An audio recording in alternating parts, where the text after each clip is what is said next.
Great. Well, like I said, we'll just give folks another moment. We've got 2 attendees who've signed in. So I'll just give them another moment or 2 and we'll get started. Sure. Thank you.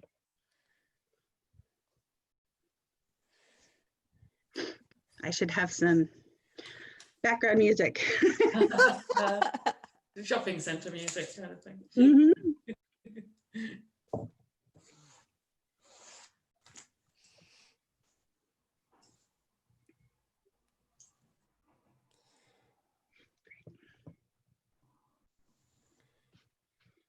Great, welcome. We've got a few more participants joining.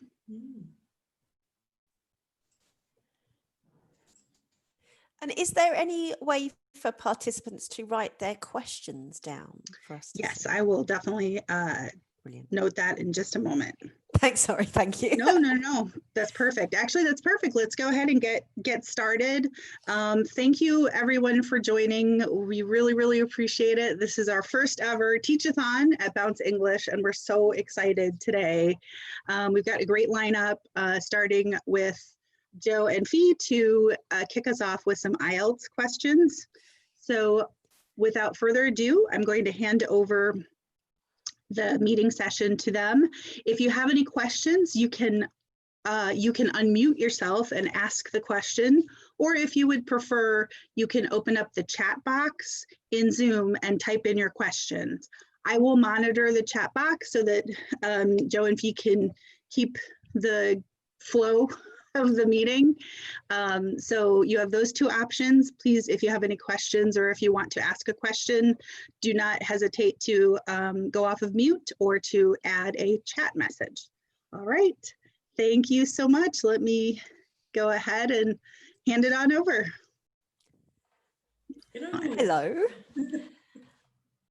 Well, thank you for joining us, firstly. And yes, as Amy said, if you do have any questions, please do put them in the chat box. Would be ideal if we're discussing things anyway. And then at the end, maybe we can open it up if anyone has any other questions. Does that sound good? I hope so. I can't see your faces, so I'm just imagining smiling, nodding heads. And we've got some questions to start off.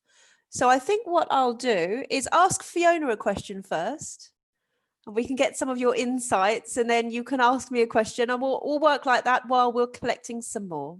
Okay? Yep. Fiona, should I memorize answers for the IELTS writing and speaking? Ideally not, no. In the speaking, the examiners are trained to spot this kind of thing. And if they think that you're saying a memorized answer, it's highly likely that they'll interrupt you with a different question. And also the problem with the writing, if you're memorizing answers, is that there's a tendency to just write about the topic rather than answer the question, at which point you're likely to be penalized or you just won't get a high enough score. That's not to say that preparation for those 2 doesn't involve some kind of planning and having kind of structures. So it's perfectly acceptable for you to work within a template, for example, where you're planning out your ideas for a standard essay or for a task 1 response. But the important thing is to then adapt that to the questions. And the same kind of thing with the speaking is really to think about the types of things that you could say for all of the different questions, but so that you're ready to answer those kinds of questions because you've prepared and you've anticipated the kinds of things, but you've not memorized specifically. That's my answer, I think. I loved it. Yeah, I agree. I think, well, obviously for writing, pre-preparing an answer is extremely hard because you don't know what the question's going to be and you do just know the topic. And because task achievement is one of those elements, you obviously probably are very likely to not fulfill that very well because you're talking about a subject, and really the point of the writing is to produce an argument based on a certain point. So although it will have the context of a subject, you don't really know what that argument is going to be yet. So it's very difficult. But yeah, I agree with you on the fact that it's useful to have some elements where you may have some chunked language that you can use and produce. But again, you need to be careful on how natural that sounds. So I remember, well, I think we've seen a lot of essays, and often the introductions are done in chunks of language, and they come out very naturally, but then everything after it is quite different. So you have to be careful with a chunk that you might use in your introduction. So much has been said about the issue of pollution in the world. It is a very interesting issue. And then this comes out nicely, and you can see that they perhaps inserted what the subject is. But then what follows that is of a completely different level. And that marker is going to know that that chunk is learnt like that. So that's why you have to be really careful with things like that too. Yeah, and I might add as well that the problem with remembering large chunks is that the larger the chunk is, the higher the risk of misremembering or making a mistake. And those kinds of mistakes, especially if kind of students have memorized quite high level language, if you make a mistake, it somewhat stands out rather a lot, and it's an indicator to the examiner that potentially you're not at that level. You've just memorized something that's a little bit above your level. So again, be careful with that kind of thing. Yeah. And also thinking about the future, which is, I know that often people see exams as barriers, but essentially you're doing it to be able to show and prove that you have the tools to write about things naturally, and you have the language to be able to go and do that course that you want to do if you're taking IELTS Academic, which is the exam that Fiona and I really write about. You're using this as an opportunity to prove you have that language. And in order to go and study that, you need to have that language. So that's another reason, because actually learning a chunk, it's great for, it's not great, but you might see it as useful for an exam, whereas for your future career, it's not going to be so useful. Having the ability to use language in a more flexible way, I would say, is more valuable. Absolutely. Yeah. Okay, shall I move on to the next question, Jo? Yes. So one of the questions that we had in advance was, why is the reading paper so long and boring? This is not the first time I've heard that question. Well, interesting. So my master's was in language testing, and before I did it, actually, I always thought, why are the IELTS readings so unusual? And there is a reason for it, and it's something called, it's basically to limit construct irrelevant variance, which means the fact that some test takers may know more about a subject than others, and that has to be stopped or reduced. You can't actually stop it totally, but you can reduce it. So say, for example, you had a reading text about something like pop music. Firstly, some people are going to know much more about pop music than others. I would say if perhaps it was down to Fiona and I might have an unfair advantage in that exam. I would say so, yeah. So realistically, if you're taking subjects that are well-known subjects, what you're doing is giving some students more of an advantage because they're likely to understand the context. And if they're likely to understand the context, it might help them get some of those questions right. It certainly makes that reading easier for them. So in terms of boring, what I would say is that perhaps they're picking subjects which are a little more unusual to limit that. Now, remember, obviously, we don't design or write these exams, but that is what I believe to be the case with that. And why they're so long? Well, firstly, there's 40 questions, so they need enough to answer that. But if you think about what they're testing, then they're mirroring the kinds of skills that are going to be used in an academic setting. So the kinds of skills you're going to use in an academic setting, or your students are going to use, are skills like skimming, scanning. I mean, I think if you think of university, often what is the case is that you've got quite a lot of articles to get through. You've got limited time. You have to find the relevant information, and then you read quite deeply. So these are a kind of mirror of the skills that you're going to be using in your academic career. And I would say that's one of the reasons why the exams are so large, and also to get the amount of questions which are a macro and micro kind of level questions. Fee, anything to add? Yeah, of course, agree completely with what you've just said. The only thing that I would add as well about the length is because these texts are quite long and you only have 60 minutes in which to read them and answer all the questions, this kind of forces you to not engage with reading the whole text. So as Joe said earlier, it's about employing those skills that you'll be using when hopefully you're at university, to skim and scan and find the right part of the text that you want in order to use it for something. Well, in this case, it's to use it to answer the question. At university, it'll be to use it in some way to maybe put into an essay or some kind of project or something like that. So that's one of the main reasons. And it's quite interesting if you ever do a little experiment, maybe with a first language English speaker who hasn't not heard of IELTS before, and show them the reading paper and say, oh, you could do this in as much time as you like. And they would settle down to read it and read everything very slowly and carefully. But if you said to them, you have to read and answer these questions in 60 minutes, they would employ a completely different strategy. They would start skimming and scanning because they know that it's not possible to engage with all of that in that amount of time. So kind of thinking about it from that perspective somehow, well, I think can help you work out what you're supposed to do with the text. So not actually read them, but use those skills. And in terms of the boring kind of aspect, I suppose at some level, these texts are semi-academic. So they're not kind of maybe that interesting for a lot of people, and they have to be that way, as Joe said earlier, to avoid people having an advantage. But also kind of, do think about the kinds of things that you'll be reading at university. You won't always be interested in everything that you have to read. I can remember that from studying. Some things you have to read and they're not very interesting, and some things you're more interested in. So it's, again, trying to sort of mimic that experience. But they're not supposed to be interesting. You're supposed to answer the questions. That's really the main aim.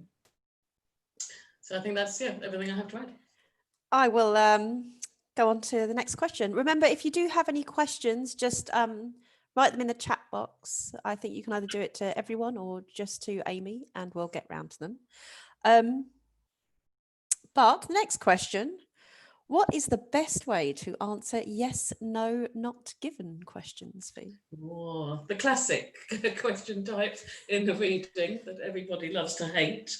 And yeah, I mean, first thing, speaking from a teacher's perspective as well, it's always quite daunting knowing how to teach these kinds of questions. Their students obviously are very keen to know how to work this one out because it can be quite problematic. And for some people, whose brains don't work quite as well in that kind of question type, and I would put my hand up as one of them, I do find them as difficult to understand as a lot of my students. But I think the key to it, with most of the question types in the IELTS test, is really to try and understand how they work and why they're like they are. The more you can think about what it's like to write them, the more successful you are to be able to answer them yourself. But really the technique for these questions is matching up the information to the question to work out whether it is exactly the same as the question, exactly different from the question, or that there's no information about it. I'm just going to give a little example to maybe show you how this kind of thing works, because in these questions it's important to think about how the language is manipulated in order to make the questions. So there's certain linguistic structures that work much better for different question types. And the yes, no, not given, or true, false, not given questions are quite interesting in this way, because there's only a certain amount of structures that can really be used in English.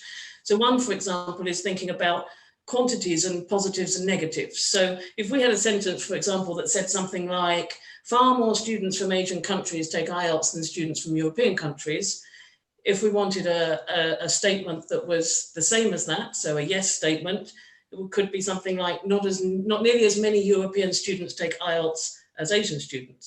So we're looking at the fact that that language structure means the same as the first one, but it's a different way of expressing the same idea.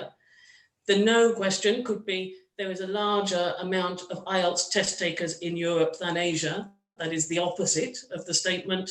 And then one where there's no information could be something like, I don't know, European students don't like taking the IELTS exam. The original sentence has nothing to do with like. So it's about thinking about how the person who's going to, the test taker, is going to be able to manipulate the language from the original text to the questions to make them either the same, the opposite, or no information.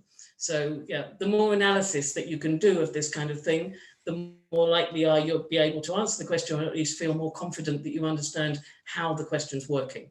So that's really my analysis, is think like the test writer, and then you'll become a better test taker, hopefully.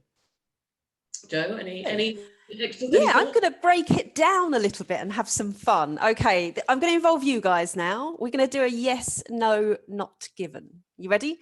So get ready to type in the chat box whether the answer is yes, no, or not given. Number one, Jo, me, is wearing a headset. Type yes, no, or not given. Hopefully you can see me. If you can't see me, then thank you. One answer in. Any more? Thank you. Thank you. Another answer in. Yep. Lovely. Lovely. Well done. Lovely. Okay. Yeah. Because you can see the headset. It's there. It's on me. Great. Okay.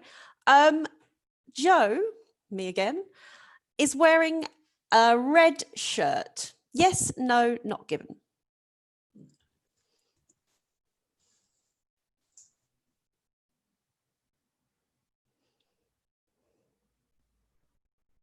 Lovely. No. Yeah, we can all see, hopefully it's blue, unless you're watching me in black and white, and then it's difficult.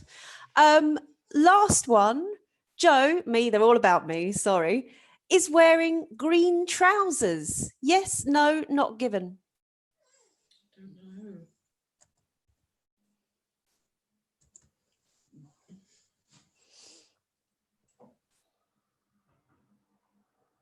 Great. Yep, the answer's not given. So the first thing that I think is really useful is to actually conceptually make that clear. What is yes, what is no, and what is not given.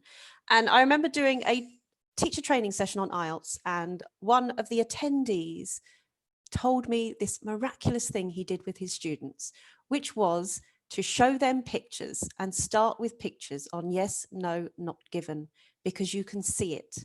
And the only difference is, can you read it? Yeah. So when you think about that, you could have, hold on, I've got something in here. I don't know if you can see that, but you could say, for example, Jo is drinking tea. You might think so, but it might be coffee. You can't know. It's not given. So work with pictures first and build up that conceptual idea of actually, do you know all those points? Jo has a cup which has a coffee in it. So many of those facts are true. I'm Jo, I have a cup, but you don't exactly know what is in that cup, even if you look at the color. So start thinking like that, and then move it on to, instead of finding all the information, break it down into those few sentences that they need to find the answer, and do the same thing, but take it from a visual stance so you can look at that from the theoretical idea of what you're meant to do, and then move it to reading, then move it to the details. And I think that really helps with those kinds of questions, because I think it's just really tricky to understand exactly what they're asking you at first. That's the end. And well done, everyone who got the answers right. Are we moving on to the last one that we've got? Yes, and I think we've got one in the chat box as well, which I'll go back to, but ask that one first. Yeah. So this one is about different test centres, and The question is, am I likely to get a different score if I go to, or potentially a better score if I go to a different test centre? So what are your thoughts on this, Jo? Well, I don't work for the organisation, so, and I doubt they have any statistics that would say that.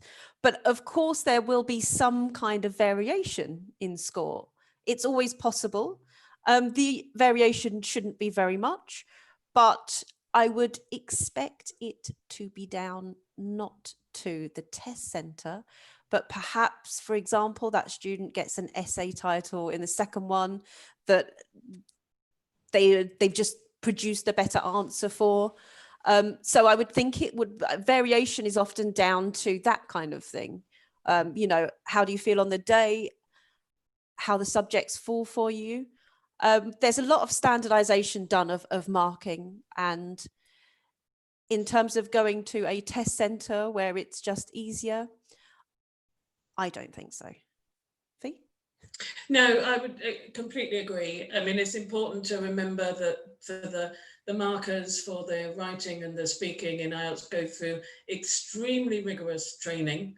And so the important thing for a test, which is very high stakes like this, is that as far as is humanly possible, wherever you're taking the test, you are having the same experience and you're able to prove your ability and have it assessed in that way. There is obviously quite a lot of talk amongst test takers and students who think that some test centres or places are better than others, but that's the same for all of us whenever we try and second guess exams and what results we think we might deserve or get in different places. So yeah, it's important to realise that there is no way that this is, you know, kind of likely to happen particularly. It'll, as Jo says, it's just what happens on the day. And yeah, whether or not the questions fall more, you know, usefully for you, or whether they don't. So, and the other thing is also when students can often, or candidates can often get quite different results if they take the test very close together. So, you know, as teachers, people would always say, or kind of just don't try and take the test this week and then next week and then the week after, because you're not going to get potentially any continuity. And if you don't get the same score, if it goes up or down by half a point each time, then you're kind of confusing your understanding of your own ability. So in order to increase the score, you really need to go back to the drawing board and work out your mistakes and kind of areas of improvement in order to see a progression, rather than just randomly trying to take the test somewhere else to get a better score. So unfortunately, it's not the best way to beat the test. So yeah, that's my thoughts on that. We've got one question in the chat, which is what are the main skills being tested in the listening, and how can listening skills be developed? It can be really difficult to develop listening skills. That is, I think, probably about a question that needs about an hour. Well, the skills tests in the listening are similar to, sorry, Fiona, do you want to start? Go ahead. A similar, sorry? I said you've got flow, so go with it. Well, the skills tested in IELTS are similar to skills tested in most listening. So you're listening for gist, kind of the general idea. Sometimes you're listening for argument. Sometimes you're listening for details, specific details. So things like that. But developing listening skills is the $1 million question, because it often involves pronunciation at a basic level. It's sometimes quite easy to hear separate words, but if you can't hear that connected speech, that's going to be a problem. So I think, you know, accepting that those are connected and that pronunciation and understanding how pronunciation works in English really helps you with your listening. That's the first thing I would say. I would also say, listen, listen, listen. You just have to practice and you have to listen more and more. It's one of those things that is really hard in terms of being a teacher with listening, because we can come down to look at some of those most basic things like pronunciation and things like that. But unless you actually have listening practice, it might not improve that much. And obviously there is plenty of listening practice out there. There are things you can listen to on YouTube. There are tons of channels on YouTube for listening. You can listen to the radio. There are lots of things you can do.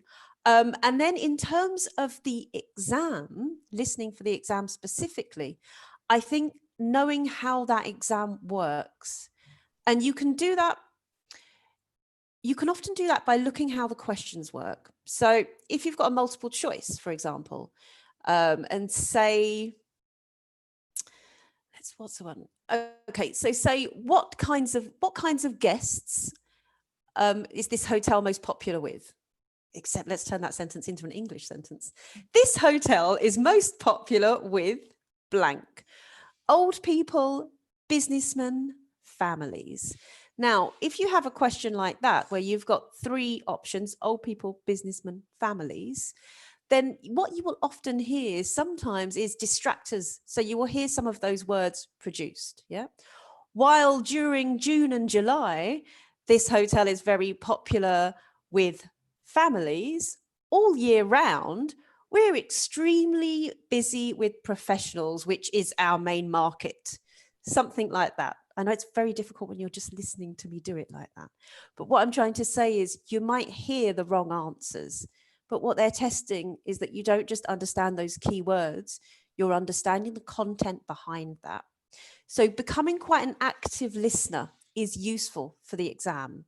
Thinking that you don't just need to listen for those words directly, you need to listen to the content behind that, the meaning behind that. And I think the more practice you get with that, if you don't have books that you're using and you're looking for exams online, there are some practice tests you can use and look at how they're written. Go back and look at what the answers are and where the distractors are used. And then just keep thinking about that's going to happen in the exam and train for that. And obviously, practice the question types so that you're familiar with them when it comes to the exam. Fee? Yeah, obviously agree with everything that you said there, Joe. The other thing that I would add is, and this for for teachers and for students preparing for the exam, whether you're preparing on your own or in a class or in a course, is really use the audio script that you have that goes with the listening and start to analyze this. So you need to try and work out which of the kind of questions you're getting wrong. Why is it? Is it because, as Joe said, the pronunciation, you can't hear the word boundaries very well or something like that? So you need to practice the pronunciation, or you're not sure how this question type works, or why is this one question right and why is this question wrong? When you've got the audio script, spending as much time as possible analyzing that, working out why you got what you got right and wrong, and then maybe listening again, trying again, and just kind of really delving into what's going on here when you're listening versus when you're reading. Potentially you can understand much more. So if you did the listening test as a reading, would you get all of the answers right? Did you still not get all of the answers right? So again, how has the test taker disguised the answers, and how have you either found the right answer through listening and discriminating between not matching up the words, as Joe said, listening to when something is paraphrased and knowing that was the right answer, or how have you missed this? What did they do? And again, think about the structures, the linguistic structures that are being used to hide the answer, because that's what a lot of the time is going on in both the reading and the listening, that it's all about paraphrasing the right answer. And that if you are a good student of language, then you will have the flexibility in your language understanding to know that this language has the same meaning as this one, that the way that it's been kind of rewritten for the questions and the answers means the same thing. And one thing that I think sometimes can be quite useful in order to understand this kind of thing, or how it works a bit more, is think about how that would work in your language. If you had to rewrite the text and the questions, or the audio script and the questions, what would it look like in your language? And how would a test writer hide the right answer? And how would you know that it was right and wrong? And this, I think, sometimes because especially if your language is very similar in structure or very different in structure from English, it can give you an insight as to how this kind of thing works in a language test, and in this case in an English language test, as opposed to in whatever other language it might be written in. So yeah, using the language script, the audio script, and just analysing over and over and over, for me, is really helpful. Lovely. And I'm not sure if we've got any more questions. Amy, do we have any more? I didn't see any more. If there's any other questions, please put them in. We are at the top of our time, so I would like to very much thank both Joe and Fee for providing all this great information and tips. And I would like to thank all the participants for joining. We will be taking just a few minutes of a break before the next session starts. I do want to remind folks that we are hoping to raise some money through this activity, and we have a couple of charities that we're promoting. Let me go down to my next page. Oh. Well, I don't know, I scrolled too fast. Bear with me for just a moment. Great, we have a couple of charities that we would like to, promote. So please, if you have the opportunity, please go in and make a donation to either these charities or to your own local food bank. And so the next lesson will start in just a few minutes. Thank you so very much. We were really honored to have such great presenters, and so happy that everyone could participate in the chat session and the questions. Thank you very much for having us. Thank you. Yes, thank you. Bye-bye. See you. All right, we'll keep the meeting up and running and get prepped for our next presenter.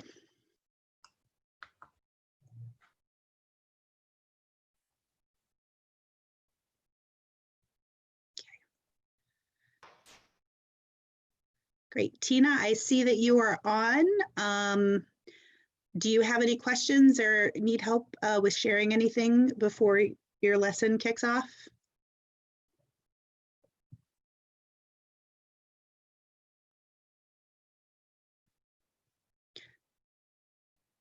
Can you hear me?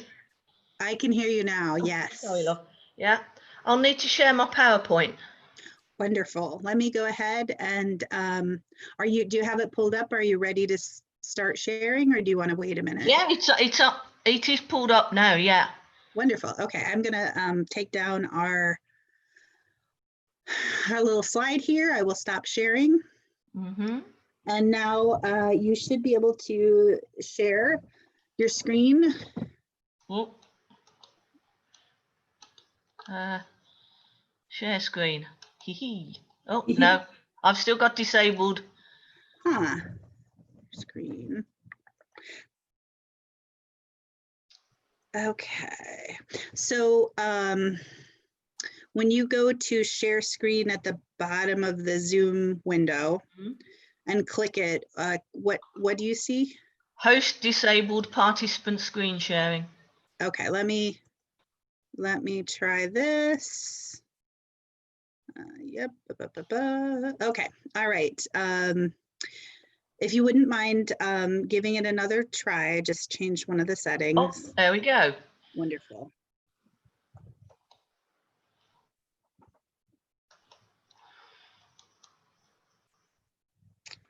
Great. I can see your screen. Excellent. Would I be out? Can I have me on it as well? You mean on your video? Yeah. Yeah, what we can do is if you go back to the Zoom window, you may need to stop sharing or you can navigate to the Zoom window. Yeah. In the lower left corner, you should see mute. You should see start video. So if you click start video, then we'll be able to see your wonderful face along with your presentation. There I am. Yes, right. hello. Oh, no, hang on. Not there. And if I go to share screen now. Great, we'll be able to see your screen There I am. plus you. That's exactly what I want. So if I start a slideshow.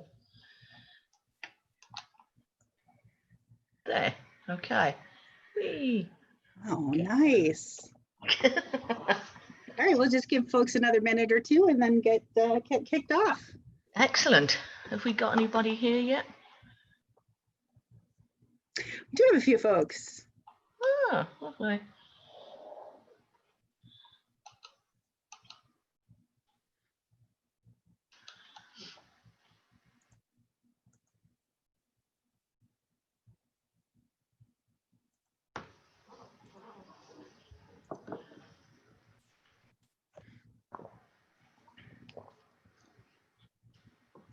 All right, I think we're right on time. So I'm so very excited to introduce Tina Seeley. This is our first Bounce English Teachathon, and we're just so thrilled to have everybody here. If you have any questions for Tina during the presentation, please use the chat feature from the Zoom invitation, and one of us will see your question and make sure Tina gets to it. That's excellent. So without further ado, I'm going to hand it over and we'll get this baby kicked off. Yay! Okay, thank you, Amy. My name's Tina. I've been teaching for more than 20 years, and I now live in Cambridge, the university city in England. So today, as it says on the screen, I'm going to talk about using articles in English. What a very exciting subject that people have a lot of difficulties with. So the first question, and I ask this myself all the time, why did I choose articles? Why something so difficult? And the first answer to that question, I love grammar. I'm a grammar nerd. I love reading about grammar, talking about grammar, and teaching grammar. I know that's strange, but that's it. The second reason is it's very difficult, and I like difficult. One of the main reasons it's difficult is because many of the languages of our students don't use articles at all. So we've got Japanese, Chinese, Korean. You can see some examples there on the screen. But also, many of the languages that do, such as the Indo-European languages, they use them differently to how we do. So that causes a lot of difficulty for students and for teachers with how to teach them. Now, there are rules to using the right article, and it's useful to learn the rules, but like most things in English, there are many, many variations to the rules. So that's what we're going to look at and try to clarify some of these particular rules. So, first of all, what are articles? What are articles? Well, they're part of a group that are known as determiners. That means they determine what something is. And so usually they go before a noun. But they can be used with adjectives, which makes a noun phrase. So we could say, today it's a beautiful day. So we've put beautiful between the article and the noun to say what kind of day it is. And the third part is we can look at it about going from the unknown to the known. So if I say, this is a pen, what pen? The pen is blue. Oh, the blue pen. I know which one you mean. Okay. The first type of article is the indefinite, a or an, meaning the number one. So we can use it with things that we can count, but it only means one, so not with plurals. We use a or a in front of consonant sounds. A table, a cat, a car, a European. Ah, but European there doesn't start with a consonant. But if you listen, it starts with a consonant sound, of y. So we use a. We use an with vowel sounds. An apple, an elephant, an egg, an hour. Once again, hour doesn't start with a vowel, it starts with H, but it starts with the vowel sound of ow. So that's why we use an. And we use the indefinite article to show that we do not know something or we're introducing it for the first time. So my example, this is a pen. I have a cat. Two actually, but that's not the point. I have a cat, a pen, a book. Okay. Now, one thing we need to think about is it will be difficult to hear in connected speech. As you all know, we native English speakers speak very quickly when we're talking to each other. So I wouldn't say, this is a pen. I'd say, this is a pen. This is an elephant. An elephant. Note also the way the consonant and the vowel and the consonant are joining in together with each other. A pen, an elephant, an apple. I like napples. Anyone like napples? Like napples. Okay, so here we have some uses. So when we mention something for the first time, jobs and occupations. So I am a teacher. My father was an engineer. So with all of our jobs, if someone asks what you do for a living or what is your job, you use a or an. Okay. So let's just have a look at that. Oh, does it work? Oh. Oh, no. Suddenly gone blank.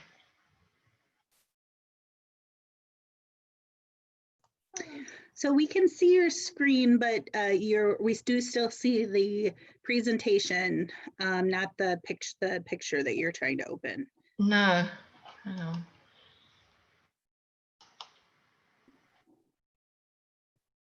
There we go. Thank you. So here we have just a little explanation with some funny little drawings on. Okay.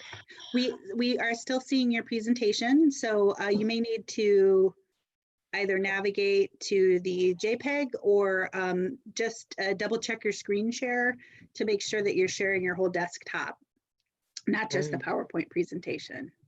Okay.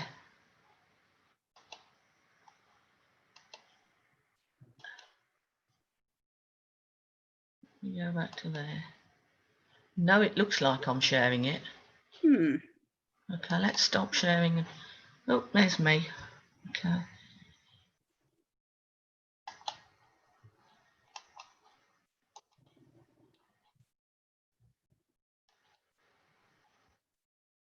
Yay, okay, we can see it now. Yeah, got it. Okay, so here we have a little written explanation. It's basically what I've just said. An and an are called indefinite articles. They're used to refer to something less specific. They're used to identify nouns that are not definite and specific. That's quite repetitive, yes.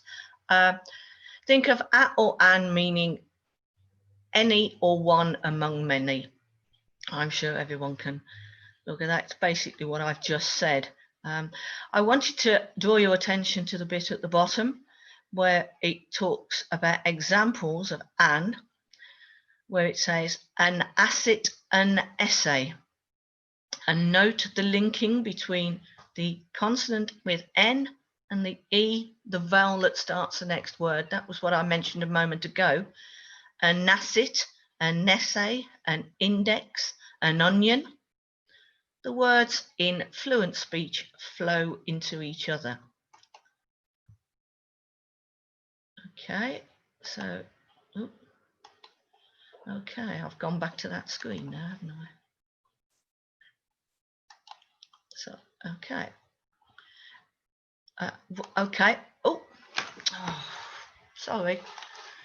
That's okay. You may need to like stop sharing and share your presentation again. Okay. Oh.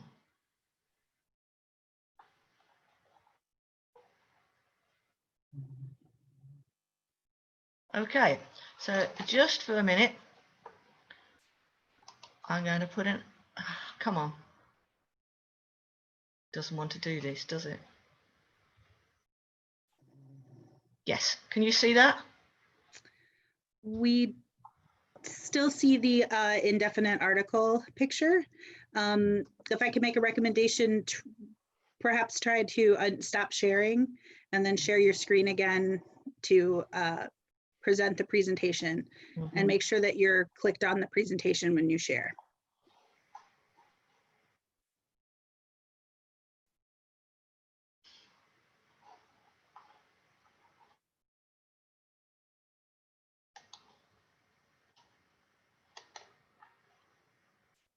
I've got a little exercise, you see. Wonderful, wonderful. So we do see your presentation now. Yeah.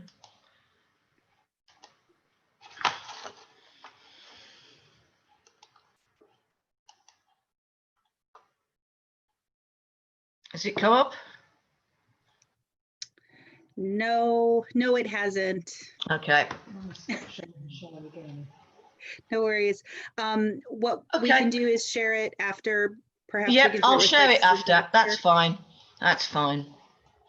Now I can't get out of it now. Okay, stop sharing. Right. So I've got to go back to my presentation now, haven't I? Right, are we back? Yes. So now we move on to the definite article. I am not seeing your presentation. You can give it one more whirl because we know we saw it. Right. Hang on. You got all fancy with those links. Right. I'm back to me. I'm sorry about this. I'm just not very good technically. So where do I go? All right. So you should be able to go back to, oh, it's doing it. All right, great. We can see your presentation. Sorry. No apology. There's no apologies needed in Zooms. Right. So we got the definite article, which is the, and that's used for more specific things. So it's used to describe something that maybe we've talked about before. I said, I have a cat. So I say then, the cat sat on the mat. The cat on the mat. So it's the specific cat we're talking about. Okay. It's also used to show that something is known or understood information. So for example, if I ask the question, where is the White House? What would you answer? Somebody answer me, where is the White House? You're all shouting out there. I can hear you in my mind shouting, it's in Washington, Tina. Well, yes, it is. That's shared knowledge. People automatically assume that I meant the White House in Washington, where the President of the United States lived. Ah, you didn't know that I knew the White House at the end of my street? No, it's the White House. That's what we call shared knowledge. There are, am I going to try this again? There are more and more examples. Has something just come up? It still looks like it's trying to open up the picture. So you have the JPEG open on your screen? Yeah. Great. So you may need to share that picture or share your desktop to be able to navigate to the picture. So when you go to share screen, just select screen and then click on the just picture. select screen. Okay. Okay. Yay! You got it? Yep. Hey. So we use it before specific things, as I said, or about something that's already mentioned, going back to when I said, this is a pen, the blue pen. Before the superlative, the best students in the class. Musical instruments, the guitar, the piano. Okay. Nationalities, the Greeks, the French, the English drink a lot of tea. Family names. Now, this is an interesting one. If we're talking about the whole family, we would use the Browns, the Clintons. Hotels, the Ritz, the Grand Britannia. I wonder where that is. The Hilton, the Odeon, the Palace. I'm trying to move this up. Okay. Cinemas. You can read all of these. Newspapers like the New York Times, the Guardian, the Daily Mirror, the Daily Mail, all of these. With organisations, with seas, rivers and oceans, deserts, mountain ranges, all of those. And also down at the bottom, before unique people and things, the sun, the moon, the Pope, the President, all of those things, they all use the definite article. These are the rules. Okay. Go back to there. Okay. Now, with the, one important thing to remember is the pronunciation. When the word after the begins with a consonant, people use the. So the cat, the dog, the table. When the word after the begins with a vowel sound, people use the elephant, the egg. So we have some sample sentences here, and I know I can't hear you, but I want everyone to practice saying these sentences. Okay, so he liked the book very much. The book. The kids enjoyed the play. Each of the 6 roses had bloomed. They were the first people to arrive at the party. So that's all with the sound. And in these sentences, we use the E. So she reached the end of Park Street and had to turn around. The indecision of the employees made work difficult. She just watched her favourite movie for the 8th time. He drew the apple in a very realistic way. Okay, so we need to be aware of the pronunciation when we're talking about the definite article. Finally, and the one which causes most confusion, I think, is the 0. When we don't use an article at all. The confusion comes because in many languages where we don't use an article, they do. Okay, so we use it, no article before the noun, used to talk about things in a general, non-specific way. So I like cats. In fact, I like all animals. So obviously my example, I like cats. I have a cat. The cat's name is Ozzy. Okay, so more general things, we would use the 0 article. Okay, but once again with this, there are rules. And now I know what I'm doing. I can go into my rules. So again here we have, can you see that? Yes, yep, looks good. Again, we have a list of uses of the zero article, where we don't put anything in front of the noun. People. So whereas we said family names, the Smiths or the Browns, we would say Mr. Smith. Continents. I live in Europe. I teach many students that come from Asia. Most countries, apart from countries which are groups of states or islands. Cities, streets, squares like Trafalgar Square in London. Mountains, sports. I like watching all sports. It's got football and hockey here, but I most prefer cricket. With games. School subject, meals. Now, meals is a very good one. The amount of time, many times I've heard students say, Tina, we're going for a dinner this evening. A dinner? Just one? For all of you? That wouldn't be enough for me. So we're going to have dinner. Languages, English, Chinese. I've heard that Chinese is a very difficult language to learn. And before plural and uncountable nouns. Dogs, water, rice, petrol. I need to put some petrol in my car.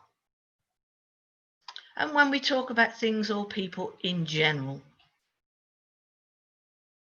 And at home, in school, in bed. All of those things don't have an article. So it's important when using articles to compare when we use the zero with the definite article. Okay, so I know I'm running out of time. So I need to go back to there and finish with a little exercise. Okay.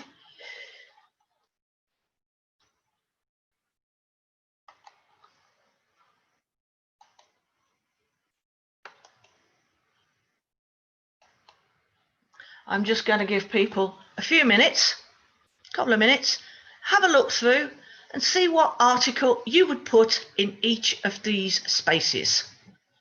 I'll give 2 or 3 minutes for that, and then we can look through it.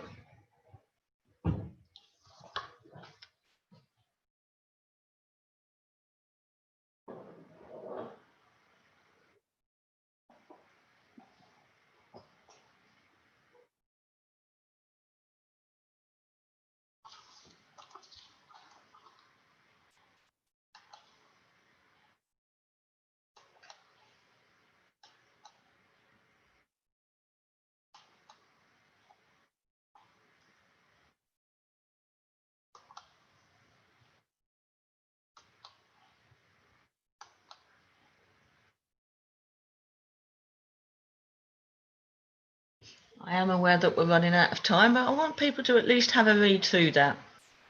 Yeah, just to give you a quick time check, we've got about 7 more minutes, so definitely have a little time. Yes. Oh, excellent.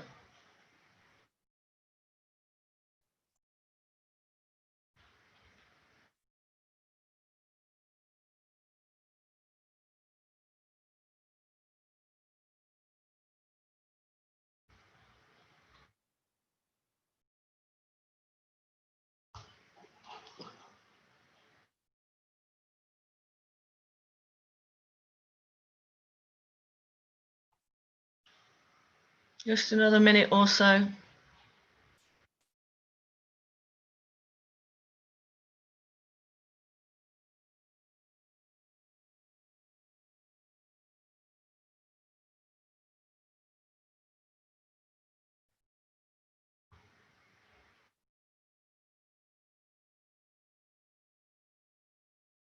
Okay, so if we look at the beginning of it, we start with man gets off bus. We start with a man. We do not know who the man is. He gets off. Theoretically, we should say a bus, but we do say the bus as a fixed phrase. I'm going to take the bus today. Okay. And he goes into a bar. We don't know which bar. This is the first time it's been mentioned. Now, man sits at table. Well, now we know which man. So we say the. The man sits at a table in the corner. There are 4 corners in the room, but he sits at a table in the corner. After a while, with the time phrase, a short time, a while, we use a. Waitress. What waitress? This is the first time we've heard about this waitress. So a waitress comes over to, now we know the table again, so the table, and asks the man, because we know which man it is, if he would like a drink. First time we've heard about this drink. The man orders a beer. Beer is uncountable. However, with liquid, we often use the article in front of it. We're meaning a glass of beer, or in England, a pint of beer. So the man orders a beer. The man likes beer. We're talking generally about the man. The waitress had long blonde hair. We do not use the article there. Many times I've drawn a picture for students with someone with a long hair coming out of their head. We say long blonde hair. She soon brings the beer. We're more specific now. We know which beer, to his table. Before he could drink it, he noticed that there was, now we're talking about one. So a hair in his beer. We go here, we're talking about the specific hair. So the hair was long and blonde.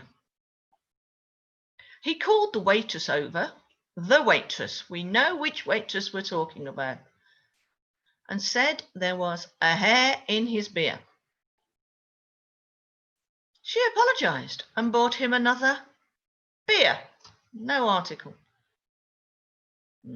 After drinking 4 beers, this is plural. They're specific beers, but we do not need the article there. The man picked up,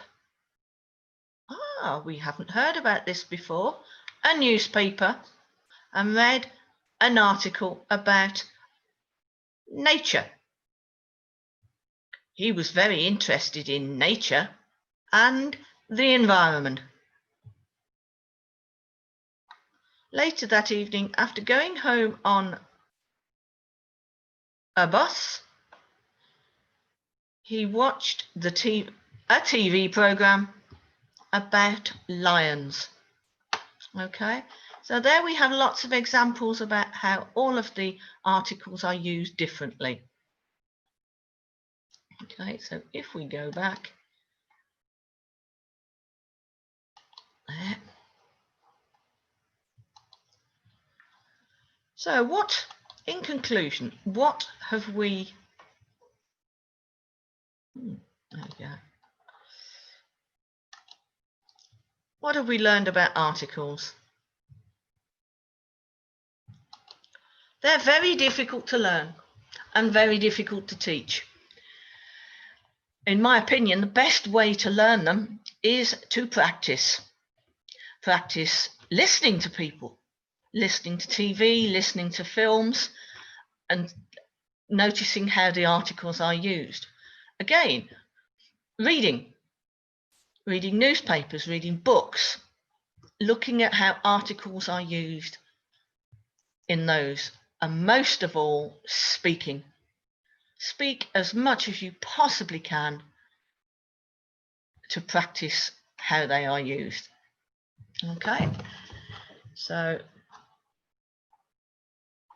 that's the end. I have also put on here, I'm not going to try and put it up now because I'm aware that time's getting beyond us. I've put some more exercise to practice, and you're welcome to get in touch with me anytime at this Facebook address.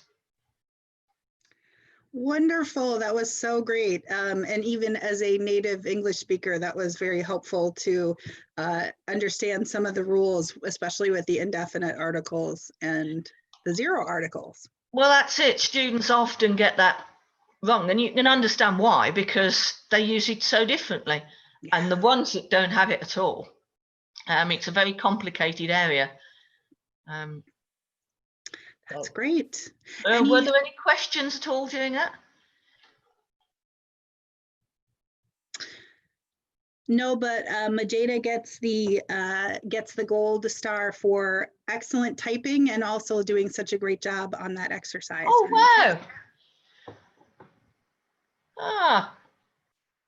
wow. We've got, yeah, she's got the bus. Excellent. Oh, well done, Majeda. Well done. Oh, the zero article is tricky. Yes. Who put that one? That was me. Oh. Oh, excellent. Yes, you put the White House is in Washington. Yes. Well, not the one that's at the bottom of my street. Well done, Majeda.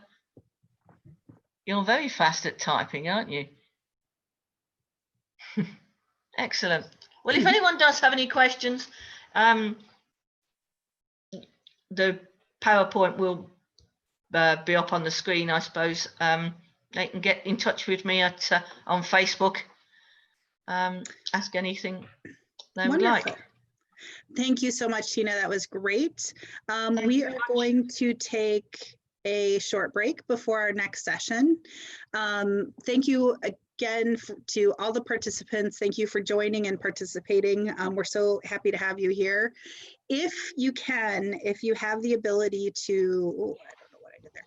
If you have the ability to donate any money to any of these charities or to your local food bank, we would be so very grateful. Our hope is that in partnership with these wonderful teachers, we can help raise a little bit of money for food banks, given some of the shortages in food and nutrition for people during the COVID-19 crisis. So thank you so much, and we will be up next with Helen Eames. So we'll talk to you in a few minutes. Thank you, Tina. Thanks a lot, Amy. Sorry about the technical problems. Oh, you did great. I've never done anything like this before. That was wonderful. And then Helen, let me know when you're ready and I will stop sharing. You can pull up your content and we'll get you started.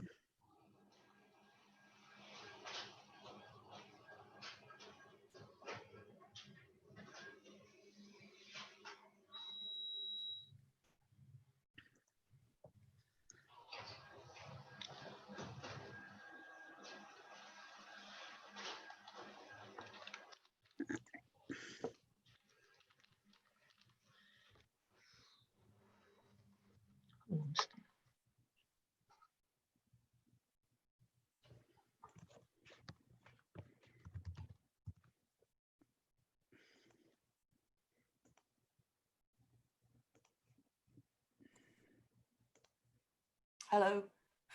Great, Helen. I'm here. Great, we can hear you.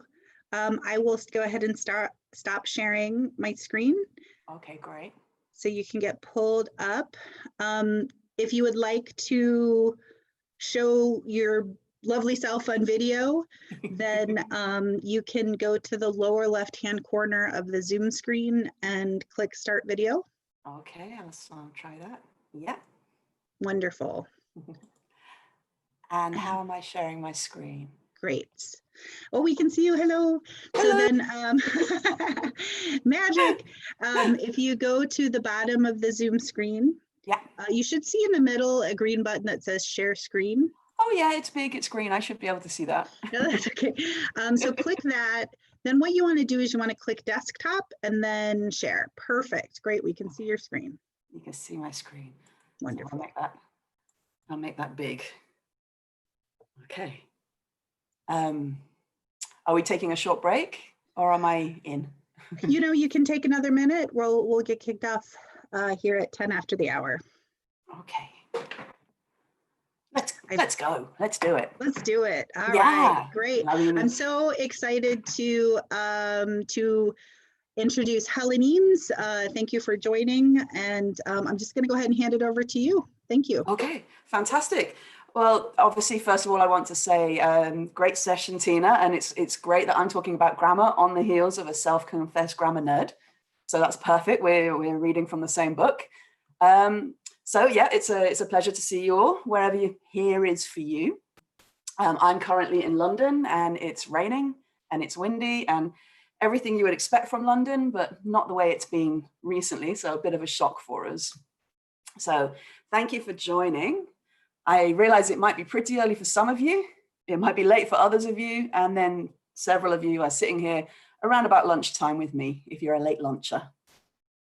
Okay, so just to introduce myself. So I'm Helen and I've been teaching English to international students since 2001. I started teaching in South Korea back in 2001, which yeah, feels like 5 minutes ago, but was a very, very long time ago. And I'm sure that my students don't look like this anymore. I returned to London in 2005 and yes, I've got hundreds of these group photos. I've got hundreds and hundreds of photos of me standing in the middle of a group of students like this, and I love them. So a bit more about me. I've got all the certificates I need. I've got the diplomas. I've got master's degrees in English language teaching. But really, the reason I got any of those is because it is paper proof that I can show to people to show them how passionate and enthusiastic and excited I am about teaching.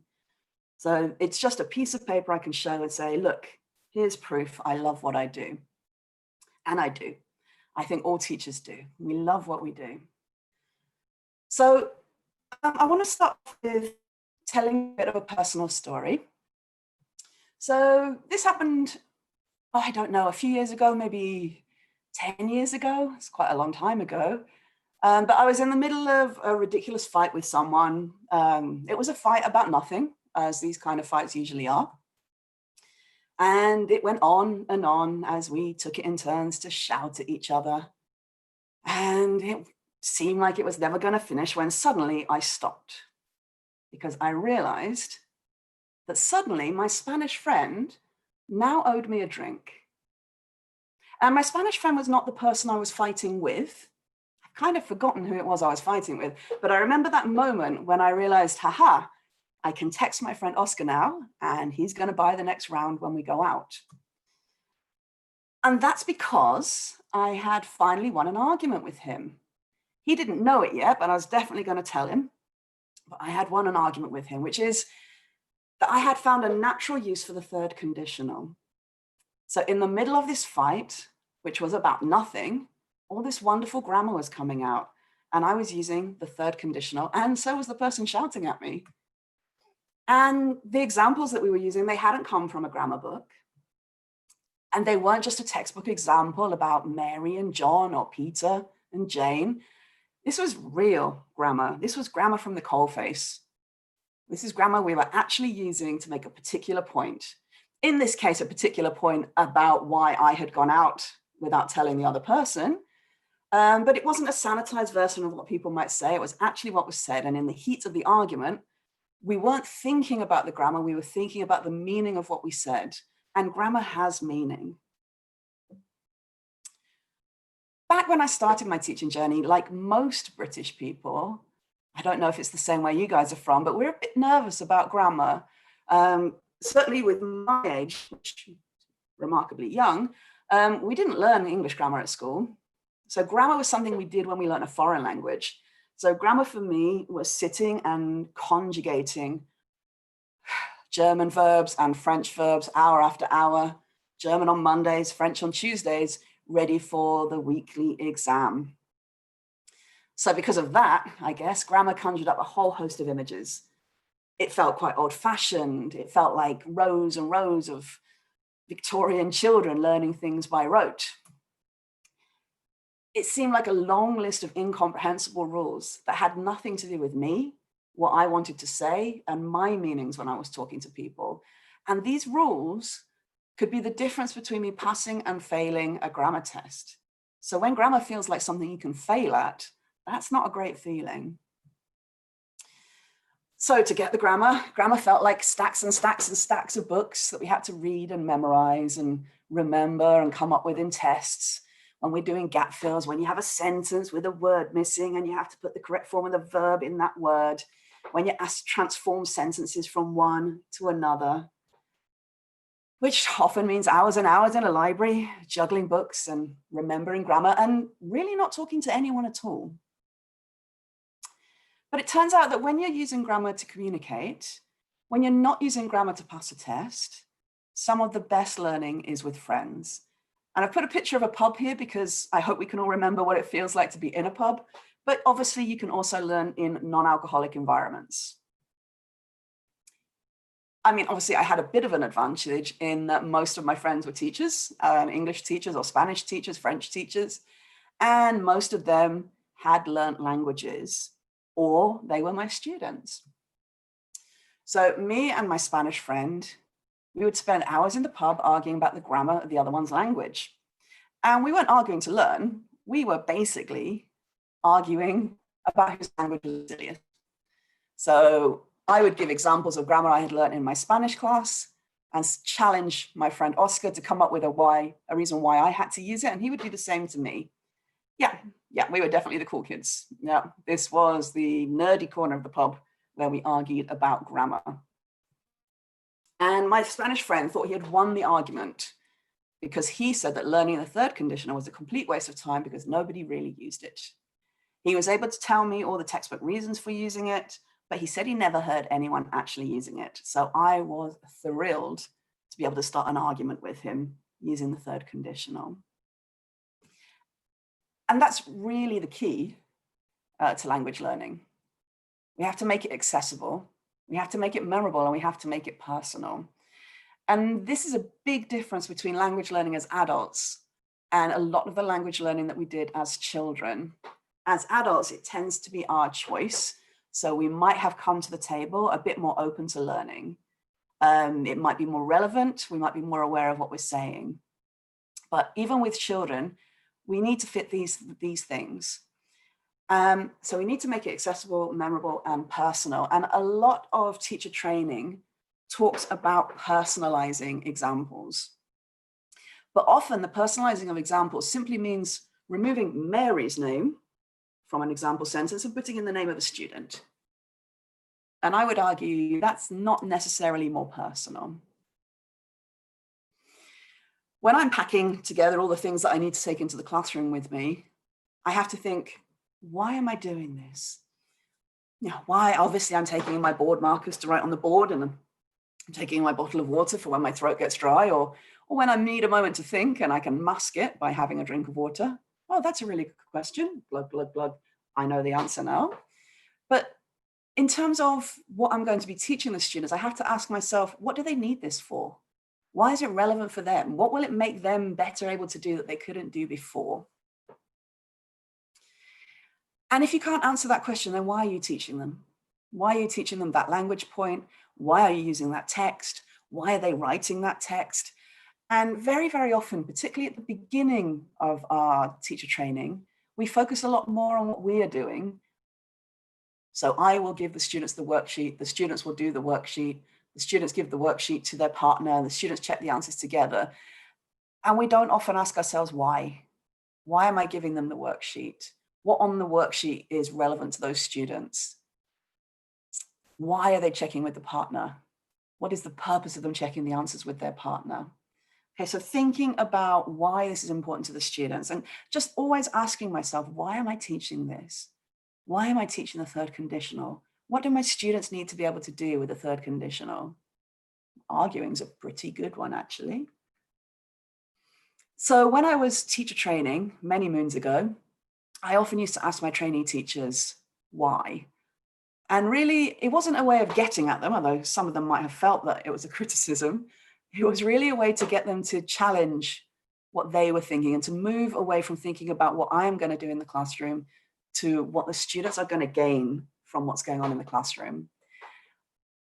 I've also used it in observation. So when I've been observing colleagues in various different roles that I've had, I've asked them, why did you choose this? Why did you choose this worksheet? Why did you choose that exercise? Why did you choose that grammar point? And they're very good at answering the worksheets. Well, I chose that worksheet because it allows them to make example sentences. Okay, great. They're not always so great at why did you choose that grammar point? Usually they chose that grammar point because it's the next page in the textbook. And that's fine. I mean, that's a good place to start. Not just plucking grammar out of the air, turning over, looking at page 23 and seeing what's on page 23. Well, that gives me the point I'm going to teach. And then I need to think, why am I going to teach them this? What can I do? What will the students be able to do? What's new? For example, when I look at grammar books and I look at examples of teaching the passive voice, it's often taught with examples of paintings. Yeah, so what's the one from New English File? Guernica was painted by Picasso. Mona Lisa was painted by. So, and what if you're talking to people who've never been to an art gallery? What if you're talking to people who never talk about artwork? What if you're talking to people who haven't read books and they don't care that Harry Potter was written by J.K. Rowling? You have to challenge yourself and think, okay, so how can I make this relevant for my students? And the way we can make it relevant, obviously, is to learn more about our students. We know something about our students usually before we teach them. We know often where they're from. We have an idea about how old they are, and that will give us some insight. When we start to teach them, we can find out more personal information, like what their personal interests are. The greatest goal in the world was ever scored by. So we can start to personalize. We can put football examples in if that's what they like, and they can personalize too. So we can show them a structure and they can make relevant sentences, but they might need help with that. So between you and your students, you have to think of a reason why they're going to use that language point. I'm sure there's rules, but they're a lot more palatable when there's a reason to rules. They're a lot more palatable when you are learning a rule in order to say something more clearly to someone. You're not learning a rule to pass a grammar test. You're learning a rule because you have something specific to say, and that grammar structure says exactly what you mean. Another grammar structure will just not do it. For example, you might need the third conditional to win an argument, as I was trying to do, or at least to try and defend yourself in the argument, defend yourself against accusations. So when I look at third conditionals in textbooks, it talks about criticism. Great. It doesn't always talk about trying to defend yourself. So we might use it for criticizing, but we need it for the other side too. We need the answer to that. Looking at other grammar points, you might need to know the difference between the second and the first condition is in order to cheer up a friend. The first conditional makes something sound possible.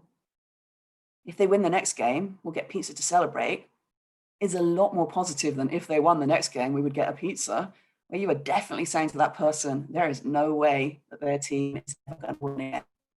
So some grammar structures, they do have a lot of meaning in them.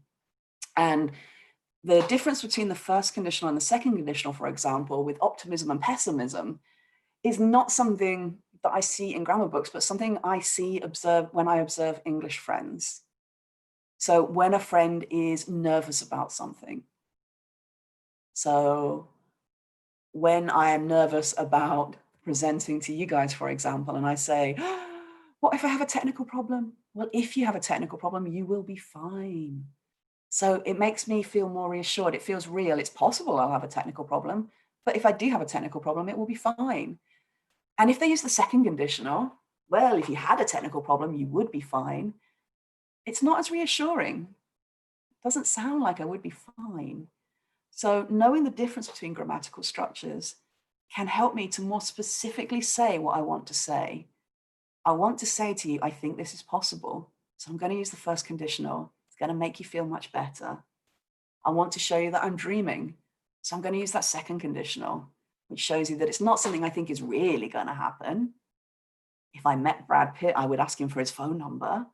Obviously, I'm not crazy, living in a flat in Brixton. Brad doesn't come here very often. So it tells the person who's listening to me something about my meaning. And it's not just about filling in a grammar test. It's not just about filling in a gap in a text. So grammar isn't about passing tests. Unfortunately, a lot of the time, grammar is about passing tests. When you are studying at high school in particular, high school and junior schools, there is a lot of filling in tests. But hopefully, if you're the kind of person that's joining seminars like this, now it's your choice. And you're not so interested in passing tests, you're interested in conveying meaning. And conveying meaning using grammar will help you to pass more advanced level tests. If you're studying for your TOEIC or your TOEFL or your IELTS, this conveyance of meaning will be more important than filling in a gap. You'll be creating your own sentences. You won't just be filling in somebody else's, which is a great place to start and a good place to notice, as Tina did earlier with the articles gap fill. Great way to do that. And then later, think about why you're using them yourself. And so you can see down here the use of the passive. Most of the cake has been eaten, I see. So here I'm using the passive not to talk about paintings, not to talk about books, but for what I call the passive aggressive. So I'm saying, I see the cake has been eaten. I'm not saying, hey, you did it, but I am kind of accusing you. And so grammar should not be the thing that stops you talking. If you make mistakes with grammar, that's okay. If your students make mistakes with grammar, they're learning. That's okay as well. That's a great, thank you. And yes, we did go to the same university. Sorry, I've just seen the chat box. We did go to the same university. We did do the same masters. I'm a couple of years behind you. So yes, so when we're teaching grammar, we are not teaching grammar to punish students. And that's a really big difference, because I think when we're at high school, when we're at junior school, it does feel like grammar is a punishment. It feels like a way we can fail. It feels like something we can get wrong. And when we move into adulthood, it's not about getting things wrong. It's about saying what you want to say. So if you are teaching academic English, for example, we know that conveying meaning is really important. The words that we use, our hedging language, becomes really important. So you have to think about why your students need to use this grammar. Are they high school students? If they're high school students, what do they want to talk about and what do they want to say about it? And grammar should not be a bad thing. Grammar should be a good thing. Okay, so keep it real. Ask your students. So as I said, I think there is a difference between personalizing and making it relevant. Personalizing can very often stop at just putting someone's name into a gap fill.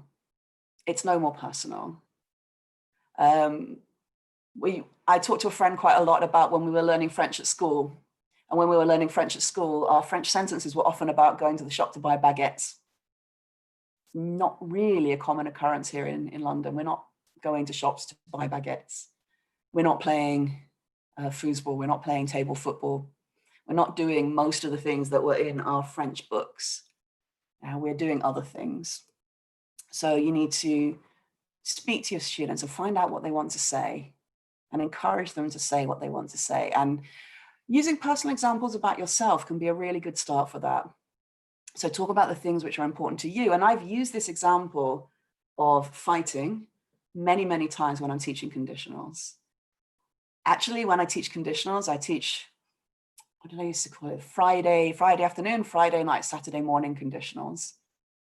Friday afternoon when you're trying to persuade someone to come out with you. If you come to the pub, we'll have a good time. Friday evening, when you are being a bit more philosophical. Well, if I won the lottery tomorrow, I would. Or the crying in the toilet conditional. Oh, I think he's cheating on me. What would you do if you were me? And then the Saturday morning conditional, third conditional, of course, full of regrets. Oh, if I hadn't had that last tequila, then I probably wouldn't have gone to that club. And if I hadn't gone to that club, then I wouldn't have missed the last bus home.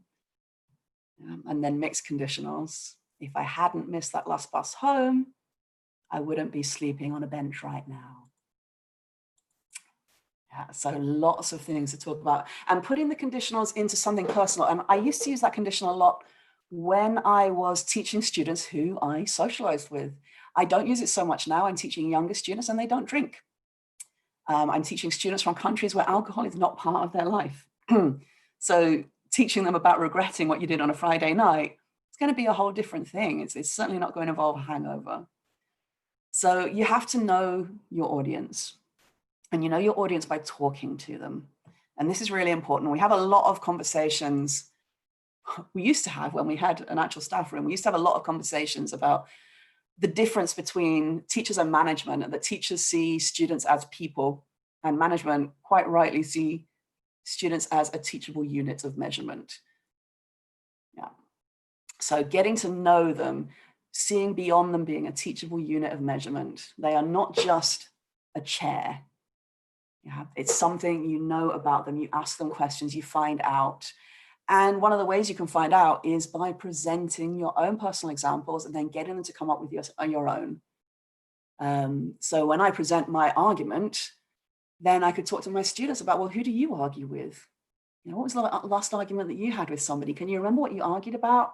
Or have you ever had an argument as silly as the one that I had, which was about nothing? And if you did, how would it have gone? And can you write me some sentences showing that to me? And so, yeah, I absolutely agree. I'm looking at in the chat window again. Yeah, not just superficially knowing them, really getting to know your students. And it's really easy to do because students are people, and people are really interesting, and learning about people is really interesting. And they're interested in you. So if you give them something personal about you, they'll give you something personal back. Yeah? So coming up with those kind of examples. So make it personal and make it relevant. So there's no point teaching a 5-year-old Korean child, I went to the shop to buy a baguette, when they're not going to the shop to buy baguettes. In the same way that it's no good teaching me that I play table football every weekend, because I don't play table football every weekend. So make it more relevant. So what do you play? What do you do at the weekend? What do you buy when you go to the shops? And personally for me, I find that learning grammar, when I've tried to learn other languages, is I can learn a sentence with that grammar structure in, and then later I can recycle that and take that grammar structure, take the vocabulary out of that skeleton, put new vocabulary in, and still convey that same meaning. But the most important thing, obviously, is that you need to communicate. So if you're a student and you make mistakes, that's okay. You're a student, it's part of learning. We need to know that stuff. And if you're a teacher, we enjoy those mistakes, because it shows that you are learning, it shows that you're trying.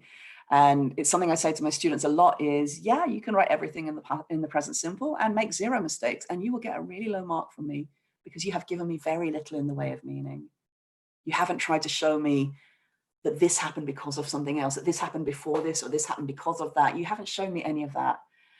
You haven't shown me any possibilities. You've just said it happened, it happened, it happened, it will happen, it will happen. What about it may? It may or it might, because I'm quite a cautious person. I don't really know, I'm quite indecisive, so I need to use this grammar quite a lot. So think about the meanings of what you're saying as well, and make it relevant.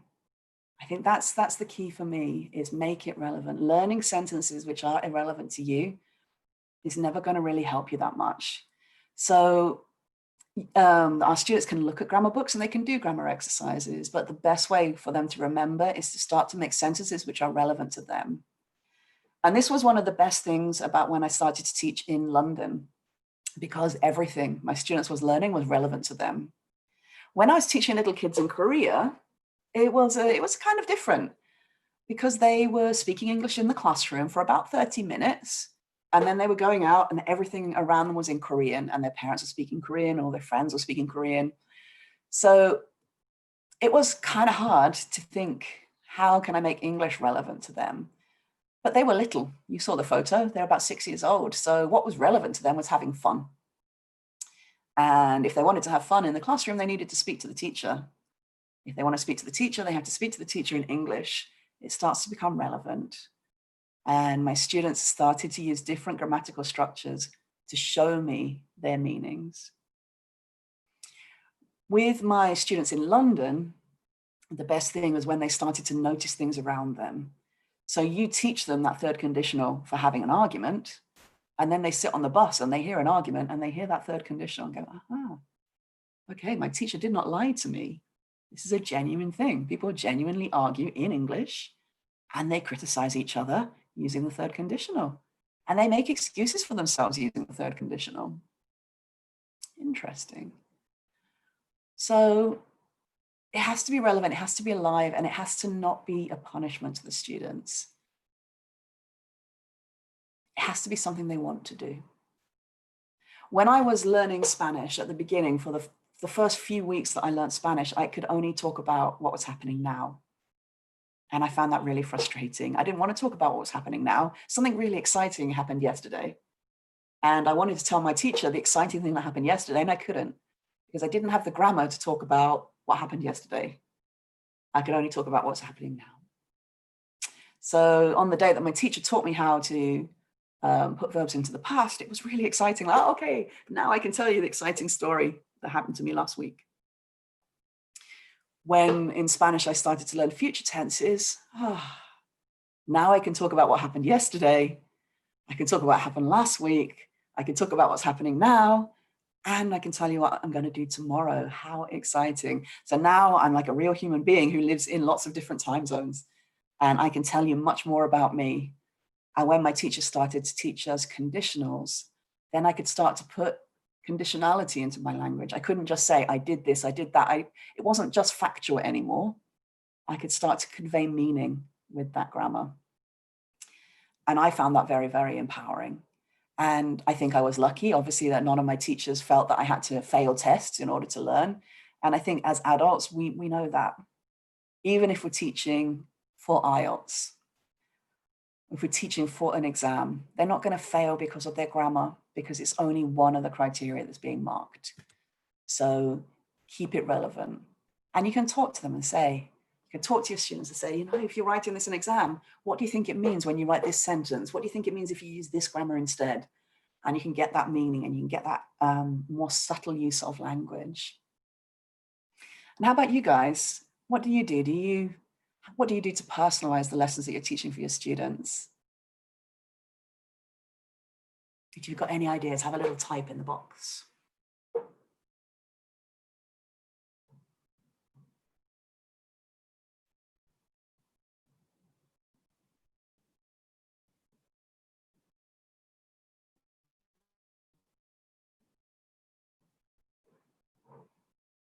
Okay, I'm just having a little wait to see if anyone wants to type anything. Oops. I just stop sharing my screen. You can just see my face. Role plays, perfect. Perfect. And role plays are amazing. Yes, I think role plays are amazing because they're fun and we can remember things that we've done for fun.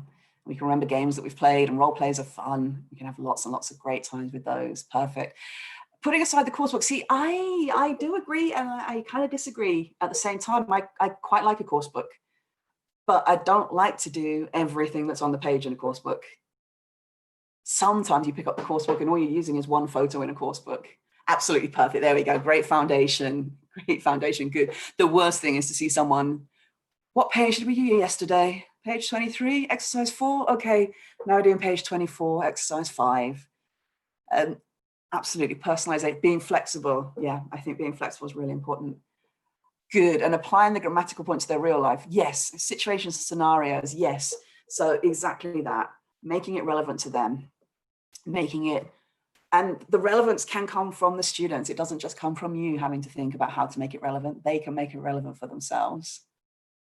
Okay, I think that's some really great ideas, and thank you so much for your feedback. And I'm kind of, I'm running a little bit short, I'm afraid. So if anyone else has got anything else to say in the chat box, you're more than welcome.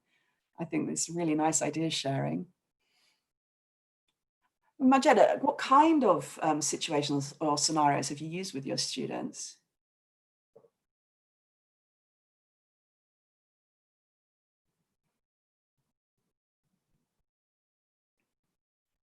And are there any particular course books that you do think make a great foundation? Let's see. Give you guys a couple of minutes.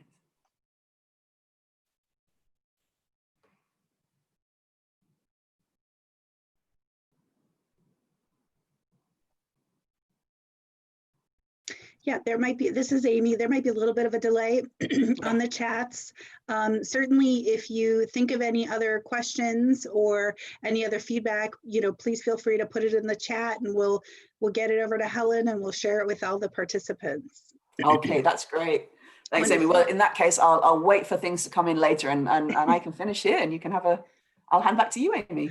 Fantastic. Thank you so very much. That was really great. It's so informative, Helen. Really, really appreciate you participating. Oh, great. We got one note. Food in a restaurant, and the food that they like, and the food that's in their country. So not just picking up a book about hamburgers. If you're teaching in Korea, get them to talk about Korean food. Yeah, wonderful. Yes, thank you. Thank you very much, Amy. And it was wonderful to be involved. And yeah, don't forget your Saturday morning conditionals and the passive aggressive. That's wonderful. So thank you for all the participants. Thanks for putting some questions into chat. That was really, really great and interactive. So our next session will start here in just about 5 more minutes.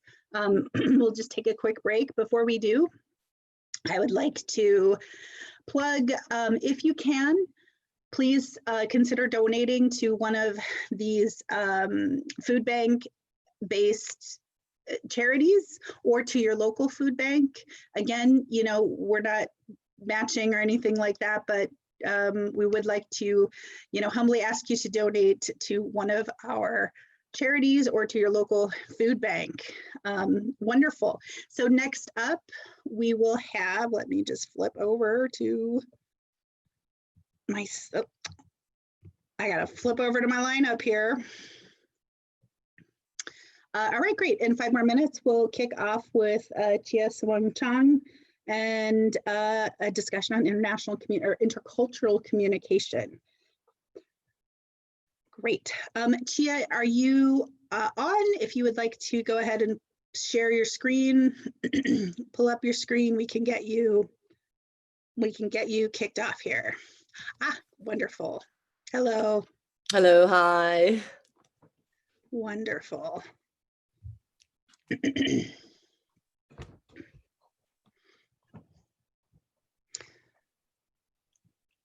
We'll give you a few minutes. Do you have a presentation or anything that you would? I do. Let me see. How can I do this? Take your time and let me know. I can walk you through it.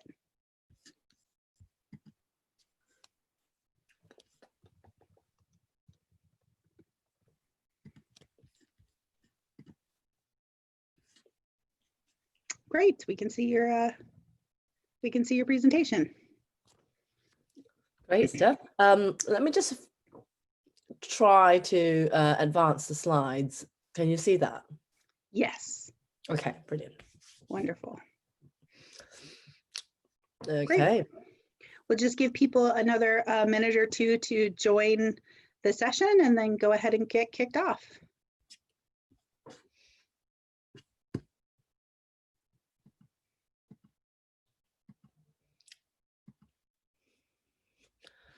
Hold on. I'm having issues seeing the chat field because I'm hold on a second.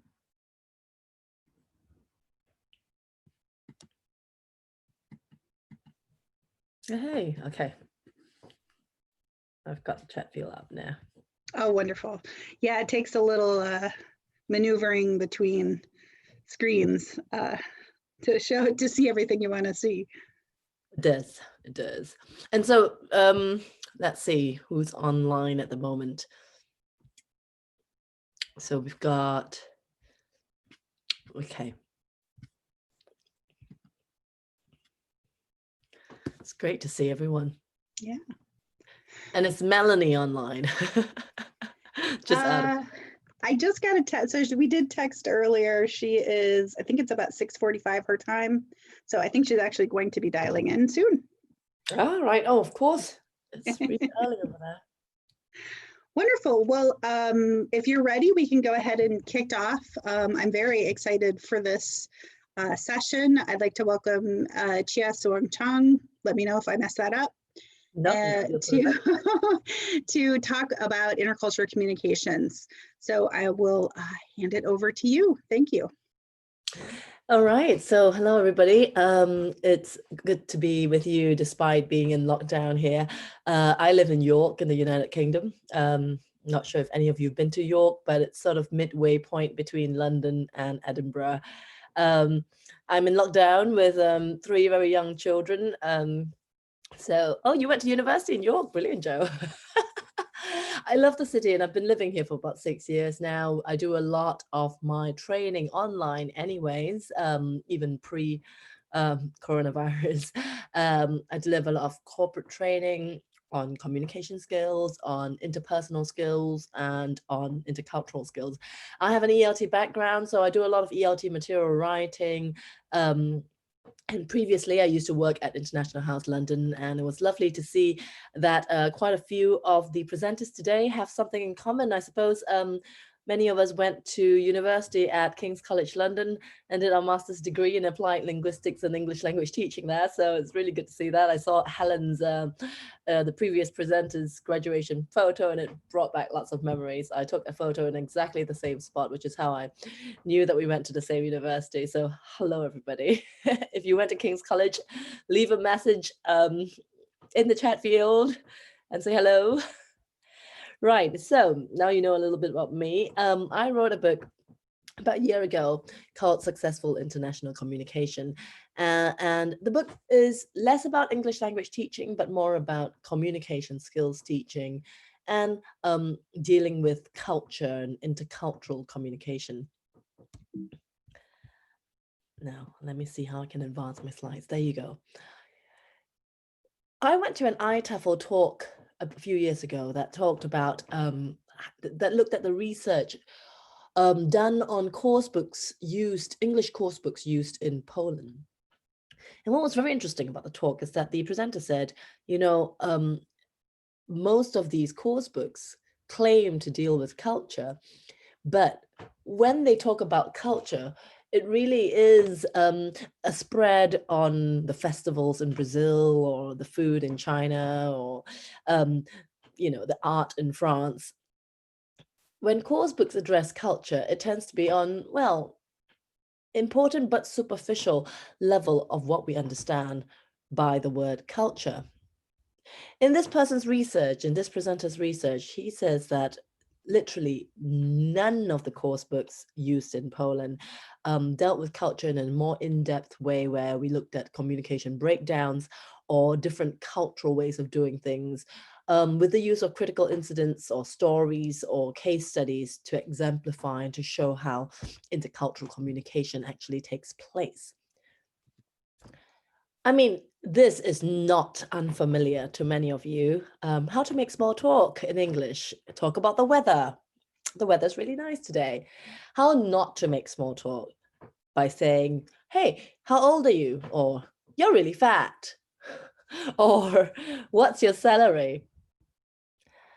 You find materials like this everywhere, in course books, on the internet, based on the assumption that our students will be using English to speak to people from England or America, because people from England or America or Australia or a lot of the so-called native speaking countries tend to talk about the weather when making small talk, tend not to ask about your age or your salary or talk about money when they first meet you. That's safe enough to say. But English has now taken a very different role. It is now the lingua franca of the world. It is a global language used to facilitate communication between people who do not share a language. So in other words, what I'm saying is, if a Peruvian man is trying to do business with a Korean woman, the language they have in common would be English. So they're using English as a tool to help the communication between the two of them, to help code and decode messages, so to speak. They're not using English to learn about the royal family or fish and chips or anything that we might associate with British culture. And if you think about that, you might consider the fact that in many cultures, talking about the weather might be less common when meeting someone for the first time. Perhaps talking about your age in certain cultures, like in Vietnam or in Korea, might be really, really common, because in those cultures, if you don't ask about someone's age, you wouldn't know the right language to use, because in Vietnamese and in Korean, the language we use, the respectful language, the polite language you choose to use, is highly dependent on the age of your conversation partner, if they're older than you or if they're younger than you. My Korean students used to get really surprised when I tell them that I don't know the ages of most of my colleagues when I was working at International House London. You don't know the ages of your colleagues? How is that possible? How do you address them? Well, in English, we just say you, don't we? Having said that, people who speak Latin-based languages like French, Italian, Spanish might realize that there are different ways of saying you. You might have a more polite form of you, like vous, to address someone who you know less well, or perhaps is of a more higher status than you, and so it's like a formal you. And then you've got the more informal you, like tu. However, in Vietnamese and in Korean, the relationship and the status of the person has nothing to do with the you that you choose to use. It is entirely dependent on age. And so, surely in a culture like that, asking for someone's age is extremely important to start a conversation off. Putting age aside, some people might prefer to start conversations about things that they own. I bought a new iPhone recently, I bought a new car recently, perhaps demonstrating, or we might call it showing off, but maybe in some cultures, it's not really showing off with bad intent. Perhaps in some cultures, that is a way of making your status known, especially in more hierarchical societies. Thank you, Linda. How many kids do you have, or are you married? Might be very common questions in small talk in Japan. So as you can see, small talk really varies across cultures. What we talk about and how we talk about those things can really vary. And to make assumptions that just because you're learning English, you have to make small talk the British way might be presuming, might be very presumptuous. So my suggestion to teachers is consider how your students might be using English, their cultures, and perhaps talk about the way we make small talk. Have a conversation where there are no right or wrong answers to this, but have this conversation. Use this slide that you see in front of you and have this conversation with your students.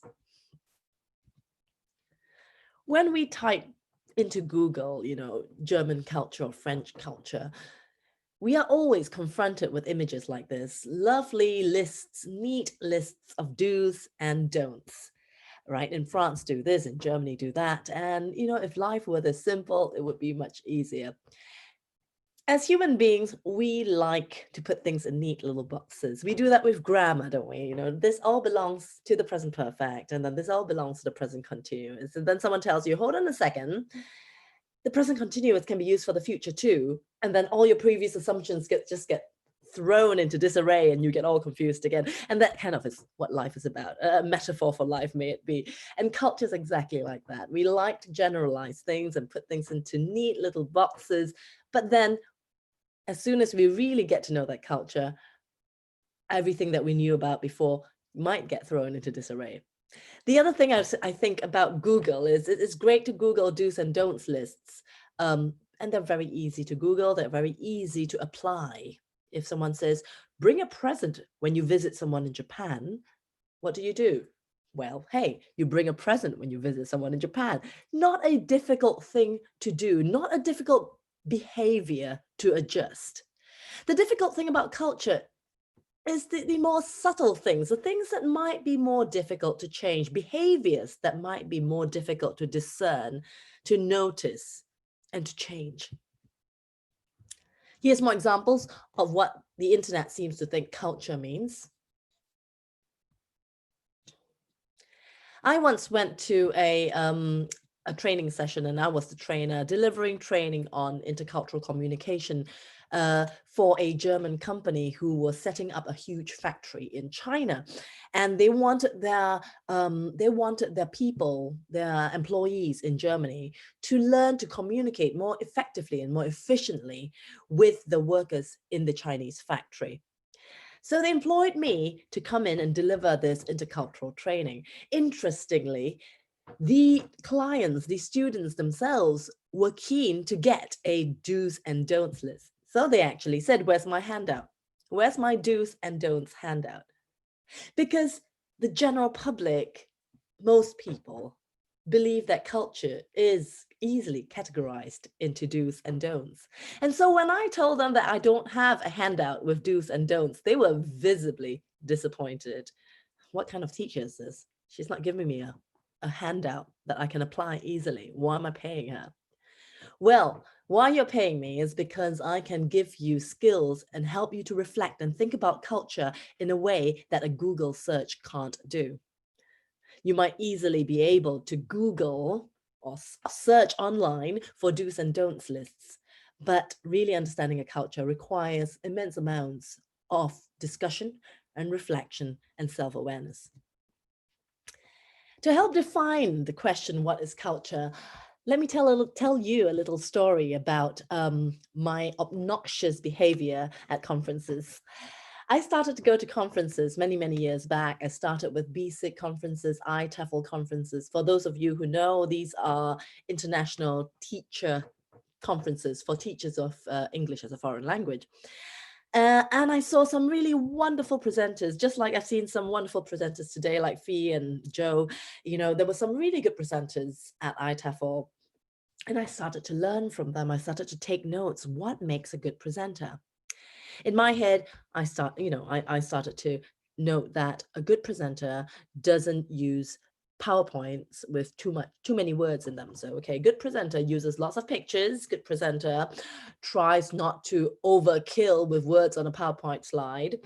A good presenter tells jokes and makes jokes, but doesn't necessarily try to be like a ha-ha comedian. So like a more subtle kind of way of telling jokes. Okay, right, I'll note that down. A good presenter does a lot of pair work and doesn't, dominate the presentation by talking all the time. Okay, right, so lots of pair work, like in teaching in a classroom, lots of group work, brilliant. I took all these notes down and started to hone my presentation skills based on this criteria that I was seeing at these conferences. I looked at the presenters that I thought were considered good presenters. I looked at the presenters that had a really good reaction from the audience and thought, okay, if I want to be like them, these are the things I need to cultivate. These are the things I need to do. Many years later, after I did my university degree at King's College London, like many of you seem to have done, I went on to an academic conference to present my master's dissertation. This academic conference was an English as a lingua franca conference that took place in Istanbul in Turkey. I was really excited. By this point, I had a lot of experience delivering presentations at teachers' conferences. So I thought, I'm going to nail this. I'm going to be brilliant. So I started my first day at this academic conference, and I went to presentation after presentations of people presenting PowerPoint slides that were full of words that detailed their research, and all they did was read the words on the PowerPoint. So I sat there feeling quite smug, quite proud of myself, thinking, that's just terrible presentation skills. Wait till they come to my presentation. They're going to see what a good presenter is. None of this death by PowerPoint situation. I'm going to have lots of images. I'm going to have pair work and group work. I'm going to make them laugh. It's going to be a party at my presentation. Wait till they see me. So presentation after presentation, I felt more and more smug about my own presentation, seeing all these academics like, bore the audience to death, in my opinion, with all these words. Then came my presentation. I stood up there thinking, okay, I'm going to own this. In pairs, discuss. The audience looked at me like I was mad. They looked at me like, what are you talking about? In pairs? Why are we working in pairs? And then they saw the pictures and then they heard the jokes. And as my presentation went on and on, the look of disgust on their face became more and more apparent. They clearly were not impressed by my presentation skills, unlike what I have thought. And really what's happened here is culture shock. I had got used to the culture of presenting amongst teachers, amongst practitioners, the culture of TED Talk-like presentations. I had then been thrown into a completely different culture, a world of academics that took presentations of research very seriously. None of this pair work, pictures, images, nonsense, and jokes. These were serious presenters. And so I was confronted with two different cultures of two different industries, academia and the practitioners and the teachers. And I was facing culture shock. Was one culture more right than the other? Of course not. They were just two different ways of doing the same thing.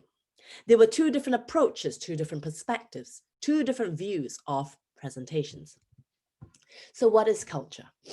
Culture is the way we see things because of the sector we're from, the industry we're from, the company we belong to. We talk about corporate culture, our profession, our gender even. Women talk about certain things in certain ways. They talk about men in certain ways, for example. Age, we talk about generation gap. Why is that? Because perhaps our parents have a different way of seeing things from our generation. We talk about religion and political affiliation, which are very, very strong factors in determining how we see the world. Regional culture. I mean, if you come from the United Kingdom, you would know instantly that people from London would have a very, very different way of talking about things from the way people from Yorkshire might talk about things. Class comes into play, your ethnic group, of course, and even your special interest. People who love board gaming, like myself, might talk about things in one way. People who love aviation might talk about things in a different way. And we all have different cultural filters. We all see the world with different lenses. So what happens when we try to communicate with each other? This could be what happens. So let's have a look at this. You're working in a bar and a customer comes up and asks for a beer in a language that you don't understand, all right? He gestures using his thumb and finger and you understand the word beer. So this is what he does, right? If you can see the slide, you can see the gesture. This is the gesture you see and you hear the word beer. That's the only word you understand. How many beers do you serve him? Is it A, 2 beers, B, 7 beers, or none? C, in the chat field very quickly.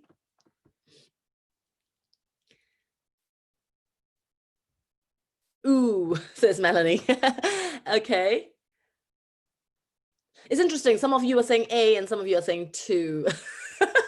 Different cultures, perhaps. All right, A, B, or C. A, B, or C. Depends on the culture. But for yourself, Rolf, for yourself, if you were working in the bar in your country, okay, right, C. None. Okay. Aggressive behavior. That looks like a gun he's pointing at me. All right. Okay. So if you've watched the very famous Quentin Tarantino film, Inglourious Bastards, you might remember this scene, this really famous scene where a German soldier, well, who wasn't really German, he was an undercover German soldier, was having drinks with his other German colleagues in a bar. He then goes up to the bar to order 2 beers. He goes like this. He says 2 beers. And instantly, his colleagues know that he's not German, because any German person would know that 2 in Germany is this. This is 2 in Germany. Now, that's fiction. Real life, I actually know an ex-student who went to China and with his wife went to the bar and asked for 2 beers. He ended up getting 8 beers, not 7, but 8 beers, because in Chinese, the number 8 is written like this for bar, and this is 7 in Chinese. Sorry, this is 8 in Chinese. This is 7 in Singapore. Very confusing. And this actually happened. He was served 8 beers when he ordered 2, and he couldn't return any of it. So he had to sit there and drink 8 beers with his wife. Quite a funny story. How about this one? Another story about presentations, right? So you're giving a presentation to a group of 50 people. You look out into a sea of people and everyone has the most serious of faces, not a single smile in sight. You think this is because A, they don't like your presentation, B, they're very serious people, or C, they want to show you and the event respect. What would be your very first assumption? Be honest. How would you really feel? Yeah, I would say A too, totally. And I think that is why webinars and presentations online like this one can be quite disconcerting. And I remember Joe and Fee said earlier on today during their presentations that, you know, you can't see anyone's faces. So you're not quite sure if they're smiling or laughing at your jokes or looking at you disapprovingly. It can be quite disconcerting when you can't see your audience's reactions. And if you can see their reactions and they're not smiling, it's easy to assume, oh God, like Edward says here, they hate me. And we've all been there. However, if you speak to a Russian person, for example, they might tell you that in Russia, there's a famous proverb that goes something like, people who smile without reason are idiots. Or something like, people who smile without reason, or smiling without reason is a sign of idiocy. Same thing, really. For some people, listening to presentation is serious business. And we might, you know, want to listen and be serious about it and take serious notes about it. Smiling to some people might not equal friendliness. Smiling to some people might equal being frivolous. So the way we interpret things as small as smiling could simply be different internationally. Thank you, Paul, for your comment about how English language teachers might find it harder to present online because interaction is so important in ELT. And I think, you know, that is so true. And I did a presentation, a webinar for Macmillan a month or so back about how we can do the communicative approach online. And it was focused on basically that, how we can really get that interaction going despite facing the challenges of teaching online. Let's look at the next one. So your boss is reprimanding you for something you've done. Do you look at him in the eye, look at his nose, or look at the ground? Now, as you can imagine, these are very cultural issues, right? With certain cultures, looking at someone in the eye is a sign of interest, earnestness, and being sincere and honest. In some cultures, looking at someone in the eye when they're reprimanding you, when they're telling you off, is a sign of rebellion. It's a sign of saying, I've done nothing wrong, so what? In some cultures, looking at someone in the eye when someone's telling you off, it's saying, I've done nothing wrong. I'm telling the truth. Believe me. Some of you have worked in Korea and Japan, and you might be familiar that in certain parts of Asia, looking at someone's nose or other parts of their face or shoulder might be much more appropriate than staring at them right in the eye. And thank you. Yes, I have an American neighbor with 2 sons about the age of my kids, and she's constantly telling them, look at me when I'm talking to you, look at me, you know, look at your brother when you're apologizing. And clearly, for some cultures, looking at someone in the eye is really, really important. It's like staring into your soul, I suppose. But for some cultures, that isn't the case. So we must remember that that itself is a cultural construct. That belief that you need to look at someone in the eye is cultural. I thought this was a really good example of the kind of intercultural misunderstandings that really does happen. These are the things that you can't solve with a simple do's and don'ts on a Google list. Right? So you have your dog saying, you smell terrible. What's the occasion? The words you smell terrible might mean one thing to some people, but it might mean something completely different to others, to other species, for example. I love this quote by George Bernard Shaw. He says the single biggest problem in communication is the illusion that it has taken place. Why am I telling you this? Because as English teachers and English students, we are trying to learn a language to enable ourselves to communicate. We are enabling ourselves by giving ourselves this important tool called English so that we can communicate with more people. And for most of our students, the moment we're using English, we are communicating internationally. For most of my students, using English means that they will be communicating interculturally. So why are we focused on grammar and lexis when really most communication breakdowns don't happen because of grammar and lexis and pronunciation? If you look at ELF research, a lot of communication breakdowns do not happen because of language. I remember doing my master's at King's, and a story that the lecturer told me reminded me profoundly of my own story when I first came, my own intercultural story when I first came to the UK. So I'm born in Singapore, I was born in Singapore, grew up in Singapore, and came to the UK in my very early 20s. I lived in a house share at the beginning, and in this house share, I had 7 other housemates to negotiate with.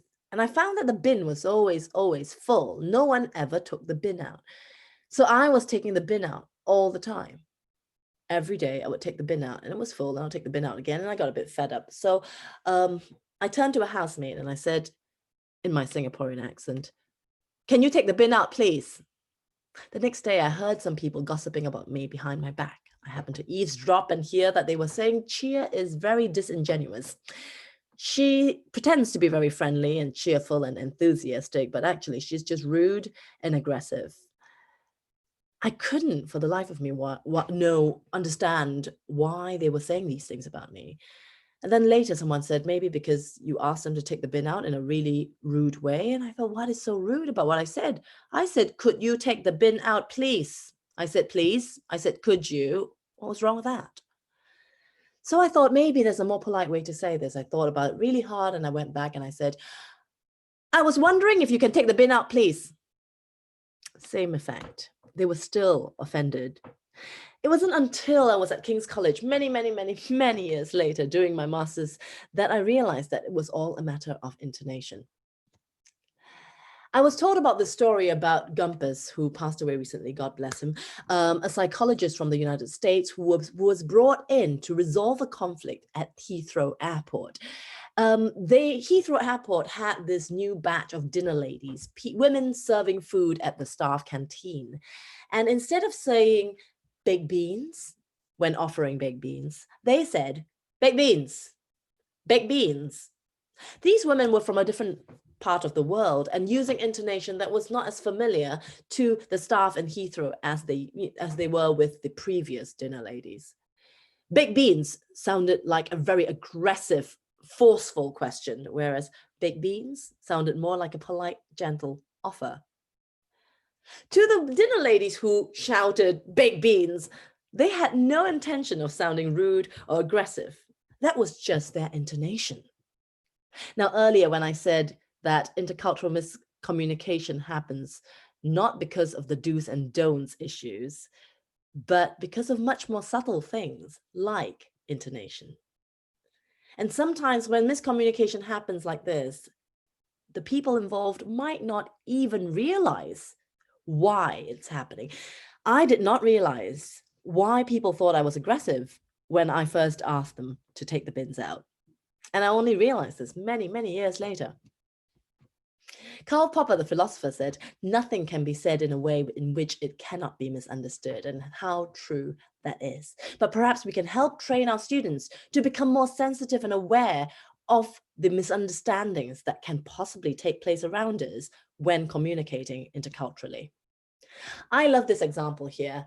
Now, I'm not going to read it for fear of adding my own intonation to it. I'm going to let you read it quickly, and I'm aware of the time, and then I'm going to unpack this for you.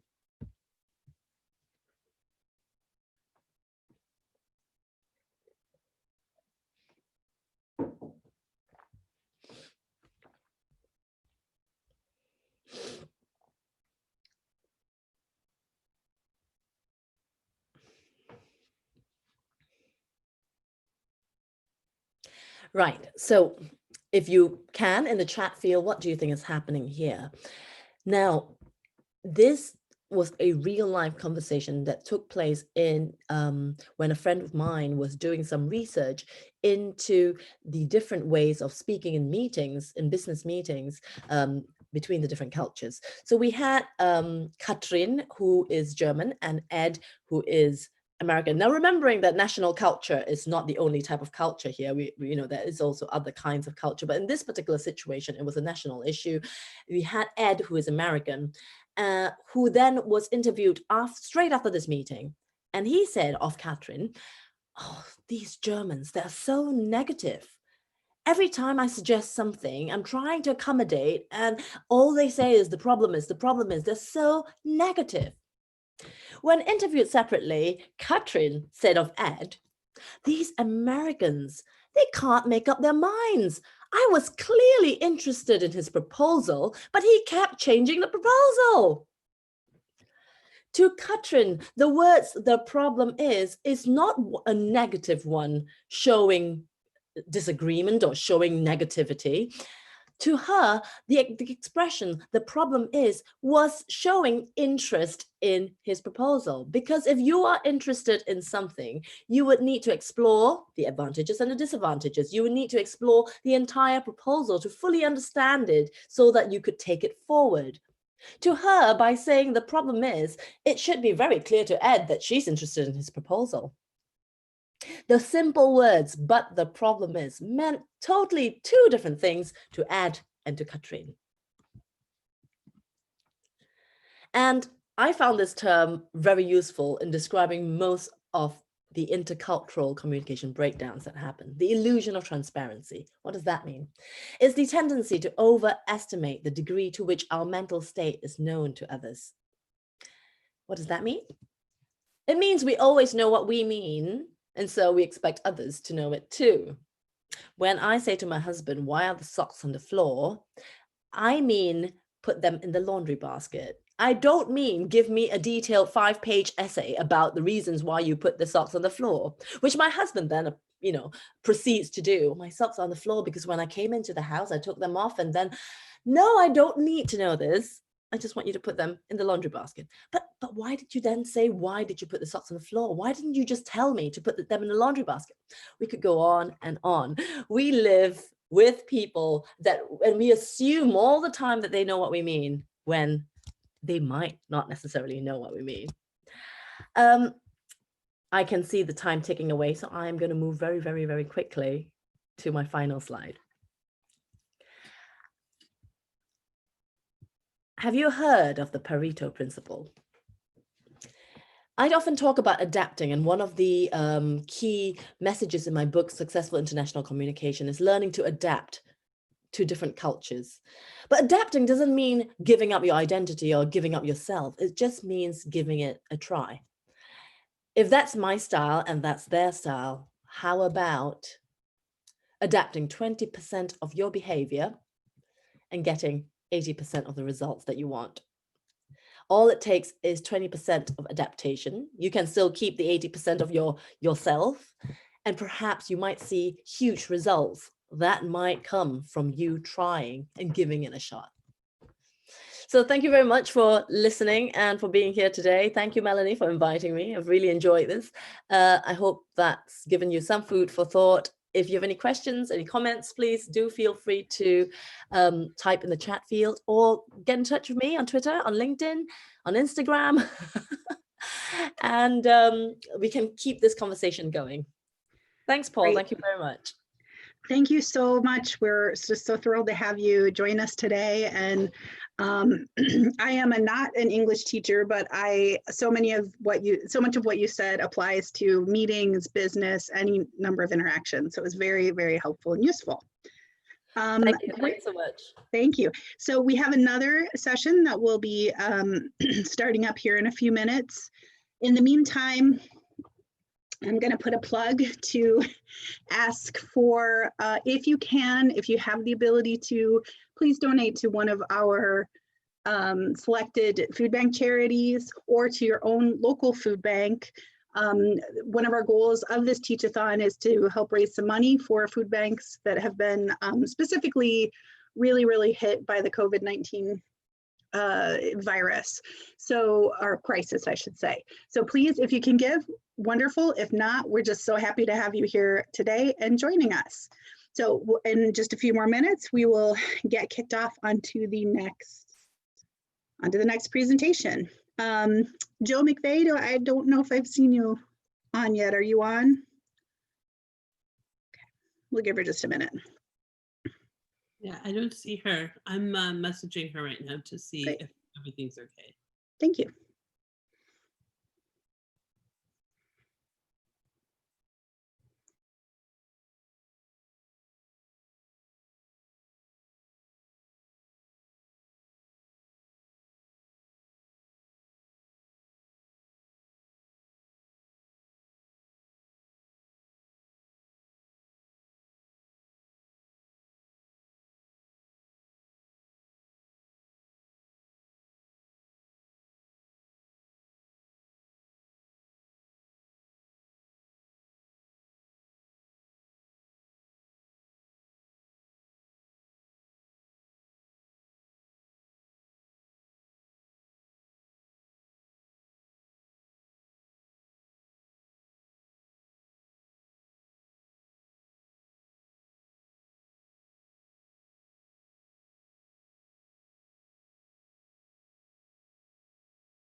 Okay, so I actually misspoke. We actually have Paul Breen up next. Paul, are you on the call and Yeah. available to start presenting? Great, let me stop sharing my screen. So Great. That's great. And then if you want to go on video, you're welcome to. You just go to, am I on video at the minute? I don't, let me double check. Oh, I see you now. Wonderful. Okay. I'm going to bring this up to full screen. So I haven't actually ran a PowerPoint on Zoom before, but I've done it on other platforms. So hopefully this will work. I did my PhD in the area of educational technology, so you know, if it doesn't, it should be a Constantly changing. Okay, brilliant. Yeah, that's it. Great. Can everybody see that? Yep, thank you. So just a quick introduction. Up next is Paul Breen.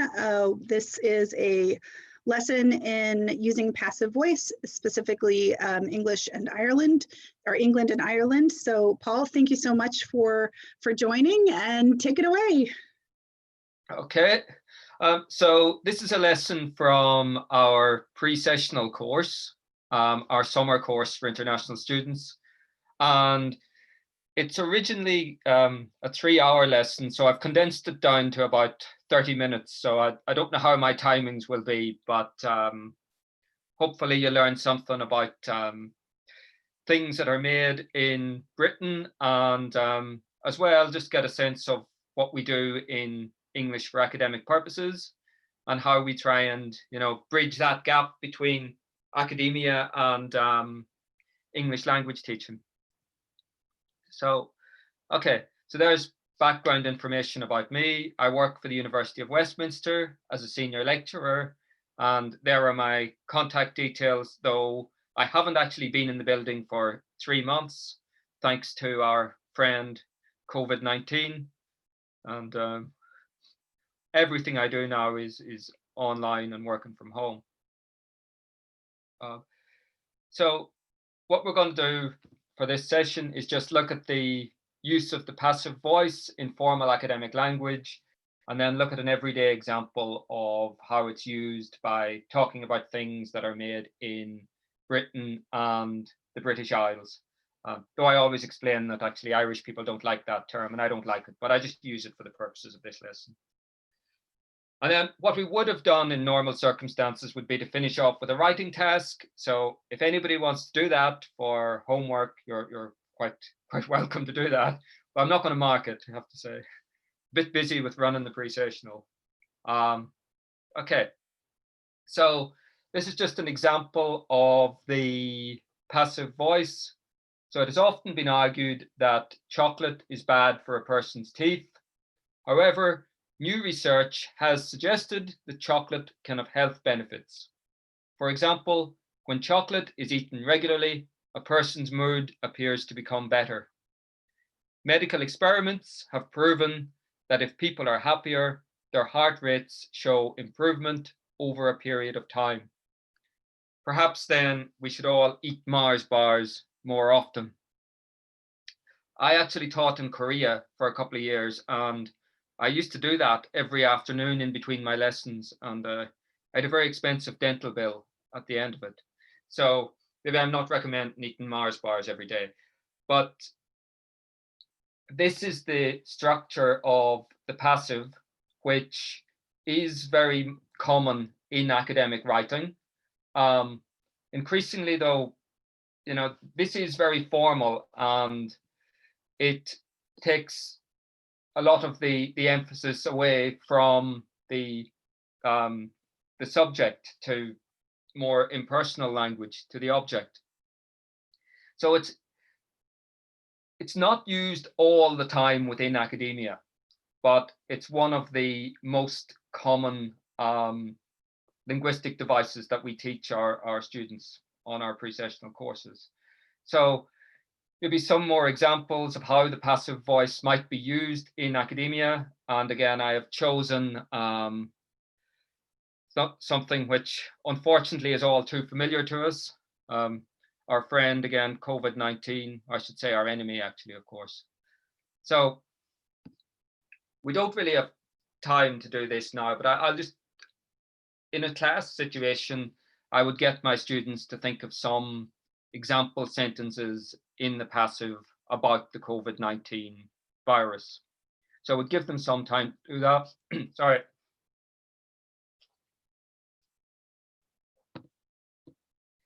So here are some of the example sentences that I would show to students. The search for a COVID-19 vaccine has been undertaken in different parts of the world. Unfortunately, we still haven't found one, but hopefully it's coming soon. A new strain of the virus was discovered in the spring of 2020, and patients are isolated and treated in special wards within hospitals. Further information about the origins of the illness has been released into the public domain. Now, one of the things that we try to do in our academic English classes, though, is we try to make things more engaging for the students. So then in this session, I'm going to move away a little bit from sort of formal academic type activities to things that are more fun. If I can get the slide to move. Okay, all right. So very often passive voice is used to talk about processes or things that are made in a particular country. So I mentioned one of the countries that I taught in where I ate a lot of Mars bars, which were bad for my teeth. Thankfully, this was a lot better. This is one of my favorite foods, actually. So I can't bring the chat up for some reason here, but you can guess yourself in what country you would find this traditional meal and the side dishes. So you might know this. With full screen, as I say, I haven't got the chat facility up. I think it's bibimbap from. Yep. Yeah, exactly right. Is that Melanie? No. Yeah. Yeah. Bibimbap. And it's a South Korean dish. And it's made from rice, vegetables, egg, and sometimes meat as well. And in the background, you can also see some side dishes such as kimchi. Kimchi is a really spicy cabbage that you get in South Korea. So again, it's grown, produced, and sold in South Korea. And you get this with every meal in Korea. Probably if you're not used to it, it does taste very spicy. But when you've spent some time in Korea and in China as well, because I've been working in China quite a bit recently in the last couple of years, you get used to very spicy food. So the next activity, again, would probably be best if we had the chat function, but it's just to give you a sense of what we do in EAP. So you're going to see a list of products, and you have to think of the places where they are made.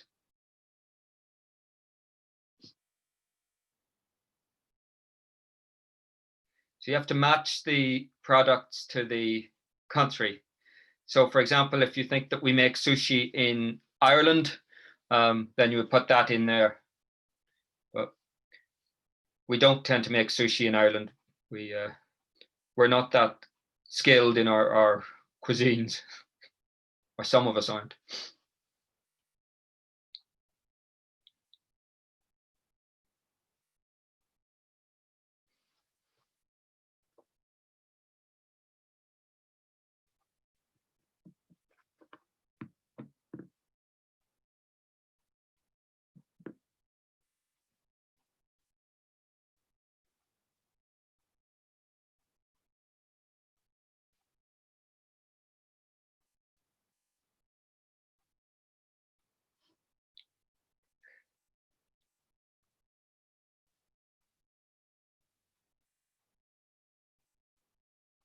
So I guess in a normal 3-hour session, we would give people 5 or 10 minutes to work together on this in their groups, and there'd be a lot of interaction, but we can't really have that here. So here's the answers with everything in the passive voice form. So sushi is made in Japan. Guinness beer is brewed in Ireland, and it's one of our most famous exports. I probably should have said that at the start, actually. I'm originally from Ireland, even though I'm based in London. Thai noodles are eaten in Thailand. The pyramids are found in Egypt. Kilts are worn in Scotland. And you might have seen the picture of Mel Gibson in Braveheart. So he's wearing a kilt there. Bollywood films are made in India. Arabian coffee is sold in Saudi Arabia. Cricket is played in England during the summer, though this summer we're not likely to have any sports, unfortunately. Gold and diamonds are exported from South Africa. Samsung televisions are made in South Korea, so they don't just make bibimbap. Lots of toys are manufactured in China. Kangaroo burgers are cooked in Australia. Sugarcane is grown in Jamaica. Famous wines are made in France, and Roman ruins are found in Italy. So, being Irish, I'm going to pick out the Irish marker sentence. And that sentence is Guinness beer is brewed in Ireland. And here down in the bottom of the screen, by the fish and chips and a roaring fire, you can see a pint of Guinness.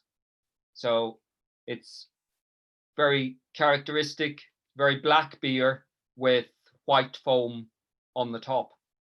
But you're not learning about Guinness, even though that might be preferable sometimes.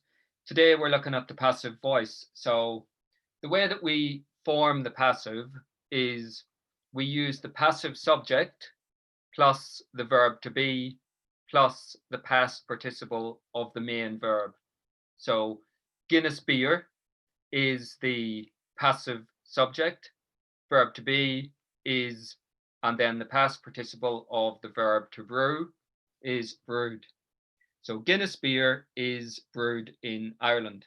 But actually a bit of cultural knowledge as well. We don't call Guinness a beer. So it's so well known, and it's a particular type of drink anyway, known as stout. So we just say Guinness is brewed in Ireland. But because you might not know what Guinness is, I've chosen to put in the word beer as well. Okay, so as I said, this was part of a much longer lesson actually, where we introduced students to various aspects of culture and lots of different cities and parts of Britain and Ireland. So I don't really have time for that today, but you'll get a sense of how diverse and how varied Britain actually is, because we do this at the start of the course as well, because our students come to Britain with a lot of stereotypes. I mean, you know, some people have graduated from King's College here apparently, and I actually graduated up north in Manchester, even though I work in London.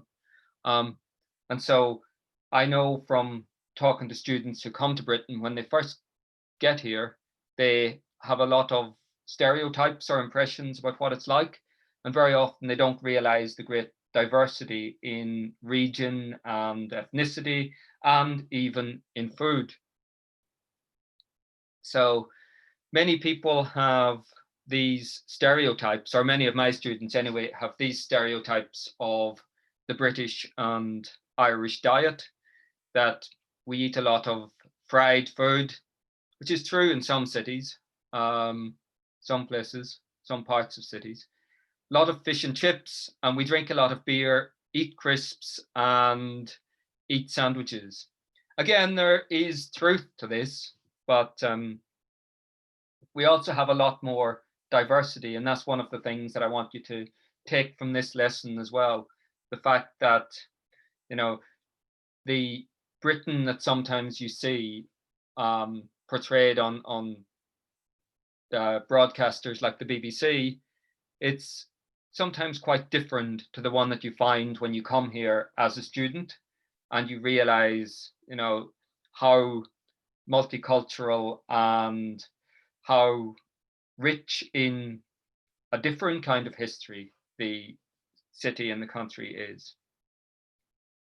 So just one of the great things about living in London as well is we have such diversity and we have such access to restaurants. I mean, a friend of mine, an English teacher as well, he and his partner, one year, they decided to spend the entire year going out to a different restaurant from a different country each week. And there's so many different restaurants and different types of cuisine in London that you could actually probably spend 2 or 3 years doing that. So this picture is from one of the courses that we run in the University of Westminster, which is a sociology course in food. So it's a module in the study of food. And what the students do is, instead of spending their time in the classroom, they spend their time out in the streets of London, exploring how the food is connected to the different parts of London. For example, you might have heard of Brick Lane, which is where a lot of the Bangladeshi community moved to. And there's an incredibly amazing range of curry houses and other types of restaurant from that part of South Asia to be found there. And so the students will go there and they will look at the different types of cuisine and how that connects to the culture of the area, and how in many ways things like that, by giving the British people such a positive experience of food and their culture, groups like the Bangladeshi community have become more integrated into British society. So this is a really good course, and I would talk more about that if I was in a 3-hour lesson, but I won't. And then as well, there are other parts of England or other things that maybe people aren't readily aware of when they first come here as students. Different regions of England have got their own types of food. Probably not as delicious. Sorry if anyone's from Liverpool or Middlesbrough that I'm about to mention, but the food's probably not as diverse there as it is in Brick Lane, or as delicious. But scouse is a type of food that is made in Liverpool, and in a town called Middlesbrough, further up in the north, they make another food called parmo. So I would show the students these, but we don't have time today. And again, there is the traditional, we call it the traditional Irish breakfast. In England, they call it the traditional English breakfast. And I guess up in Scotland, they call it the traditional Scottish breakfast. So we all fight for ownership of this delicious meal, which isn't always appreciated maybe by our international students. So again, Devonshire cream tea, just looking at the time. Okay, Devonshire cream tea is something else that is drunk in England. So it's drunk at the seaside in Devon, and scones are eaten with this. So again, you can see how the passive is used. So you have Devonshire cream tea as your passive subject, and then the verb to be, and then drunk. So Devonshire cream tea is drunk at the seaside in Devon, and scones are eaten with this. So the idea is students will see this and you will remember this structure, because you will have this association with food, which is easier to remember than a lot of very abstract, very serious sentences, maybe about scientific discoveries or that sort of thing. Oh, my slide won't go on. Okay. So again, Yorkshire pudding, and we had York mentioned in the previous session. So Yorkshire pudding actually comes from Yorkshire, and it is made in Yorkshire, which gives it its name, and it is eaten as part of the traditional English Sunday roast. Okay, and something else, eels. This is a London delicacy. So eels were eaten in the East End of London. These were caught in the River Thames, and they were cooked to be eaten, usually in raw form, in a dish called jellied eels. Okay, that's a picture. And you probably know this guy, quite famous in both Britain and America and the rest of the world. So David Beckham, who is from the East End of London, and here he is eating eels, though not the jellied kind. Now, this is another exercise that I give to the students, usually after we have had some teaching about Scotland. So there's a whole chunk of the lesson that I've actually taken out. But again, I haven't got the chat up here, but can anyone guess what this is? Well, I'll just say the type of guesses that I usually get are sausages, pastries, some kind of chocolate dessert, or fish as well. But actually, it's something that is eaten in Scotland. And that's why in the beginning, I showed the picture of the Mars bar and told the story of when I was teaching in Korea, which was actually true. I didn't make that up. So this is a deep fried Mars bar. So you boil the Mars bar in oil and then you eat it.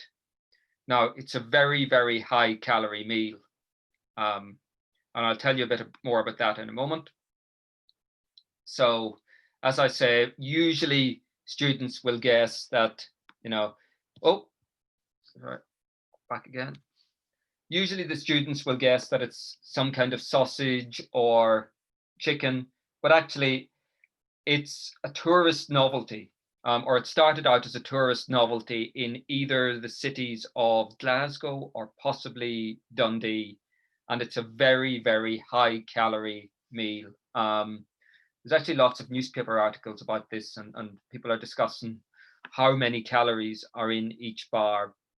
Some people say it's much more than 900, but you can imagine the chocolate is already quite high in calories, and if it's boiled in oil, it's going to be worse.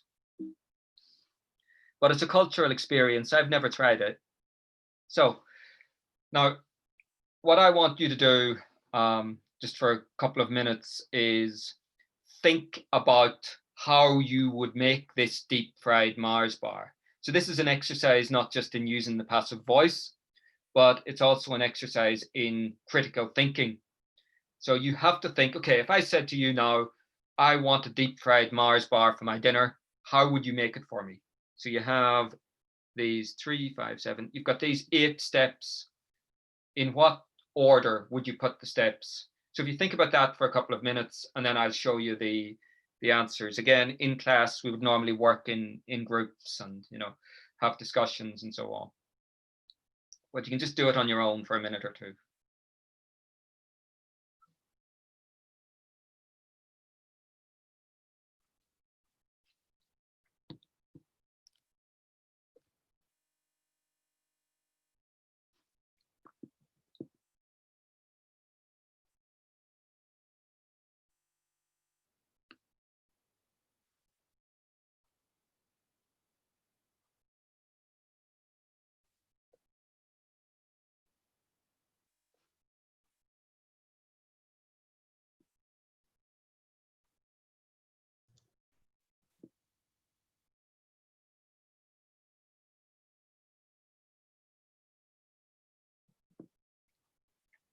Okay, because I'm conscious of time, these are the steps that you would go through in order to make a Mars bar, deep fried.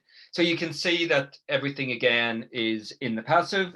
So the Mars bar is put in a freezer. After a few weeks, it is taken out of the freezer. Oil is boiled in a saucepan. A very high temperature is reached. The cold Mars bar is dropped into the boiling oil. After about 30 seconds, the Mars bar is taken out. The deep fried Mars bar is left to cool, and the high calorie meal is then eaten. And actually, students love doing this exercise because it does require a lot of critical thought. Okay. Now, again, I'm conscious of time, but what we would do at this stage of the lesson is get students to do a few exercises in the use of the passive voice. So we would keep the theme of food, and then also, again, teaching them a bit about culture. Because it's based in London, we also encourage our students to go out and experience the city and live the city. So this is Greenwich Park, which is not too far from where I live or where I'm currently trapped, thanks to our present circumstances. So I'll just show you the answers rather than, waiting to try and do it because we don't have enough time. So breakfast is served early in the morning. Eggs are fried or boiled. Toast is eaten with the eggs. Tea is drunk with breakfast. Dogs are walked twice a day because they don't usually walk by themselves. Somebody has to walk them. They're first walked early in the morning. They're taken to a large area such as a park, and they aren't allowed to walk without a collar and lead. Okay. And again, if you ever come to London, I would certainly recommend that you go to Greenwich Park, because not just because it's near me and it's good for the local economy or whatever, but it is a really, really nice part of the world, very scenic. And it's quite sad that, this is probably the first summer that I won't be able to go there and relax a lot. because of the situation. So a few more examples. These are maybe a little bit more difficult. And again, if we had time, I would give the students a few minutes to do this themselves, and then sort of check the answers or whatever. Okay, so the royal family are born as important people. The reason we don't say were born is that we can assume that unless there's a revolution in England, which is quite unlikely, they are going to continue being born as important people. So like it's an ever-present kind of truth. So the royal family are born as important people. The king is not chosen by the ordinary people. The choice of king is decided by birth, and the eldest son is selected as the king, though they have changed the law, and now the eldest daughter can become the queen. Throughout history, women were not allowed to become the queen if they had brothers, which was, institutional sexism. But that has changed, which seems quite fair to me. Yeah. Good English footballers are bought and sold for lots of money nowadays. Millions of pounds is earned by Premier League footballers because we're not counting the pounds individually. The best players are asked to play for their countries, and young players are taught in special football academies. And again, just more examples that we use for reinforcement and to teach the students important things on British culture, because we also encourage our students to watch the news, to watch TV, watch things like soap operas and TV shows in English, because that really helps you to learn. And actually, I have had cases, for example, of a Polish student of mine who had a perfect London accent, East London accent. Well, not really East London, but generally London accent, from watching EastEnders. She talked like an actress on EastEnders, simply because she watched the show all the time. So EastEnders is another soap opera like Coronation Street. So News at 10 is shown on ITV every night in Britain. This is out of date now, but the news stories are presented by Trevor MacDonald. Coronation Street is watched by millions of viewers, and Coronation Street was first broadcast in the 1950s. So these are again examples of not just how the passive is used, but also a good way of learning about Britain and about British culture, because the News at 10 was very much a British institution, and Coronation Street as well was one of the first soap operas, which are very popular with British people. And actually, again, just talking, just in terms of learning about British culture, and a thing that is quite important in the present climate, Trevor MacDonald was the first Black broadcaster to appear on the news, on mainstream news channels in the 1970s. So, in terms of trying to be a more diverse society, Britain has made a lot of effort in that area to kind of overcome some of the more negative aspects that it first experienced when, we had race issues in the 50s and 60s and so on. So that's one of the things we always try and show our students as well, about the diversity in Britain. And this lesson hopefully will give you as students and any other students who see it a sense of the not just things that are made and done in Britain, but an awareness of what the broader society is like. And well, unfortunately, from my point of view, I don't be political, but it has maybe regressed in recent times, but we can hope for better days. So again, going back to Guinness beer. So that's the end of the lesson, and I hope that everybody has a good weekend, and that is Barack Obama, who actually has Irish ancestors as well. Anyone with any degree of Irish ancestry is claimed by the Irish, so we claim Barack Obama. And Wonderful. yeah, Wonderful. Thank you, Paul. Thank you so much for that. That was really, there were some just great examples for us, and really good examples of using passive. So thank you so much. And thank you for everyone who has attended and is watching. We are going to just take a real quick break and flip on over to our next presenter.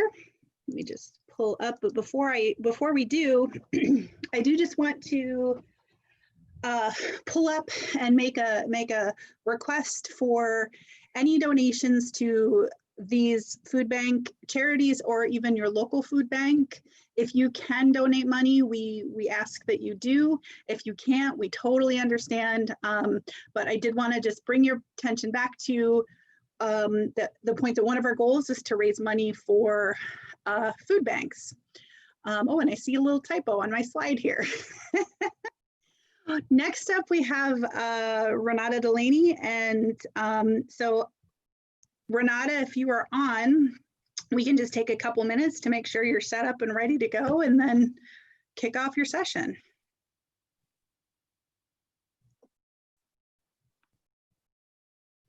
Okay. So I do see you on, Renata. You are currently on mute.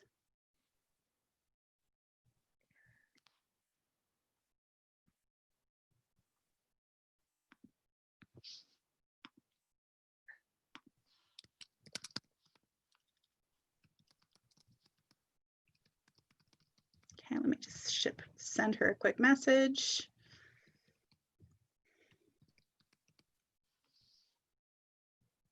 I'll send her a message too. Great.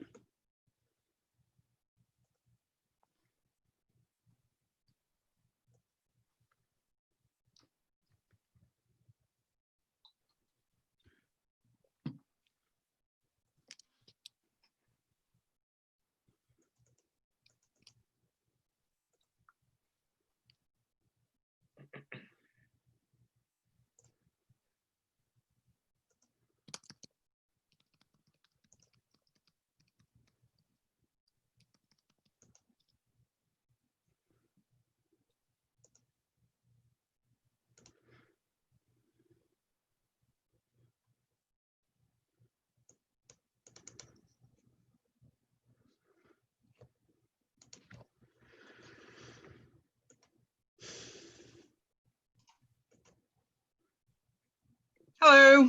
Hi, I'm here. Sorry. Wonderful, wonderful. Welcome. Great. Well, we'll just take a moment to get you all set up and then get kicked off. So Renata, we can hear you, which is great. And if you would like to be on video, you can do that by selecting Start Video in the lower left-hand corner of your screen.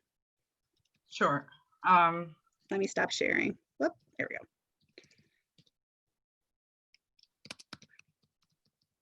Can you all see me? I don't see you yet, but I might be looking in the wrong place. I can see Paul. Paul, are you sure you're not still sharing your screen or anything? I don't know. Well, Paul, he's still on video. So once we get Renata up and running, I will present or will promote her video to show at the top of the screen. Ah, Yeah, wonderful, I see you. Hello. Hi, everyone. Wonderful. Great. So so just a couple housekeeping things before we get kicked off. So Renata, are you able to see the group chat? Yeah. Wonderful.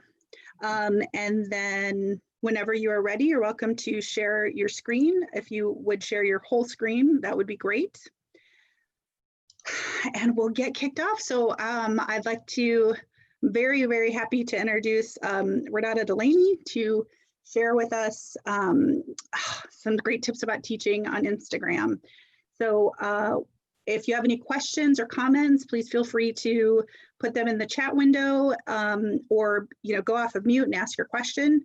And without further ado, I will hand it over to Renata. Thank you.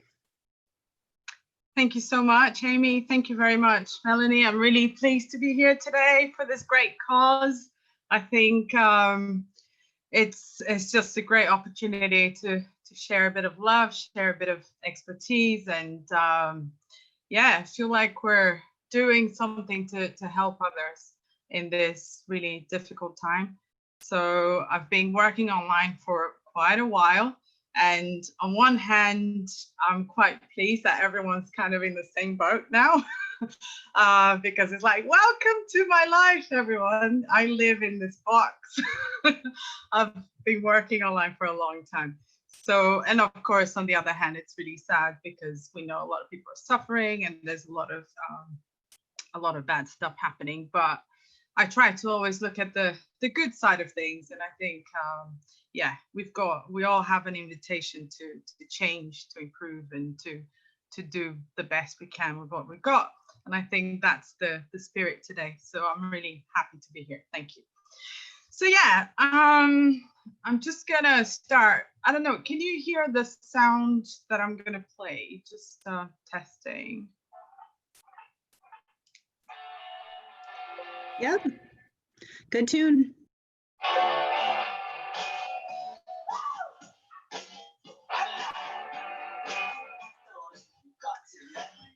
So yeah, I always start with this song because especially for teachers and companies, I think social media started like, you know, something that was for children, for teenagers, something that's not to be taken seriously.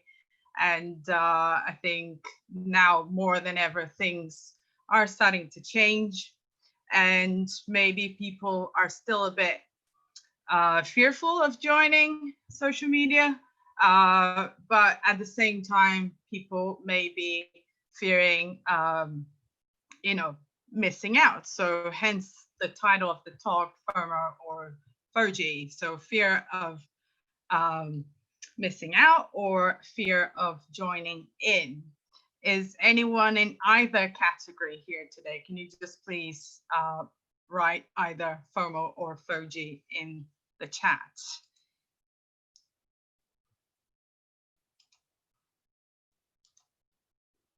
Always FOMO, both. Okay, a bit of everything. Yeah, it's tough because it's a new way to communicate. It's a new way to see things, and I think it's important for us to start to understand this. So before I dig in, I'm gonna just give you a little bit of context to this. I think there are three things that we can think about in terms of social media. So you can either develop your personal branding. That's a good way of looking at it, especially nowadays. I think a lot of people have thought, well, if I cannot be in the real world, where am I in the online space? So social media is a good way to develop that personal branding.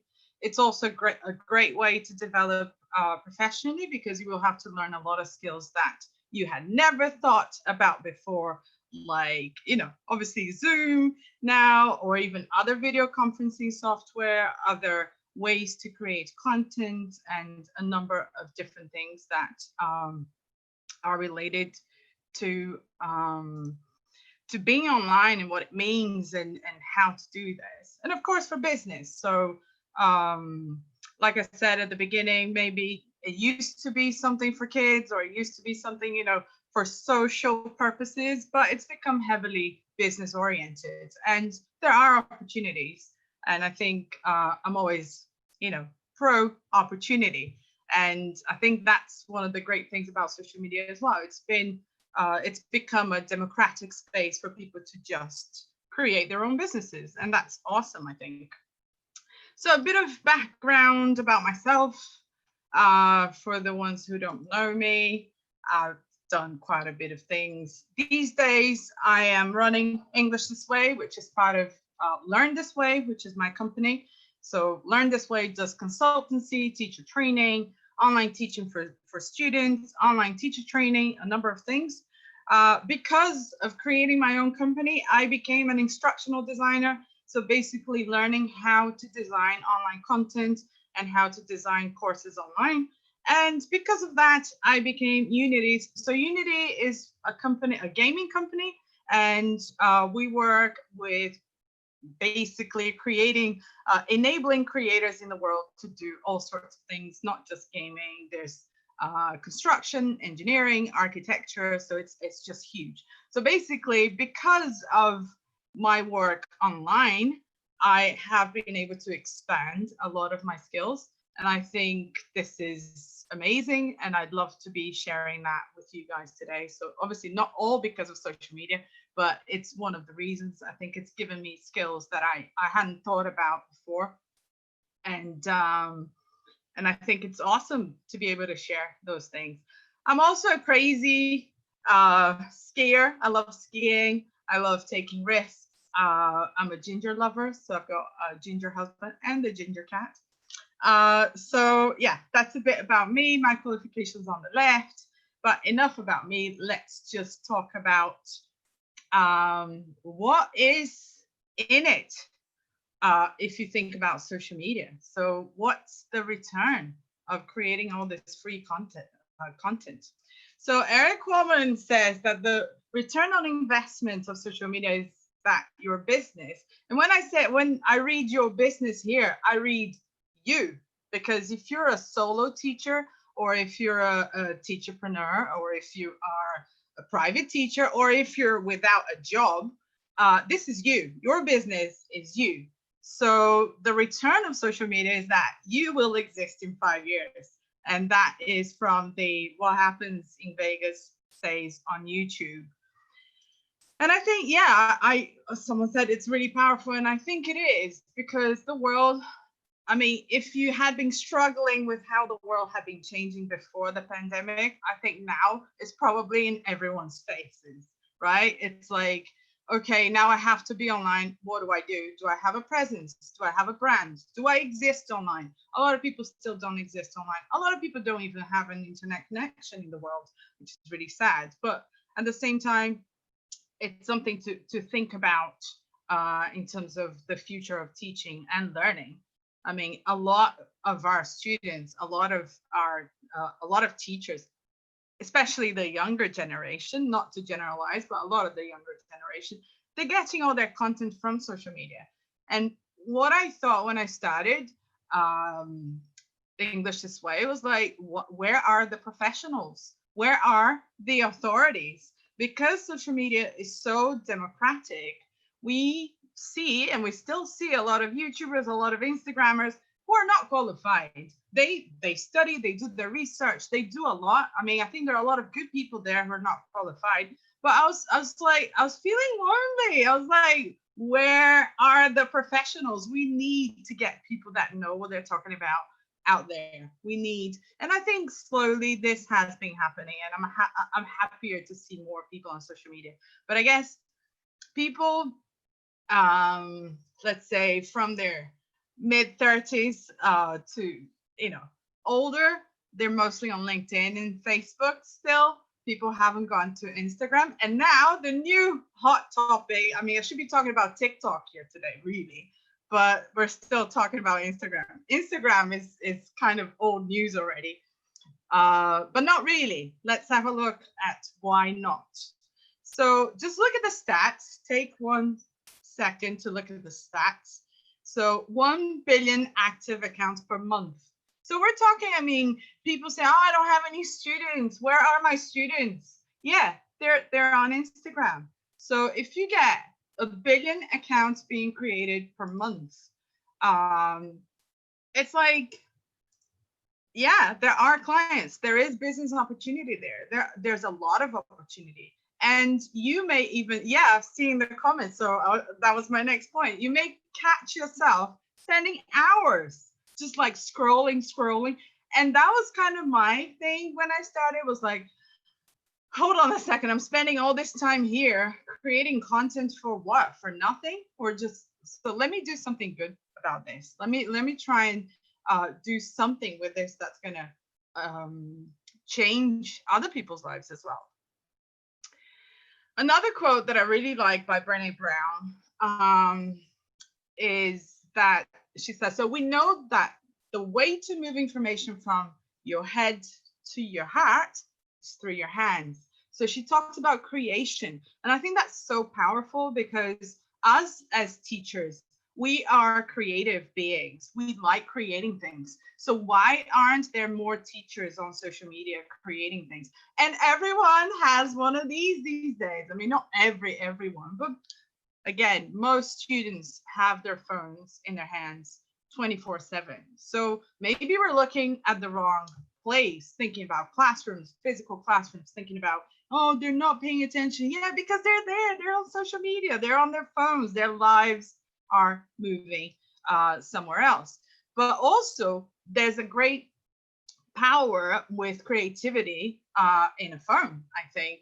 Most the content I create is, so for example, this background, you can see here, the Zoom background, I created this with my phone. So most of my content on social media, I create with my phone. So I think that that's something that's quite powerful as well. Okay, so how do we start? Everyone starts from scratch. So I know it's obvious, but I think it's important to say I started with 0 followers. I started with no one following me, and that's how everybody starts. And you just have to get this idea that you have to start big. And there are many, many other teachers that are so much bigger than my account.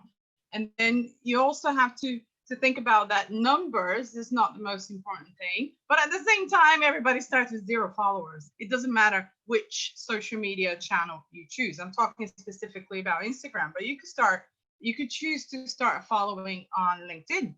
You could start, like I said, TikTok is the next thing. If you want to look at young learners, teenagers, maybe, yeah, start a TikTok account. But everybody starts from 0. So take that out of your mind.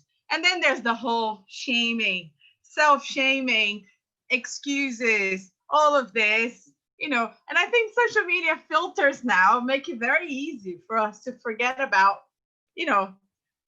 all these excuses, if you like. Oh, I'm too old for this. Yeah, just put filter on. Look how pretty I am there with my mouse. Oh, what's the point of doing all this for free? I don't have time. You just really need to go past all these fears, all these things that we tell ourselves, and maybe try something new. Maybe you will find out it's not for you, or maybe you will find that something that you can incorporate with your business, with your teaching, with your life, and it's something that you might want to expand on or not. But I think it's a good idea to try because there are so many skills you can learn. So it's very simple to start. What do you need? Like I said, I do everything on my mobile phone. I just hate having the idea of because my creative process has to do a lot with what's going on around me. So I could be in the street taking pictures and, oh my God, that's going to be a post. Or I could be sat watching a film and then I hear maybe an expression I want to share with students. So I just write that in my phone. So it's very easy to do that on your phone, I think. A few apps, good lighting. So that's something that if you want quality, it's a good idea to think about lighting. Or if you don't want to think about lighting, just do things during daylight, which makes it easier. A bit of creativity and discipline. So we're going to talk a little bit about discipline a bit later on. Now, I came up with this instagogy kind of. So what's the method behind this? So the method is micro-learning. So we're looking at little bits of learning that we want to share with students, and we want to see how far that goes. So the higher the number of followers, the more you can see their response to your content. So on Instagram, for example, if you have a business account, anyone can have a business account, by the way. It's just a switch of a button. You can have the statistics to see how people are engaging with your content, and you can see how many people liked it, how many people clicked on things. If you have more than 10,000 followers and you use a link on your stories, for example. And of course, you can collaborate with your students and have a different reach. So English is Way, my company, reaches over 50 countries nowadays. And that is because of social media. I'm not going to say it's because of anything else, because I'd be lying.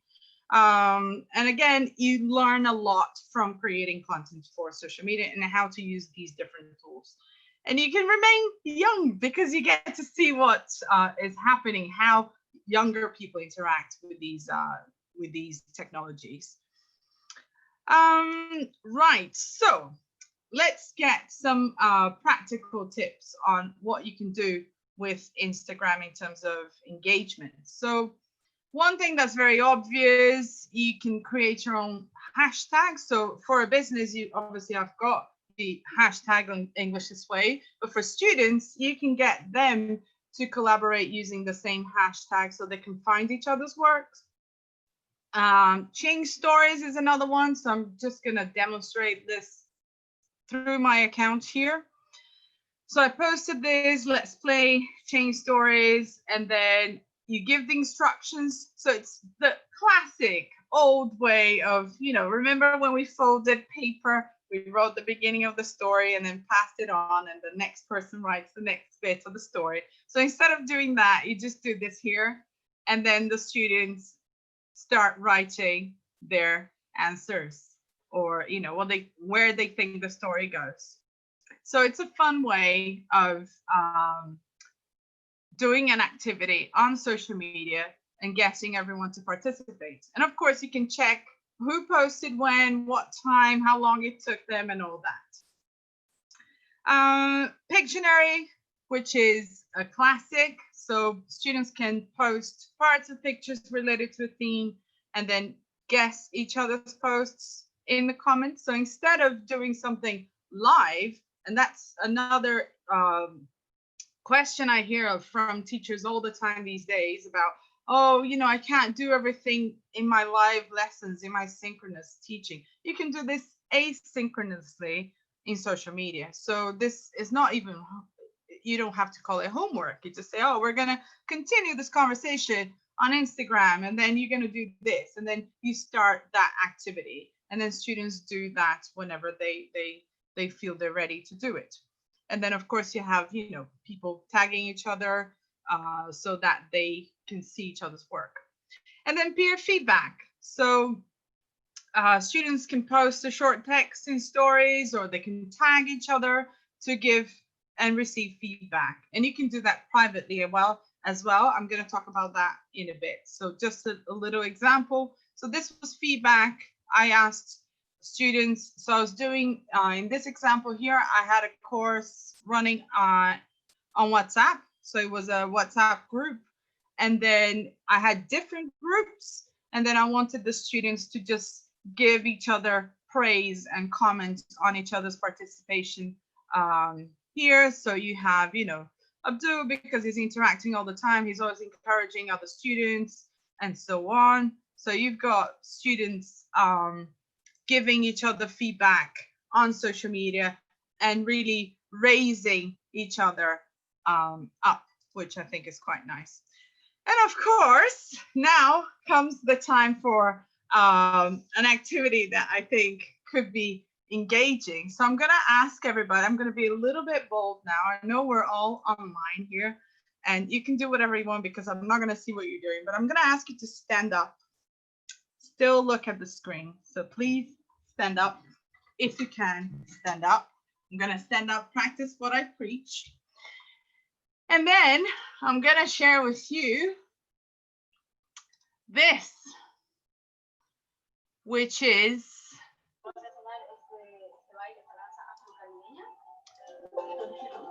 the champeta. So if you are American, or if you saw the Super Bowl, you could see that Shakira had the champeta challenge going. And we're going to do the champeta now very quickly. There's a quick tutorial. So if you're standing up, it's a good opportunity for you to move a little bit and copy the tutorial. Let's just do that for a couple of minutes. Siempre flexionada. Okay. En punta. Okay. Viene pateadita, pateadita, skip, pateadita, skip, pateadita, pateadita, skip. Exacto. Arriba y abajo. Ok, ya me cansé. valiente. Okay, I'm gonna stop now. Maybe you did it, maybe you didn't do it. You can try it later. Just look for the Champeta challenge, hashtag Champeta challenge, and you will see that this obviously went viral. That's another thing that you can do. Oh, I did it. It was amazing. I'm gonna do it. Okay, cool. So I'm just using this to illustrate that a challenge is a fun thing to do with your students. So you just create hashtag whatever challenge. So here for this purpose is the Champeta challenge for ELT. But you can just create any challenge and then get your students to do something and share that. And maybe it's going to go viral. We never know. I mean, there's no secret for something to go viral. Oh, I tried. Okay, Joe. Ooh, I want to see that.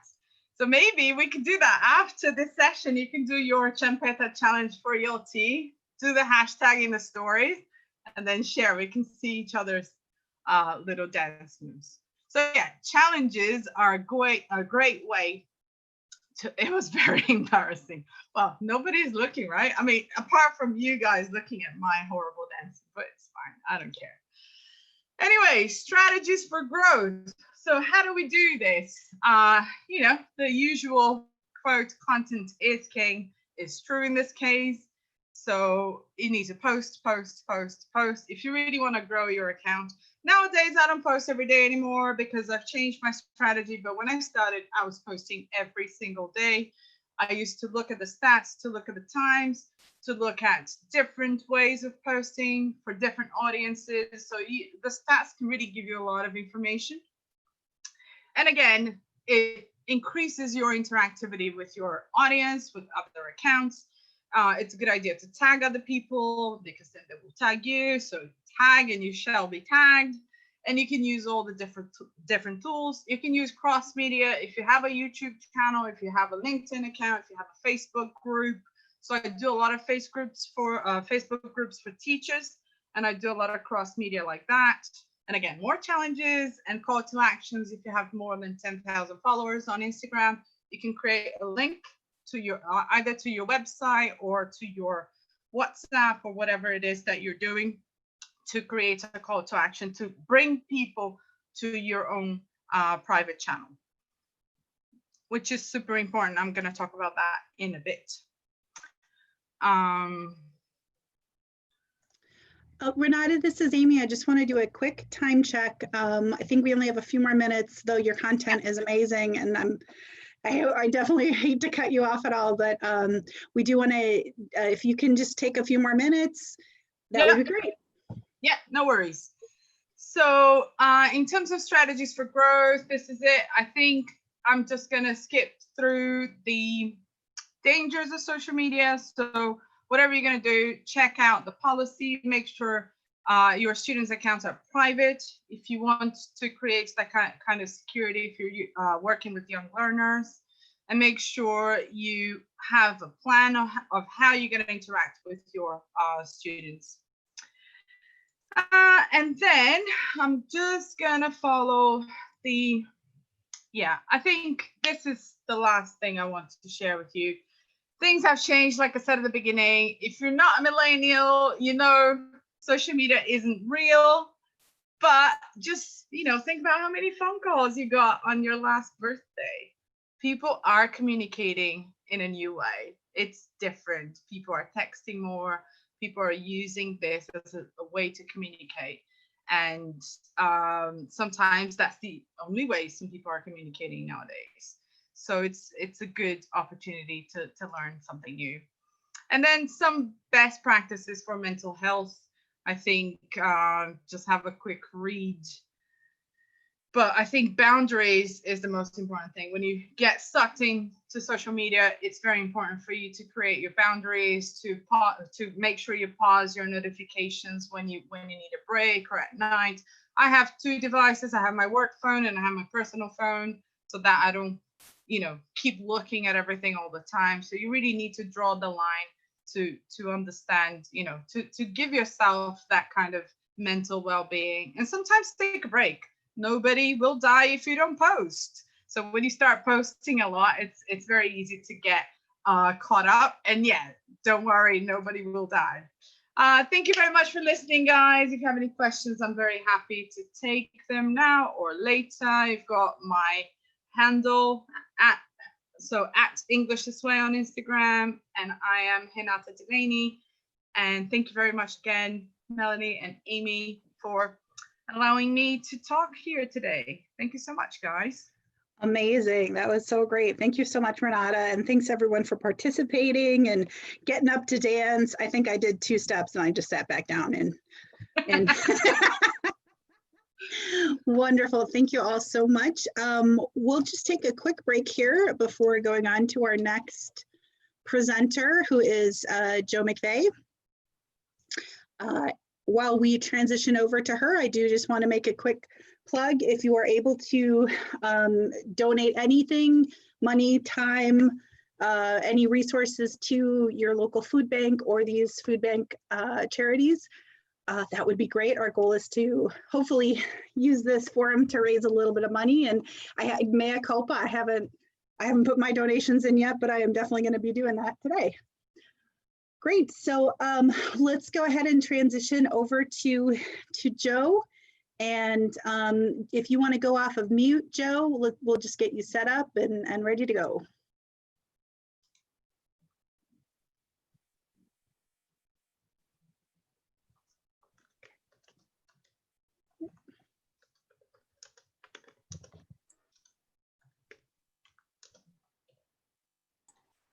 Hi, you got me? Yes, great. We can definitely hear you.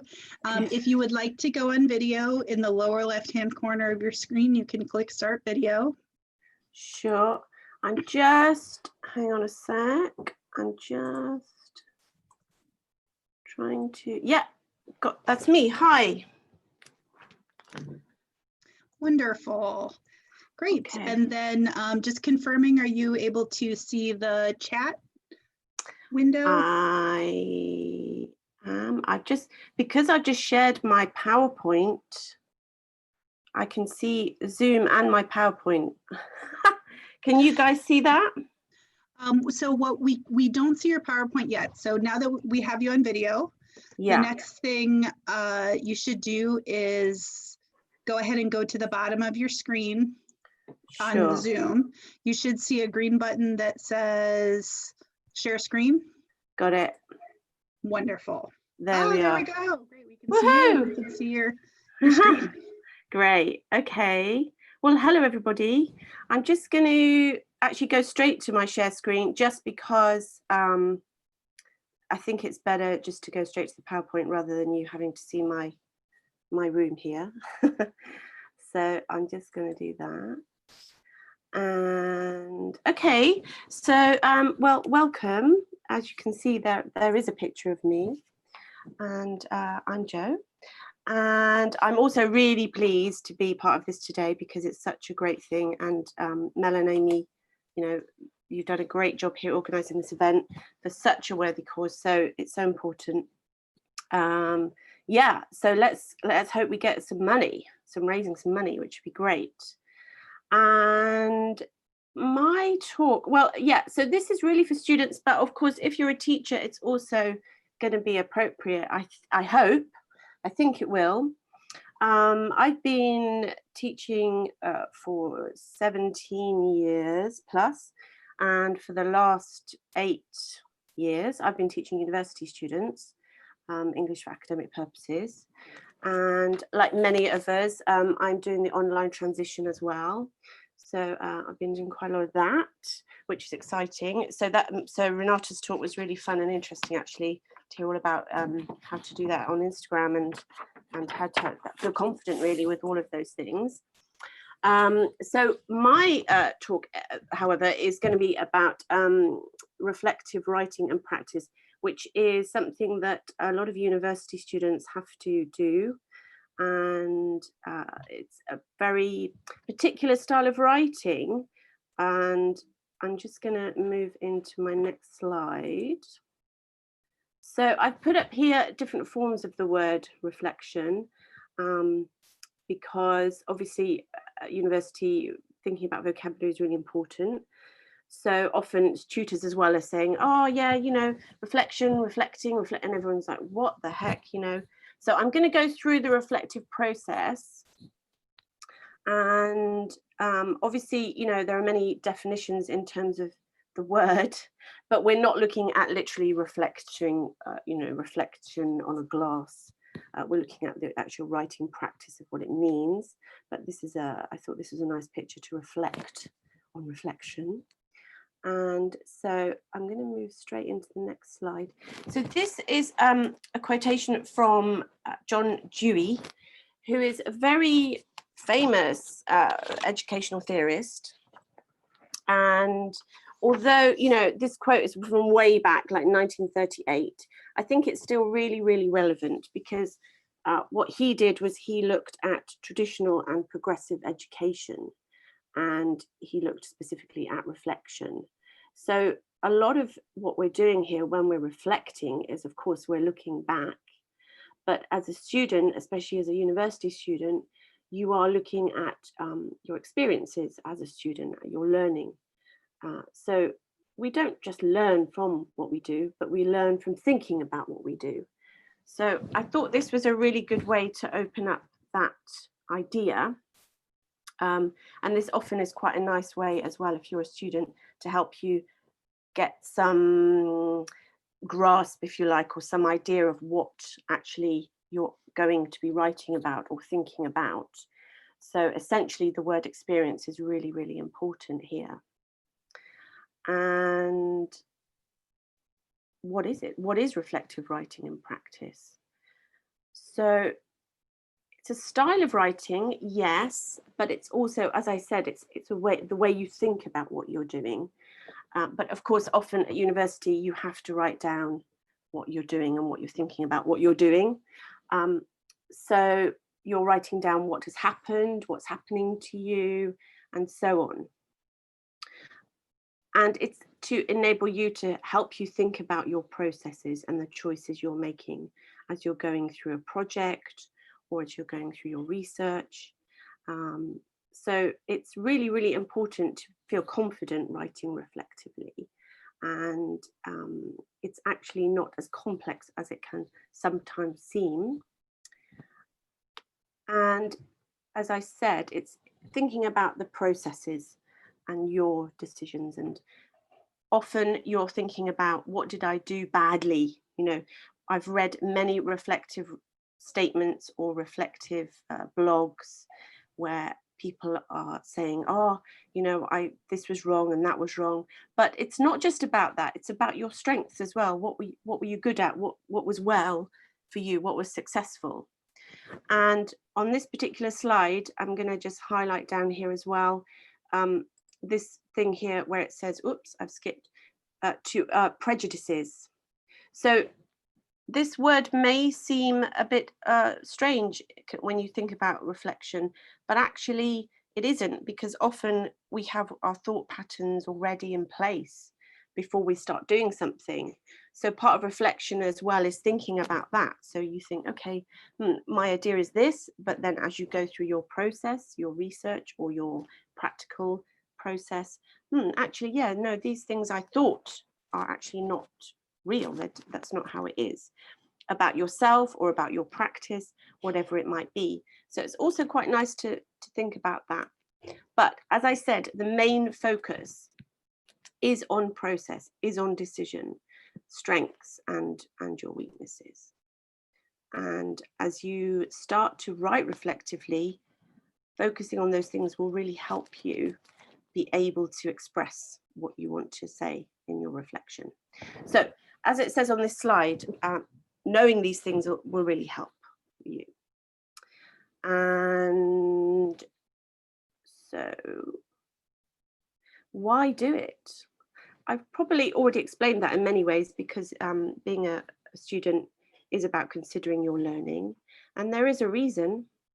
So it's about writing down your thoughts, and it's about thinking about what you're doing as you do it, which can be a real challenge, particularly when you're caught up in what you're doing.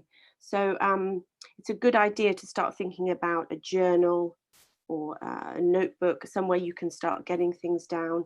Doesn't have to be perfect. Just writing what you need to say in that moment is good, and that all helps you later on. So why write? Well, also because you're thinking about your conscious decisions. So your conscious decisions. Now, of course, if I was in the classroom, I would probably be right now saying to you guys, I could even do it because we've got chat, you know, what is a conscious decision? So a conscious decision is where you make that choice in that moment in time. But sometimes they're not conscious. Sometimes you think intuitively, you think, oh, okay, in this moment, I'm going to do it like this. You know, you haven't really thought about the process too much. That's okay. That's good. That's part of being a creative person, or part of research processes. And it can become a record of your thoughts. As I said earlier, if you have a journal or a blog or a notebook, of course, you know, often people prefer now to write digitally. So having a blog is helpful, or even just, you know, something on your desktop that's always there that you can just go to and type in. So while you're working, it's good to try and spend a little bit of time to do that. Perhaps not every day, because that's not always possible. It's not practical, but certainly at least I'd say once a week, you know, start thinking, oh yeah, what happened this week? And then you can start writing that down. And as it says here, it's something to remind you about the things that you're doing and the areas you want to look at and explore. And it's all about the future. It's all about furthering your development into the future. And it also acts as a conclusion. So it helps you clarify everything for you. So when you finally have to write up your research process, you're able to then, you've got your notebook or your journal or your blog, and you've got everything in one place. So you can go, okay, I'm going to pull these things out, and now it's going to start to really make sense. And that really helps you as you go forward. So it's all about what you've learned, how you can use this, and always thinking about the next challenge, you know, where you're going to go with this stuff. Okay, so Gibbs reflective cycle. Now, this is a really, really useful way to start thinking reflectively. It's a very popular way to enter into this type of writing. So, for example, you will see here it says description. So I'm doing a little circle around there. Description, what happened? Now, I'll come back to that, because what's important then is you move into your feelings. Now, feelings, okay, we don't mean like, oh, I had a really, you know, bad day, I fell out with my boyfriend type feeling. It's more like, how did I feel about what I just did there? Was that good? Was that successful? So whatever it might be. So if you're a university student, let's say you're in a process of making something and you tried something new, or you're in the process of some research and you wanted to ask some questions of somebody, or you read a journal, or you read a book, you know, how did that feel? Was it helpful? Was the information useful or not? You know, there are lots and lots of ways you can tap into that. Then you move into evaluating that. So you go into, okay, what was good about that? You know, was it useful? So for example, I read this book and it was like really interesting, but it's not useful for my research, but I really enjoyed it. You can put that in a reflective statement. Of course, you don't want to go into too much detail about those things, but you know, it's all about the positives and the negatives. And then you can move into your analysis of that. Can you make sense of this? Then you conclude. Then finally, as I said, you go into what's the future going to be like for me? Now I've got all this information. Now I've done all these things. Okay, where am I going with this? And then you go back to the beginning. And one thing to note is with description, be very careful that you don't get stuck in just describing. This is a common sort of error. We've all done it. You know, you just described, today I did this, blah, blah, blah, etc., etc. You have to move on from that if you want to be a successful reflective writer. And there's nothing wrong with describing things, but you know, you've got to move on and be a bit more analytical and really engage with what you're doing with the process. Okay, I guess any questions in chat? Does anyone want to say anything before I go on?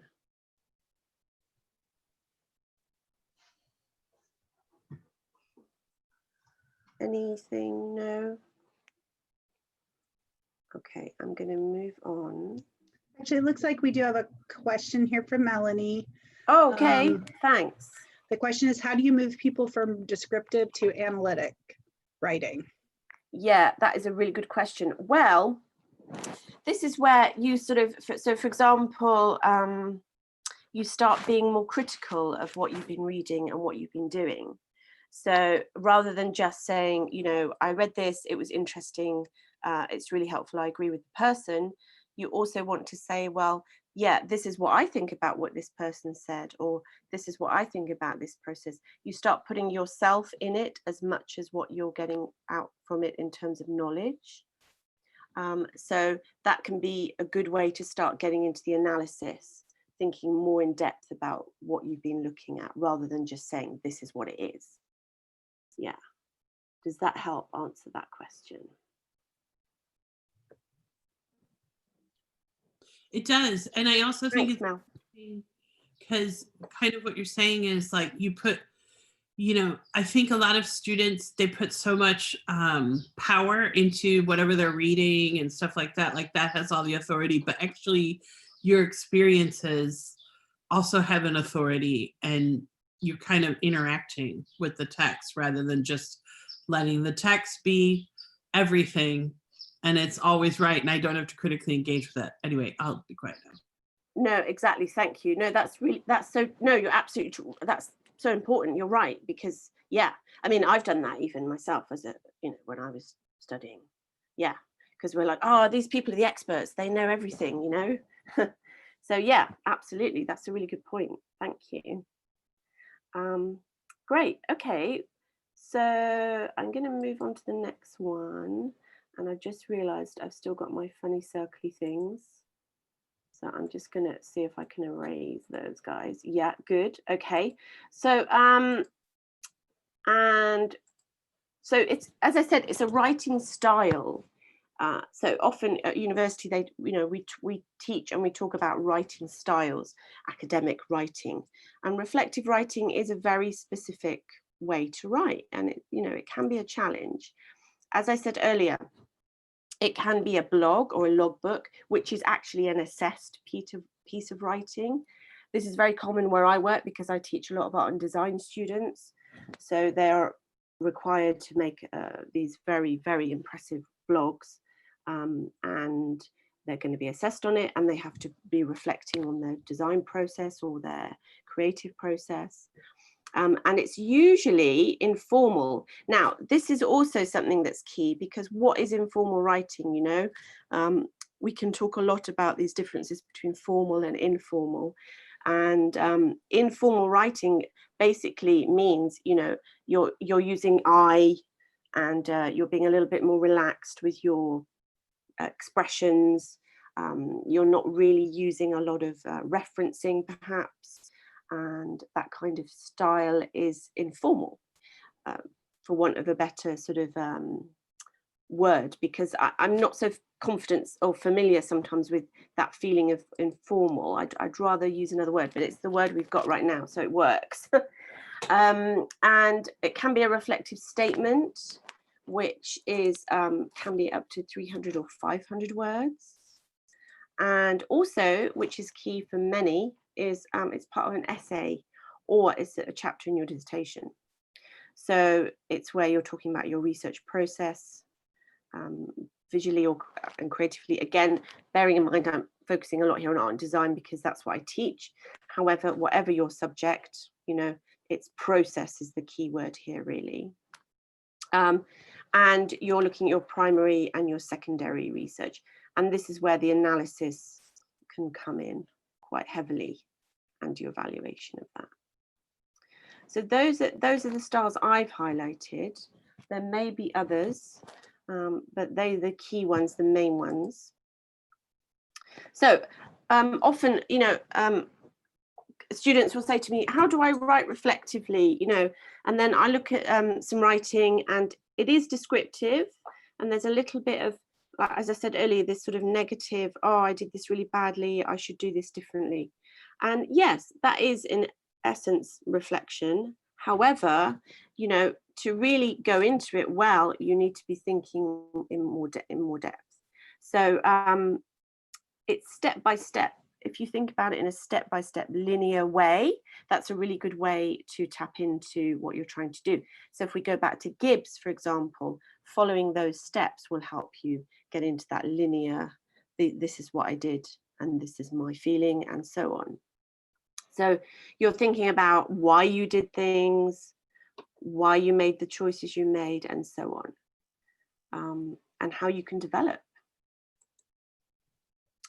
And also, you know, the challenges that you're facing, for good or bad. You know, there could be a challenge that really was you before doing it, you thought, oh my goodness, and then you did it, and then it was like, wow, that's amazing, I did a really good job, great, woohoo. So you want to celebrate that, you know, in your reflection. And thinking of it as a journaling exercise, as I said earlier, and also free writing. I really like this phrase. Maybe this is what I prefer to informal, to be honest, free writing, because what you're doing is you're really just getting those things down, your thoughts down, whatever they might be. And I often say to my students, because of course, you know, using another language, you want to get it right. But the first time, don't worry about spelling, don't worry about all of those things, you know, your grammar, whether or not there was a full stop in the right place or whatever, just get it down. Some people as well quite like to start off doing a mind map, which is also a really good way. You do your mind map first, and then you free write, and then you get into it.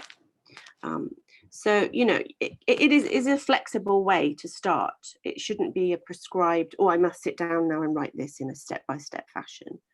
And that's part of, you know, the process. Okay, so now here we've got 10 questions to get you started. So these are my top 10 questions that will really help you start to think about what you're doing and how you're doing it. And they follow these same patterns. So you describe, what did you start doing? What did you do next? So it could be something really simple, like, what did you start doing? I went to the library. Well, of course, maybe not in these times, we can't go to the library. So I went on to the library search that my university has, and I looked up some electronic sources.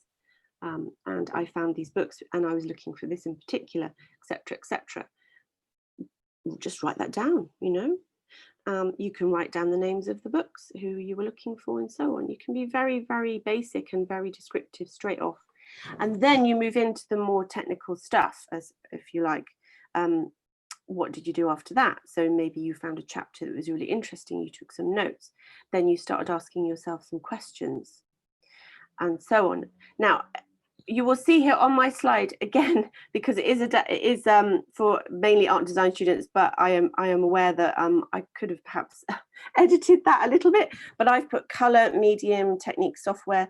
This is whatever, you know, whatever you're doing, whatever method, whatever type of student you are, you can replace that, obviously, and so on. So again, if I was in class, I would say now to you guys who had to prepare a reflective statement, we would spend quite a lot of time going through these. I'd give you at least, you know, 10, 20, as long as you need minutes to have a good look through these, write down some answers, and then we can share it. But I'm aware that right now we're not quite in that situation. But please do bear in mind, if you have got to write a reflective statement, take a screenshot or whatever, and you can have a go later. Yeah, any comments, any questions right now about this?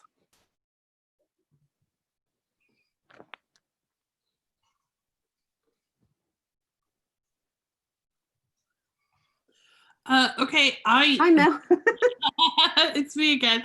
I just want to say, I think these questions are really great. I could see them easily transferring to students in other disciplines. I've been working with engineering undergraduate students.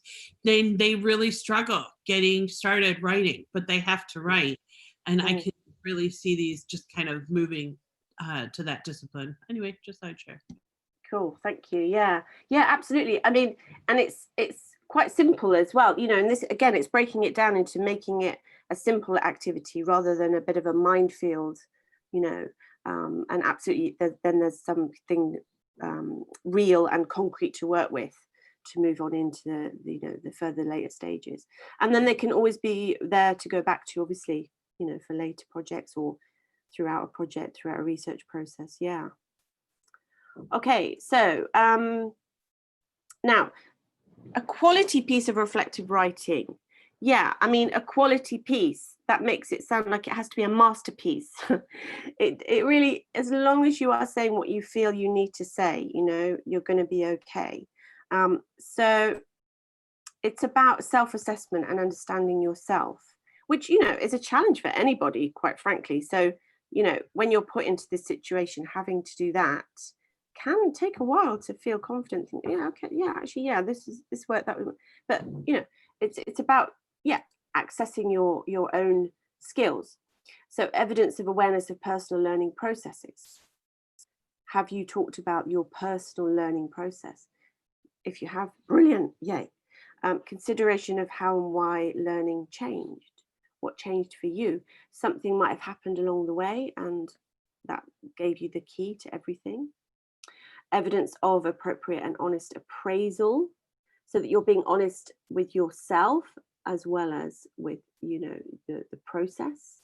Again, this, you know, be careful because it doesn't have to be always negative. It can be always positive, should be. And your limits. So this is also very common, is particularly in dissertations where you're looking at the limits of what you're trying to do. But yeah, it's all there. And finally, reflection is about making connections.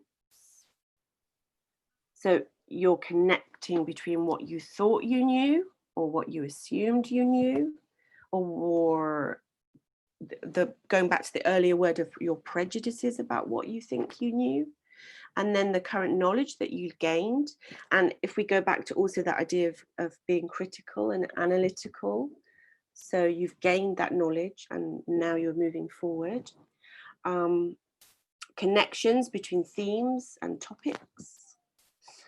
And again, this is very similar to the earlier one, but integrating prior knowledge. So bringing it all together, all coming in together. And whoops, and providing relevant examples to prove that knowledge. So you could do a bit of referencing here, some examples even, but as I say, this is where it can be, you've got to be careful because reflection isn't really about that style of heavy referenced writing, but you might want to put in a quotation or something else. So yeah, this was again, yeah, I guess this might be relevant for any discipline, as Mel just said, integrating styles. So a lot of what you're doing when you're writing in academic life is a combination of writing styles. So it is the formal, you know, the classic, the literature review and the methodology, and you've referenced everything beautifully. But it's also the less formal, where you've got the analysis and the evaluation. That's not to say analysis and evaluation isn't in the formal as well, but it's a different type of analysis with reflection, as you've just seen. And being aware of when to use which style. So that's a process of elimination in many ways. But if you've got your reflective writing down, you've got some notes, you can start to get everything into an order, hopefully. That's the idea. Okay, so my final slide. Enjoy the process and good luck always. And keep looking at the sky and the clouds. And I wish you all the luck. And thank you so much for letting me speak. And big up to Mel and Amy again. Oh, thank you. That was so great. And it was meaningful for me, Melanie, when you mentioned, this is so useful for engineers or in business writing, where sometimes, especially if you're writing in a second language, it can be hard to focus in on what you're trying to say. So thank you. You're very welcome. Thank you. Awesome. Well, we are going to just take a minute or two to flip on over to our next presenter. Let me go ahead and pull up my screen. Thank you again, Joe. Thank you for everybody who's participating and listening in. We really appreciate having you here. If you can, we humbly ask that you please donate money, time, goods to your local food bank or to one of these food bank charities. We are hoping to raise a little bit of money as part of this Teachathon. And I'll tell you what, the next person who put into the chat that they donated money, I will match that donation. So little incentive for whoever's ready to take the reins on donating. Next up, we have Julie Butters and Emma McCarthy. And so I see Julie on. Julie, I don't see Emma on, so are you okay with getting kicked off, or do you need a few minutes? Yeah, we're both working from one camera. Oh, well. Yeah, sorry, I should have put names actually to rename Oh, that's wonderful. No, perfect. So let me just confirm that I'm going to stop sharing. And if you would like to share a video in the lower left-hand corner of the Zoom window, you can click the Start Video button. Okay, are we up? Can you see us? Oh, there you are, great. And then, hello. And then last but not least, whenever you're ready and would like to share your screen at the lower, bottom of the screen. Wonderful. How does that look? Great, we can see your screen. Yep. Is that all good? Is that clear? I muted myself. It's too fast to mute button. It looks great. Awesome. Is that all clear? Yeah. Are we ready to go? Go for it. You're ready. Okay. So first of all, hello from Ireland, and a huge thank you to Bounce English, Melanie and Amy for this event. Fantastic inclusive event because it's for teachers and students. You don't often get that, and it's a community event because of the charities that are involved as well. So thank you very much for that. I'm Julie. I'm Emma. Hi. And we feel that an event like this is even, more and more important for that solidarity as well of coming together, talking about different topics and aspects. So we're going to be talking to you about dealing with sensitive cultural issues in the classroom to enhance intercultural sensitivity, but ultimately what we're talking about is really what is termed transformative learning. So I am going to talk about the theory bit. So I'm going to be talking about a research project that I did for my MA dissertation in King's, along with many more of you, exploring teachers' attitudes towards dealing with sensitive issues in the classroom. I'm going to be talking about how Emma's project actually inspired what I did in the classroom, and looking at practical examples of transformative learning and incorporating social justice issues in the classroom. So this project that I did was actually in 2015, and it was focused on current affairs of the day in many ways. So in loads of ways, it's outdated now. At the time, the issues being talked about were things like Islamophobia, not that that's gone or anything, but the issues that we're dealing with at the moment, like for instance, Black Lives Matter, just seem so important at the moment, and I think they're impossible to ignore in the classroom. And I think it's really important that teachers are equipped to deal with them in a kind of a sensitive way and to be able to approach them in a sensitive way. So I've just brought up here a few issues that have come up over the last few years that I would say can be difficult to avoid. So maybe as we're going through this, you can just reflect a little bit on how these potentially sensitive social justice issues are approached or have been approached in your language classroom, if at all. And what you'll see central to this, that I think as well, is the fundamental is that equipping teachers with dealing with these topics, I think, is very much an issue that Emma will explore. And of course, feel free to use the chat box as we're going through as well, although we can't see the chat box now, but maybe we can look at it. Yeah. Okay. Okay, so first of all, going into the background a little bit, the theoretical framework. So the research question that I started with was, how do teachers approach politically and culturally sensitive issues in multilingual classrooms? So I did a study investigating teachers' beliefs. I did some semi-structured interviews with experienced English language teachers. It was a form of narrative inquiry, which is basically conversation. And the key thing really was that it was language classrooms for adults, and that those classes had no specific content. So it was kind of general English type classes. And that's where there's the opportunity. Exactly, there's that space. We have that in English language teaching, but not necessarily the specific content. It's kind of, it can be negotiated. Yeah, exactly, yeah. And as I mentioned previously, it was conducted in 2015. So when I started looking into this, and when I started with, the literature review and looking at the evidence that there was, what my kind of initial idea was, as a manager and a teacher educator, was to look for ways to support other teachers in dealing with sensitive issues and current affairs in the classroom. And I was hoping to find kind of strategies and tools to kind of equip them. But actually what I found, and maybe it's not that surprising, is that there was actually very little evidence, because very little research, particularly in the English language teaching context, had been done into this area.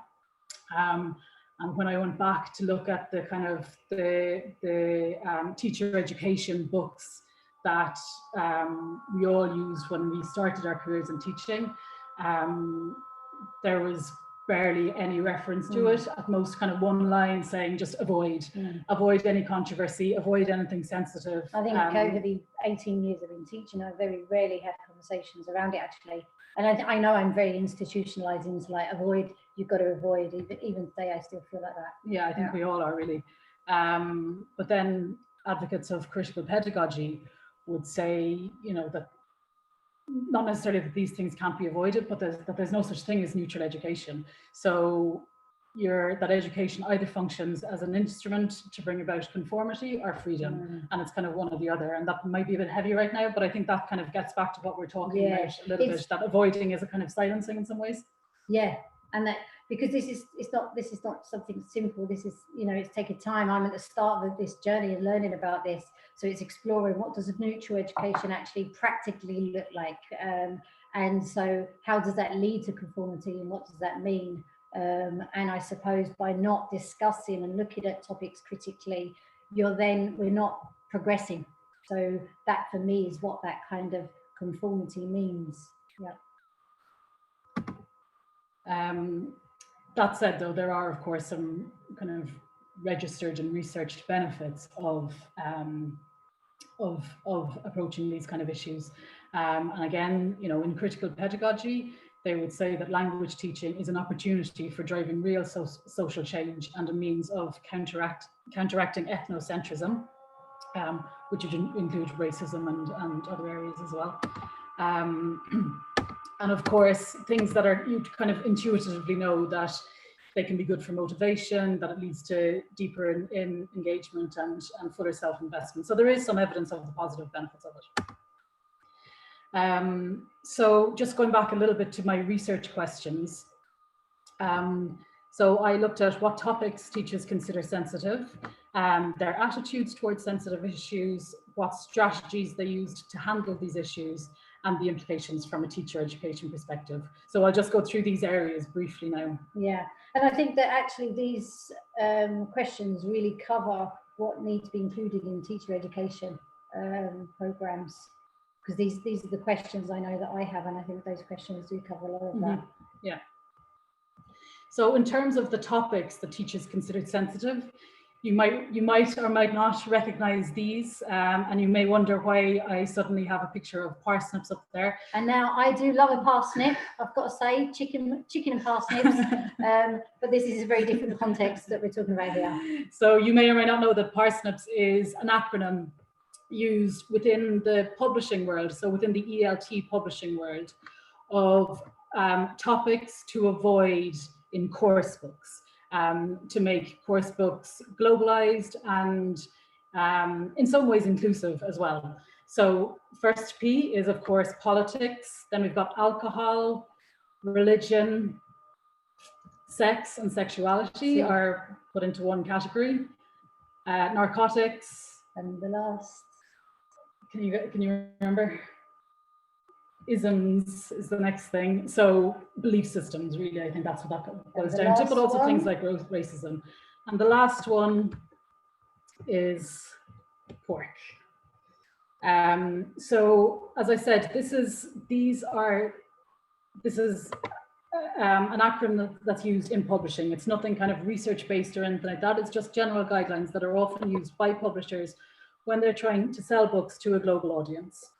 And they just say to not touch these topics at all, which is one thing for course books. But I guess the question is, what are the implications of this sanitization of course books creeping into classrooms? And I think there's a need to be aware that we are aware that there's certain contexts where you can't, and in the context you're teaching and where books are sold, that these topics can't be within those materials and they're not allowed. So I think what we're considering is where you can, or where you feel that you can, and where is a safe place to bring these topics. We're not saying that obviously, yes,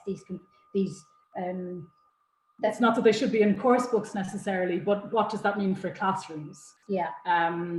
Because what I did find from my interviews was that, going back to the topics, that these are the topics that teachers themselves often cited as the ones to avoid in classrooms.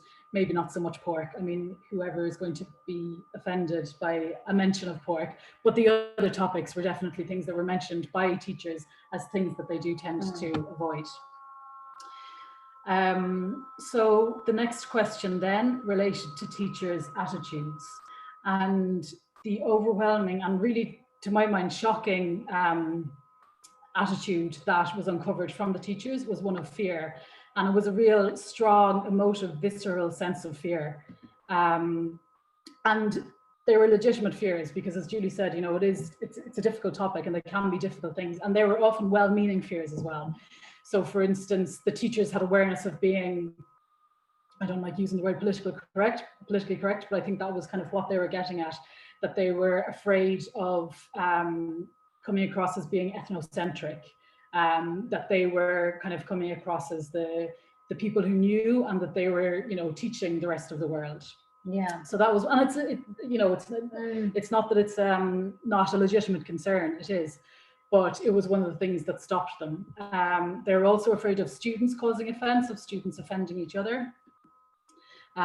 They were afraid of conflict and tension in the classroom, which again is fair enough. We don't want that. We want our classrooms to be safe spaces and we want them to be open. And they were also afraid of letting go of their kind of expert status, that they felt that they needed to be seen sometimes as the experts in the room, even though their area of expertise is English language, not necessarily the content that goes with it. So in terms of strategies then, it's probably, well, unsurprising in some ways, but actually when I did the research, I was quite surprised that it overwhelmingly led to an avoidance strategy. So teachers, very experienced teachers, very confident teachers said that they often avoid topics that they think might be controversial. And that includes kind of everyday topics. So, whatever is going on in the news at the time, which can be such a huge opener of kind of conversation. But if they thought there was anything difficult there, that they did tend to avoid them. Yeah. And I mean, there are things that I know when I first looked at the comments, I thought I feel every one of those, and that kind of tells me that how socialized and institutionalized I've been coming into these kind of sanitized classrooms. But the interesting part was through the interviews, so this process of narrative inquiry, which is just a kind of more academic way of saying conversation, the teachers themselves on the whole discovered that those fears and assumptions that they had were mostly unfounded, that they didn't really have any reason to think like that.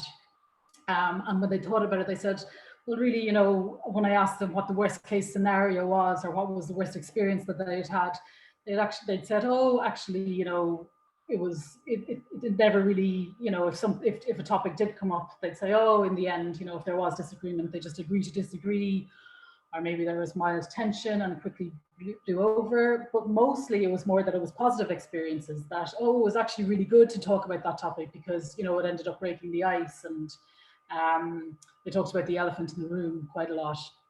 And what they really found was that they kind of underestimated their learners.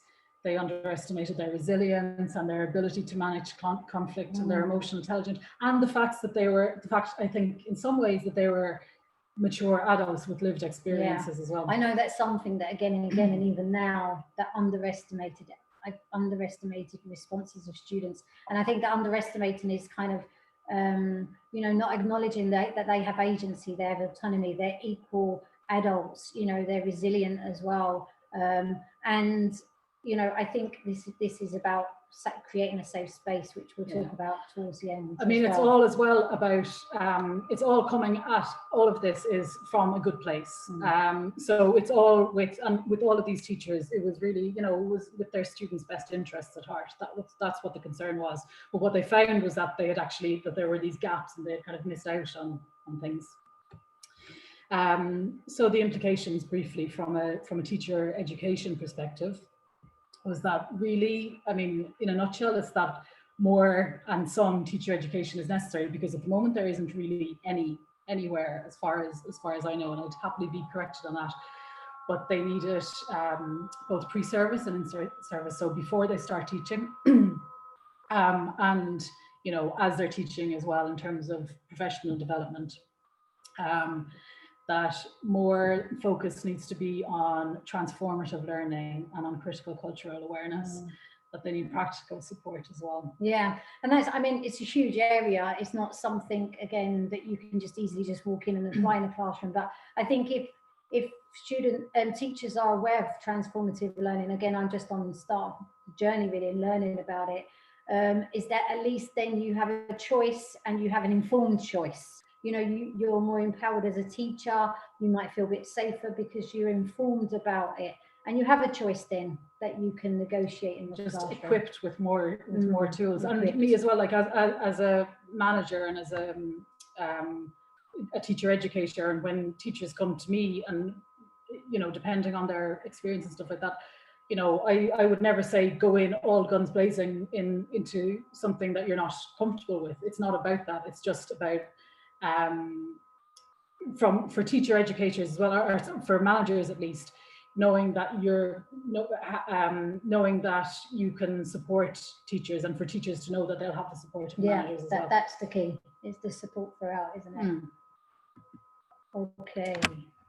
Onto the fun stuff. Okay, so I'm going to be talking about the practice side. So as Emma's project really kind of inspired me and got me really thinking about, you know, what topics, why don't I talk about those topics? Because I think they're actually really important. So Emma really started me on that journey, and then most recently I've been involved from October in an Irish teaching and learning funded project with three different universities. It's a social justice project, and it's looking at all disciplines. So we come from various different disciplines, and it's us reflecting on social justice. We're talking about here in this talk about classroom, but it also, I think, is very important for us to question the inequalities that surround us in our systems as well. That's important, and the invisible kind of inequalities that surround what we do that we may not be aware of. What we're talking about here is the classroom. This website is the Developing project, and there's blogs, and it's kind of a live ongoing project. But what you'll find is they've put an amazing extensive list of social justice resources together. So this has been hugely influential. And the question they asked us in the first blog, what's the purpose of education, or what does higher education, I work in higher education context, what does that mean to you? And I thought, oh, you know what, I've not really had many conversations about what is the actual purpose. And this quote, I was reading this book, and this quote really summed it up. Is it to perpetuate existing power structures and norms, or equip students with the critical tools to question them? Now, I know that's quite complex, but for me, and I'm still learning about what that really means, but again, it's the kind of conforming. Is it to kind of be neutral and just not progress society by engaging critically with topics, or is it, as it says, to equip students to question them, and this idea of transformative learning is that? So very often, I think when, you know, imposing, I think, is we don't want to impose on our topics onto students. So we often, you know, often we negotiate topics with students to give them a bit of autonomy. And when we often ask them the topics that they want to cover, they might come up with things like, oh, food, and, you know, the topics that we hear all the time. And so in every topic, really, you can kind of bring in try out a different angle of a social justice issue. So business, students are interested in business or professional life. Then, you know, discrimination in the workplace, just introducing the idea is going to be crucial for anybody in their professional life. Travel, you could bring in an element of immigration, and it can be a step by step, and see how the reactions go with that. Another thing to do as well is on a daily or a weekly basis, or whatever it is, just have a few minutes where it's, you know, talk about the news of the day or the news of the week, and, you know, what's going on in the world at the moment. And again, that can open all kinds of cans of worms, but if you're, you know, equipped to kind of consciously deal with that, then it can be really really useful for everybody, because it can be really practical as well for students. Yeah, getting them to look at news from their country, seeing the different perspectives and different angles. And also representation. I think representation is really kind of, we need to discuss it a bit more, the power of representation. Just personally, I mean, the US TV presenter, Ellen DeGeneres, I know there's been a bit of critique of her recently, but I mean, if somebody like Ellen had been on the TV when I was growing up, I might have felt very differently about myself and the way, you know, and who I was. But nobody like her existed on TV when I was 12 and 13 years old. So I think that representation is really, really important. And just even talks, you know, Chimamanda does some great talks, A Dangerous Single Story, and I've done some work with Grayson Perry on toxic masculinity. And some students are quite shocked to see the different identities that Grayson has. But they've always been willing and interested to look at some of his artwork and what Grayson is all about. So representation is also very key. Just more recently, when I say recently, I mean like 2 weeks ago. So since everything has been moved online learning, I had a class I was covering, and they wanted business topics, I was told. So I know this is a whole different, again, teacher education of online, how do we do this, as well as in the classroom, because there's going to be different, you know, feelings if you're doing it online and the students on their own, and they've been on their own for a few weeks. Like, it's very sensitive, and we have to be very sensitive about it. Definitely. So I was watching this video, and it's about being allies in the workplace, and I thought, oh, that word, you know, is really important at the moment, allies. And I started watching the video, and it was about this woman's experience of sexism in the workplace, and it immediately in me, I was going, oh, but I have a student who comes from a certain context and community, and it might be difficult for her, you know, to bring up this topic about women, and I said to myself, okay, but just go with it. It's talking about the workplace, just go with it. And again, I underestimated, and I felt bad for underestimating, because at the end of the video, and we were speaking about it, she said, you know what, these topics are so important. They should be in every education system. They should be taught at a young age. And I just felt so bad that I'd underestimated this student and the context she comes from, because I probably have a single story as Chimanda nicely presents in her TED Talk, I had a single story and I still have those kind of prejudice in me and in institutionalized kind of ways of thinking. I think though it is important to be aware as well. I mean, you know, when you're going into a context of you're teaching online, it's a new group of students that you don't know. It really is important to be aware of the things that could kind of the potential pitfalls and things like that. It's just not letting that stop you and knowing how to navigate it as well, I think, when it does happen. Yeah, that's it. The sensitivity, the navigate. And if you're not sure, then maybe, you know, just take time. Yeah, see how far you can go with it, and yeah. And then this week, I felt I had to bring up the topic of racism with my students because of the murder of George Floyd and Black Lives Matter. So I found a short video, some discussion questions about racism. And at the end of the session, two of the students did say that they felt that it was really important to discuss this because they're watching about it. Some of them come from context where it's, you know, it's a part of their daily life. It's a part of where they come from. And they said that most importantly, that it was really important that they were equipped with language, that they had the language so that they could discuss these issues with their friends outside the classroom. For example, a couple of students that were still here in Ireland, that they have experience of discussing these issues as well.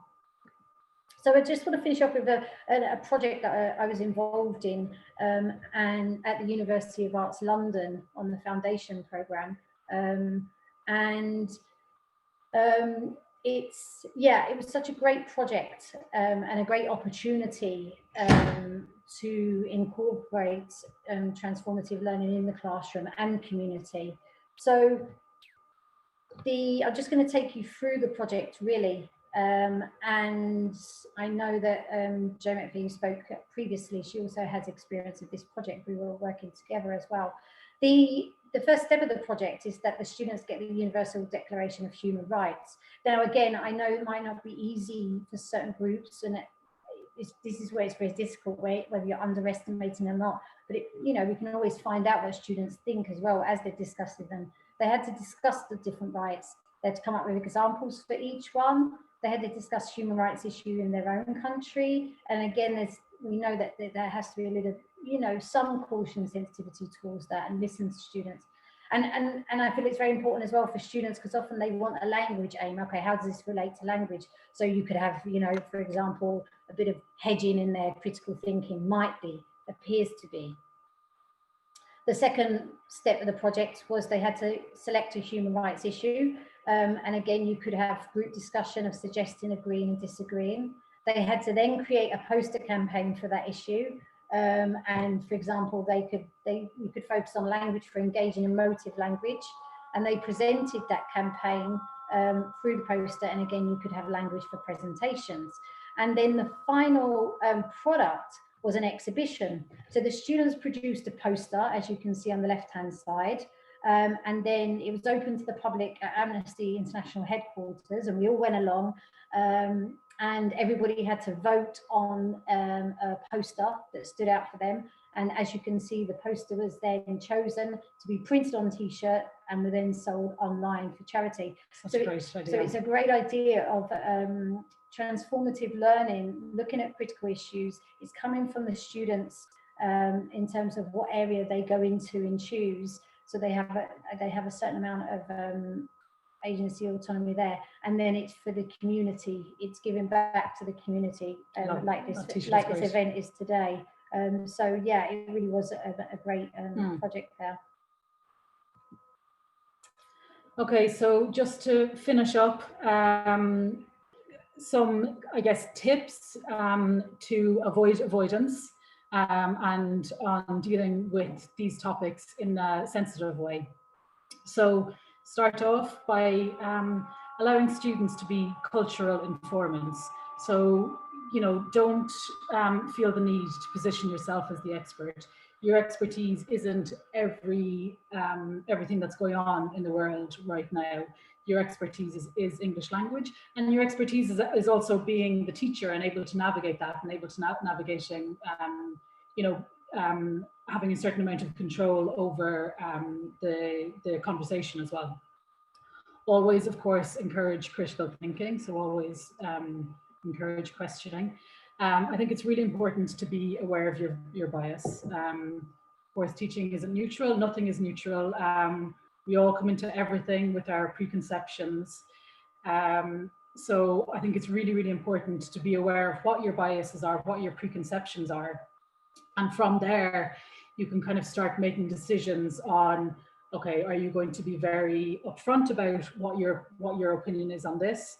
Or are you going to maybe share it later? Or are you going to try not to share it at all? But I think it's important as well to be aware that if you think that you're not sharing it in some shape or form, or if you think that students won't see it, they probably will, because we're humans, we're not neutral. So just being aware of that and doing whichever way you're approaching it, doing it consciously.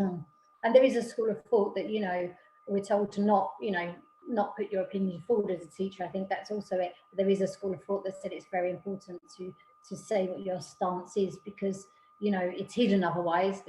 Could be a bit of a hidden agenda going on, and it can create a barrier rather than kind of flattening the hierarchy as well. So really it's about challenging the ideas and not people, but again, that comes from discussions with students and yourself, and really, how do we do that? How do we kind of make sure that we're challenging ideas and not people, and allowing space for multiple perspectives, making language aims clear so they can see that there is a language angle on that, and ultimately creating a safe and brave space. I think it's very important to create those rules, negotiate those rules with students. So what is a safe space? What is a brave space? I know that Melanie from Bounce English, Melanie Johnson, has been doing a lot with trauma principles. So incorporating this kind of teacher education with trauma principles is very, very important. I know also presenting is Caroline McKinnon, who is the founder of a educational organisation for refugee and asylum seekers, that I'm sure has a lot of knowledge around the area of creating safe and brave spaces. And I think that's really key to this. So thank you very much. Thank you very much, everybody.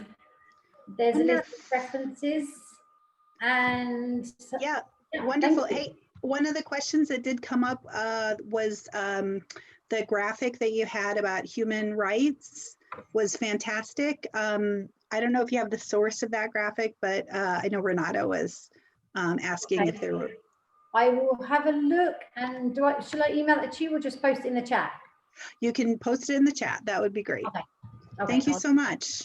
Cheers. Thank you very much. Thank you. That was thank you guys. Amazing, amazing. Thank you so much.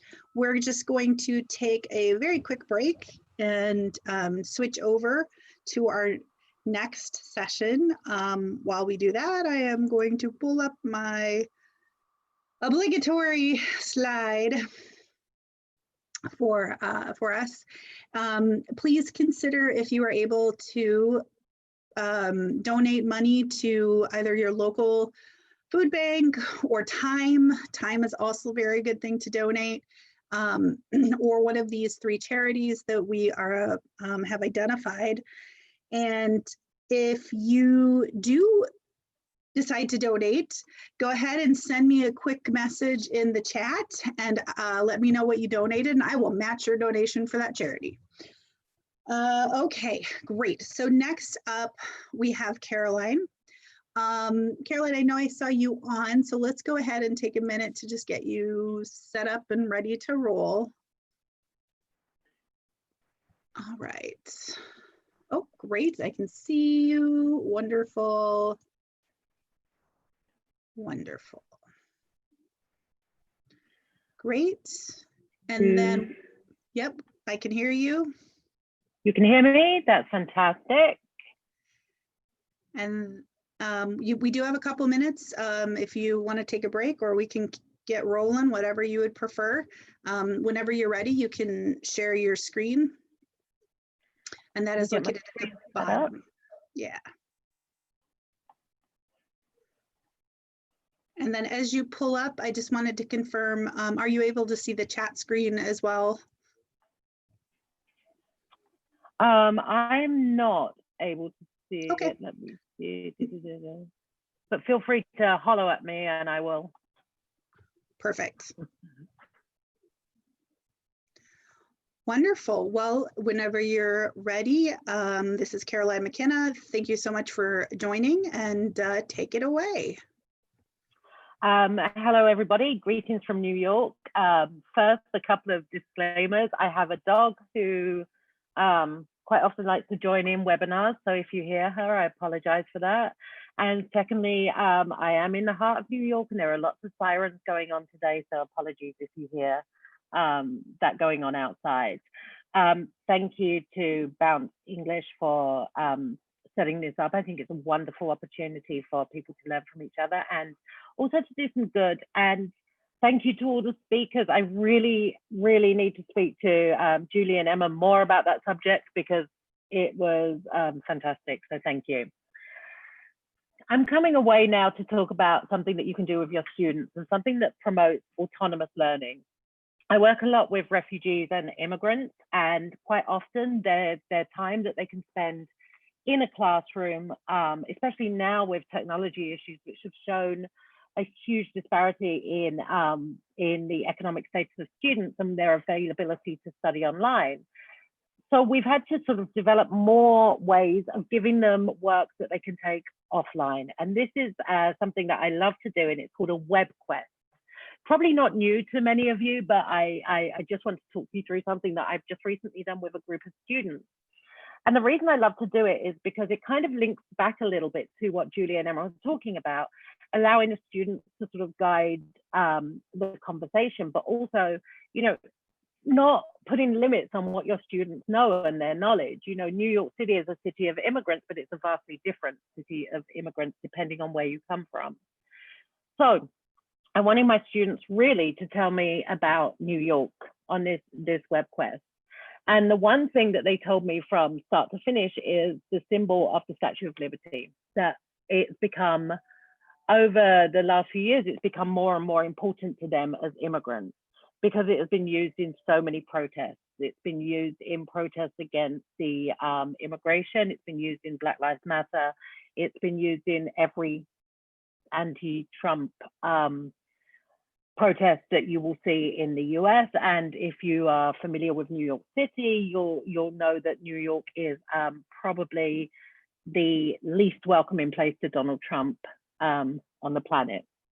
So when I asked students, firstly, I gave them the map of New York using Google Earth. If you're not using Google Earth in your classroom, I hugely recommend it because it allows the students to set projects themselves and tour places that maybe show you their hometown, which they wouldn't get an opportunity to before.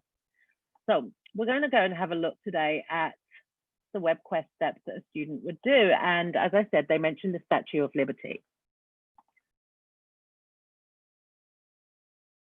The beauty of Google Earth is Google Earth takes you directly into places and it links up with information to different websites. So from here, a web quest, if you're not familiar with it, is really allowing your students to choose their own adventure. Now, one of the books, types of books I loved when I was a kid was Choose Your Own Adventure. So, you know, if you slayed a dragon, go to page 25. And web questing is exactly like that, but the students take control of their learning. So for example, from here, the students can tell you what they want to learn. Now that is a huge, you know, really it's a question that has no answer. So you do need to have a little bit of guidance for the students. So I want to show you what I started off, and I will just bear with me as I bring it up. So I gave the student a couple of questions that I wanted them to look at and websites. And here I asked them to look at New York City, the Statue of Liberty, and the Empire State Building, which came up later as well. I asked them to find out some basic facts about the Statue of Liberty. And the reason I'm showing you this now is because it was an absolute failure. And as a teacher, I think it's really, really important to recognize that some things just don't wash with our students. My students didn't want to talk about how long the arm is, when it was built, who gave it to New York.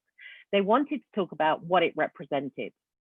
And to them, what it represented was basically liberty, immigration. They wanted to talk about immigration, which allowed us to move to Ellis Island and take a tour of Ellis Island, which is the Immigration Center and the Museum of New York. Through this, it allowed students to actually look at the history of immigration in New York.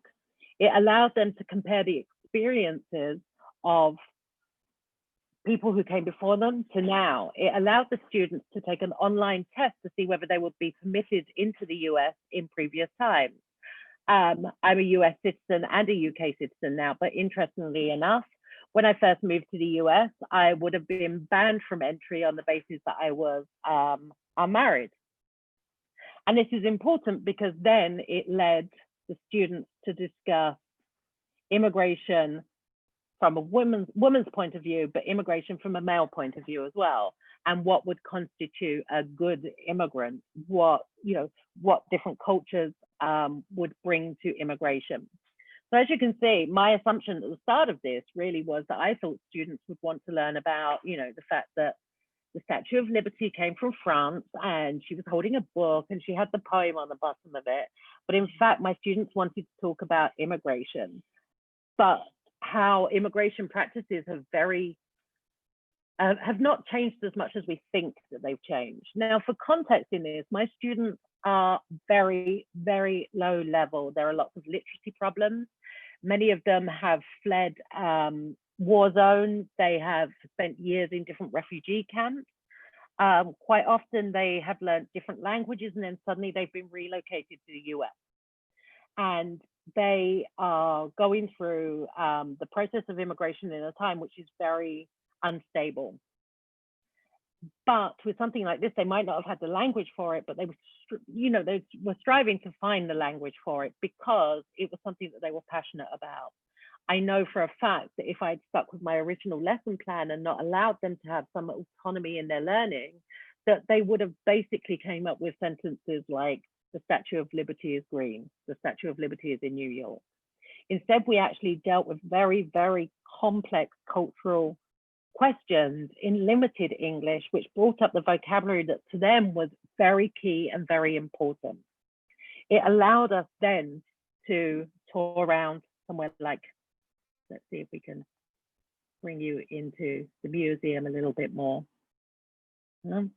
We looked at photos in the museum. We looked at, we discussed how it might have been to stay in this immigration processing center. The students talked about their own experience. They compared the current immigration or the views in their own country. It touched upon race because the students immediately noticed a lack of representation in photos.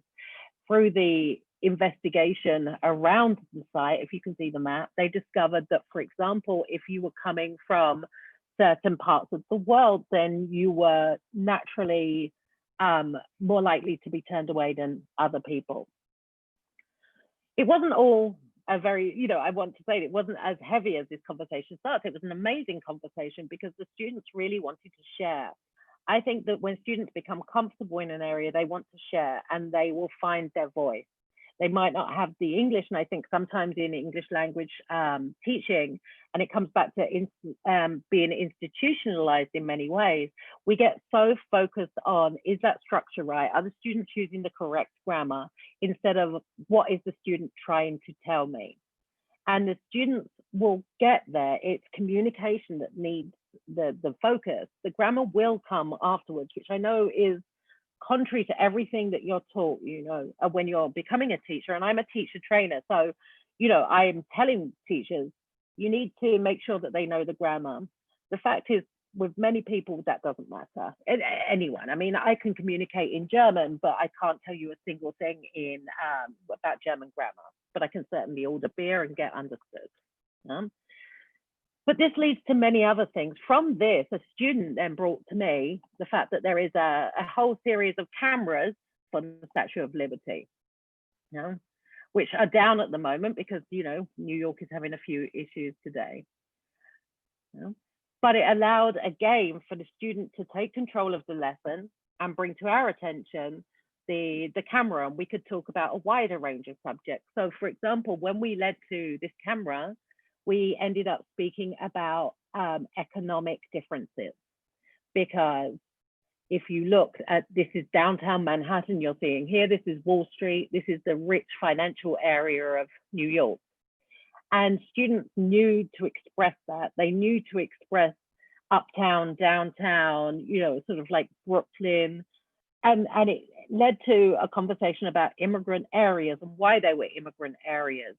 A student pointed out that they didn't choose to live in a Yemeni area, but they could only afford to live in a Yemeni area. And the resources were there for them as well.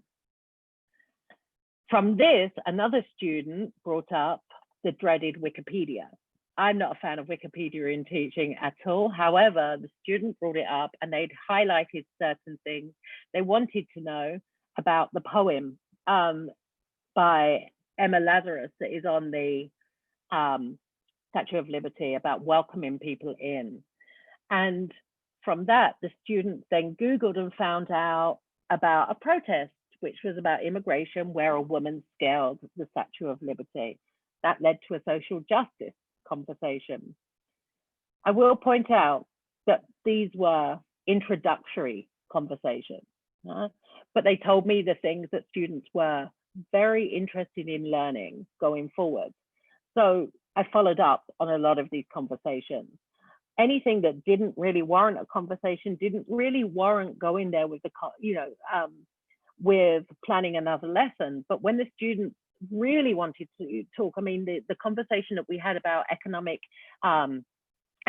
justice led to a week of lessons on that subject, from everything from a practical point of view, from jobs that are available to people in who don't have necessarily enough English, etc., right the way through to the way that women are paid differently depending on their race, depending on their culture as well.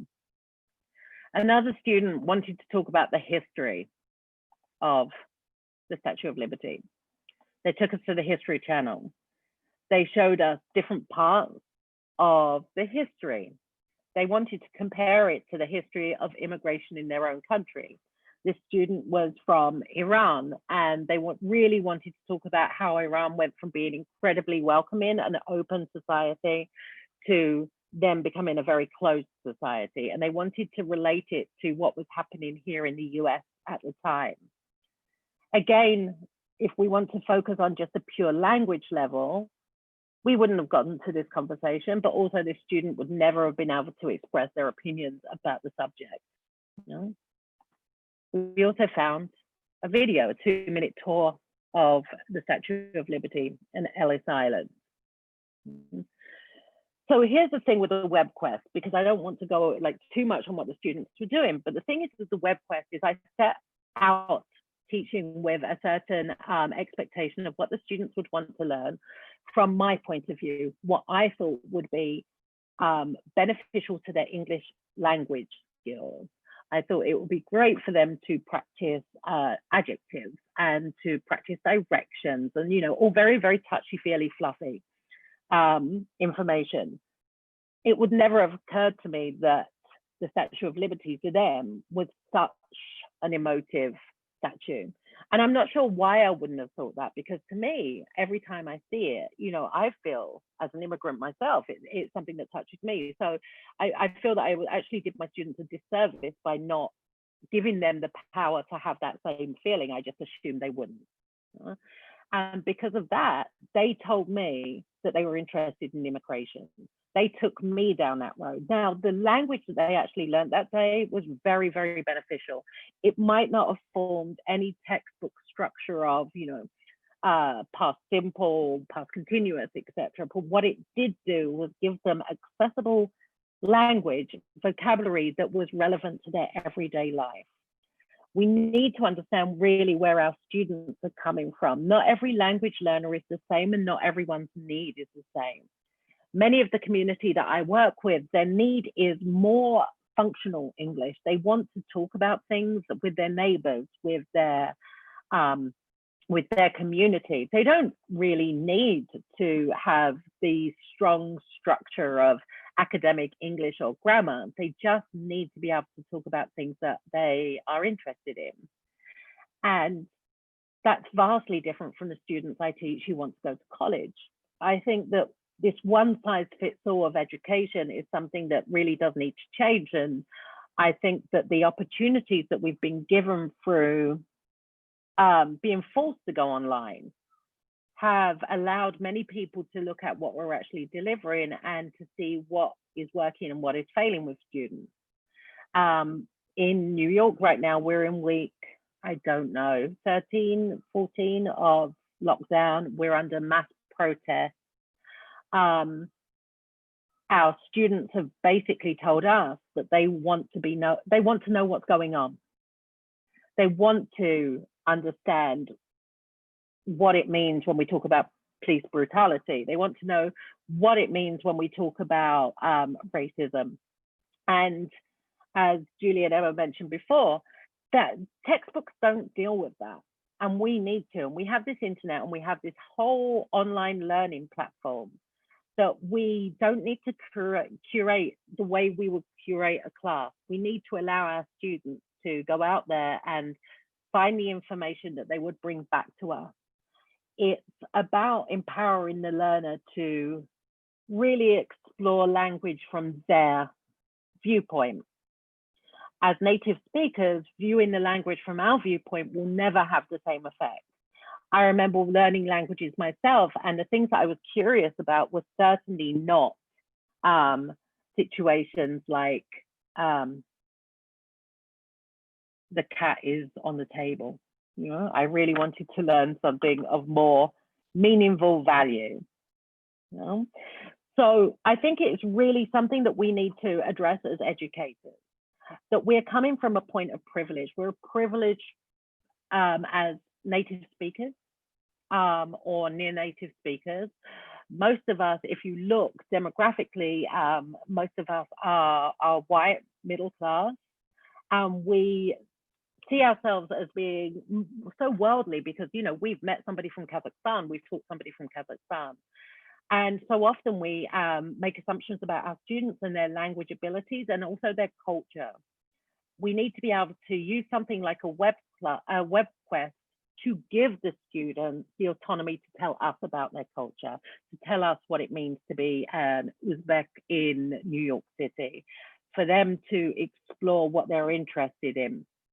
That will be the key to the students learning effectively and to produce the language. Now, it's very interesting like that this is happening today because I'm currently in a series of meetings with a group of universities in New York where we are trying to coordinate an ESL education seminar set of workshops for teachers and students on what is going on in the country. New York City is on top of each other. The protests are everywhere. Students have, I think we would fail as educators if we didn't allow them to have access to what was going on in the same way. And that means, you know, it has to start with educators. I hate to say it, let's rip up some of the textbooks. Let's move away from it and let's let our students learn from their point of view. So if a student says to you, I want to talk about Black Lives Matter, I think that Black people are lazy. And I'm using that as an example because a student actually used it the other day. A Black person is lazy. I don't believe that this man was contributing much to life. Well, this sits uncomfortably with me as a human, but as an educator as well, I actually think it is my duty to challenge that assumption, to get the student to go and do the research, to come back with facts, to read about it, to educate themselves. Not for me just to tell them they're wrong. You know, we're not here for that. We're not the judge and jury on what is right and what is ethical. We can only guide the students to that conclusion themselves. It was an amazing learning experience for myself as well as the student. And, you know, after a lot of debate, I decided to talk to the student about how it made me feel. And, you know, this is the sort of the final thing I really want to mention when we're talking about this as well. Web quests allow for feelings in ways that textbooks don't. If you use a textbook and you're learning about the Statue of Liberty, the most you're ever going to get with an emotion is, what does it make you feel when you look at the Statue of Liberty? That's not really a real feeling. That's a staged learning where you're trying to elicit one type of language and nothing else. We should be asking more questions of our students that get them to ask more questions as well. So for example, when a student is looking at the Statue of Liberty, what does it make them represent? What comes to mind? You know, ask questions that attach to their feelings. Our students have a lot of feelings and they have a lot more going on than sometimes I think we give them credit for, because we rely so heavily on the level of English they're at as opposed to the level of humanity they're at.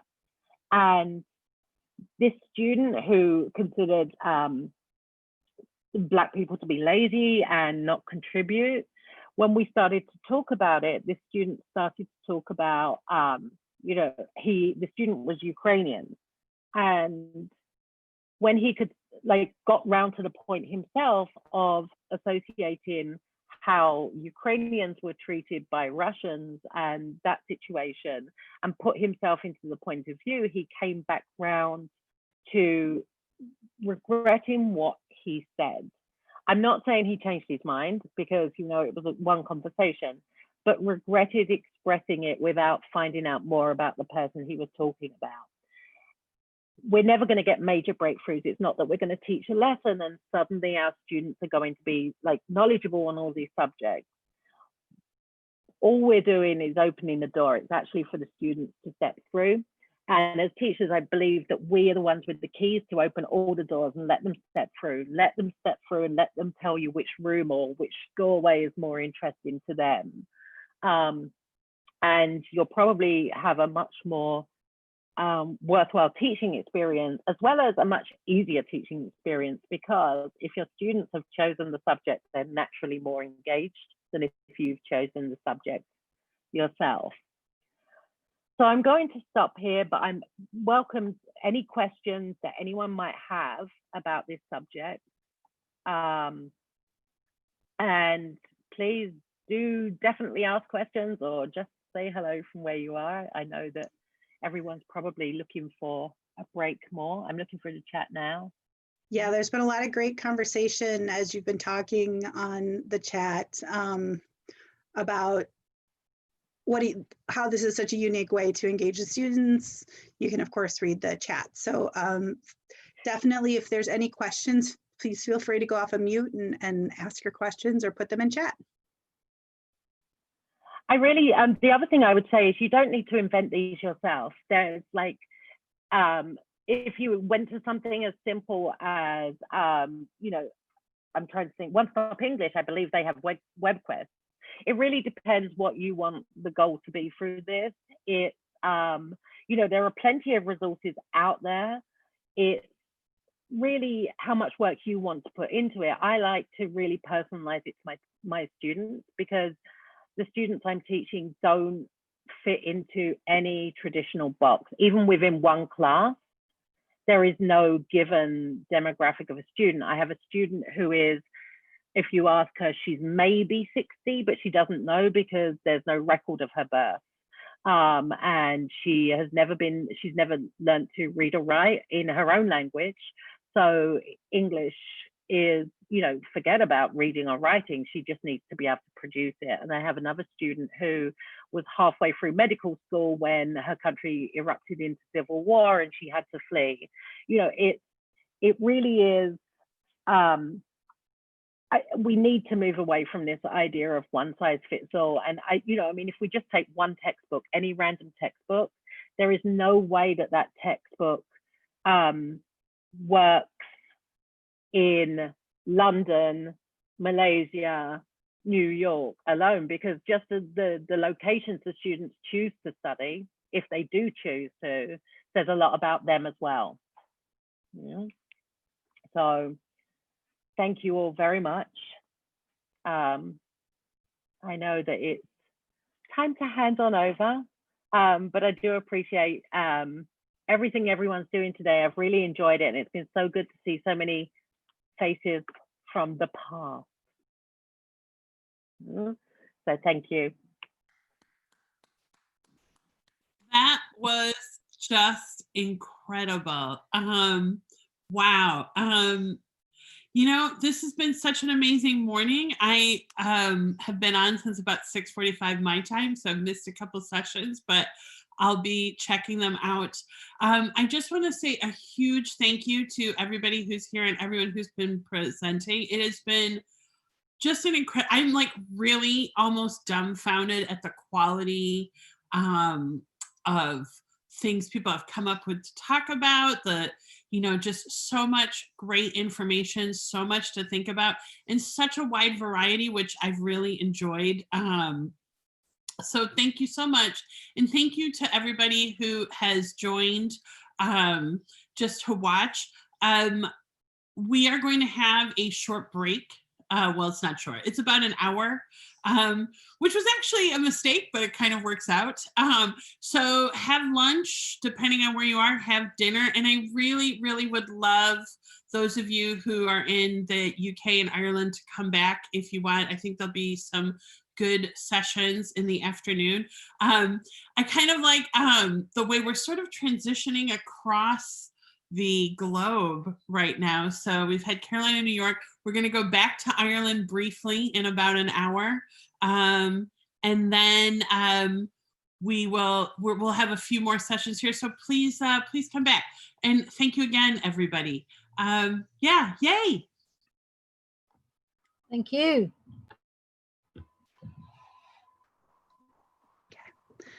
Great, a little bit of housekeeping, Melanie. I will go ahead and I'm going to turn on the waiting room, pull up a slide to share, and then I'm going to make you, and I'm going to pause the recording and the YouTube live. And then I'm going to make you presenter. So when you sign back on, if you can, you might need to start the recording again, launch the YouTube live again, and then make sure that people can share their screens. Because I think since we're gonna leave the Zoom up, but step away, I think I'm gonna leave it to only one participant can share at a time. So when you get back in, if you can change that back to multiple participants can share, that would be great. That's fine. And guys, those of you who are in the UK or Ireland, we'll start again at 7:05 p.m. your time. So that's also, 8 p.m. Europe. And that's 2:05 on the East Coast and 11 in the morning here in California. So anyway, just thought I'd let you guys know. Please come back. It's been super fun. I'm having so much fun. I hope you guys are too. And please, if you can, donate to one of the 3 organizations that we have found, or if there's a local food bank in your area that you'd prefer to donate, that's cool. Go where you put this money, if you can do it, where you'd like to put it. Thank you again. Looking forward to seeing you in an hour. Just enough time for me to do, one more thing. If you're going to Jessica's session, remember there's some homework you've got to do. So go to the website. I'll put the link in the chat so you can have a quick read so you're ready. That's what I'm going to do in my hour. So. Thank you. Jessica says you can join even if you haven't read. So if you really want a little break, that's fine too.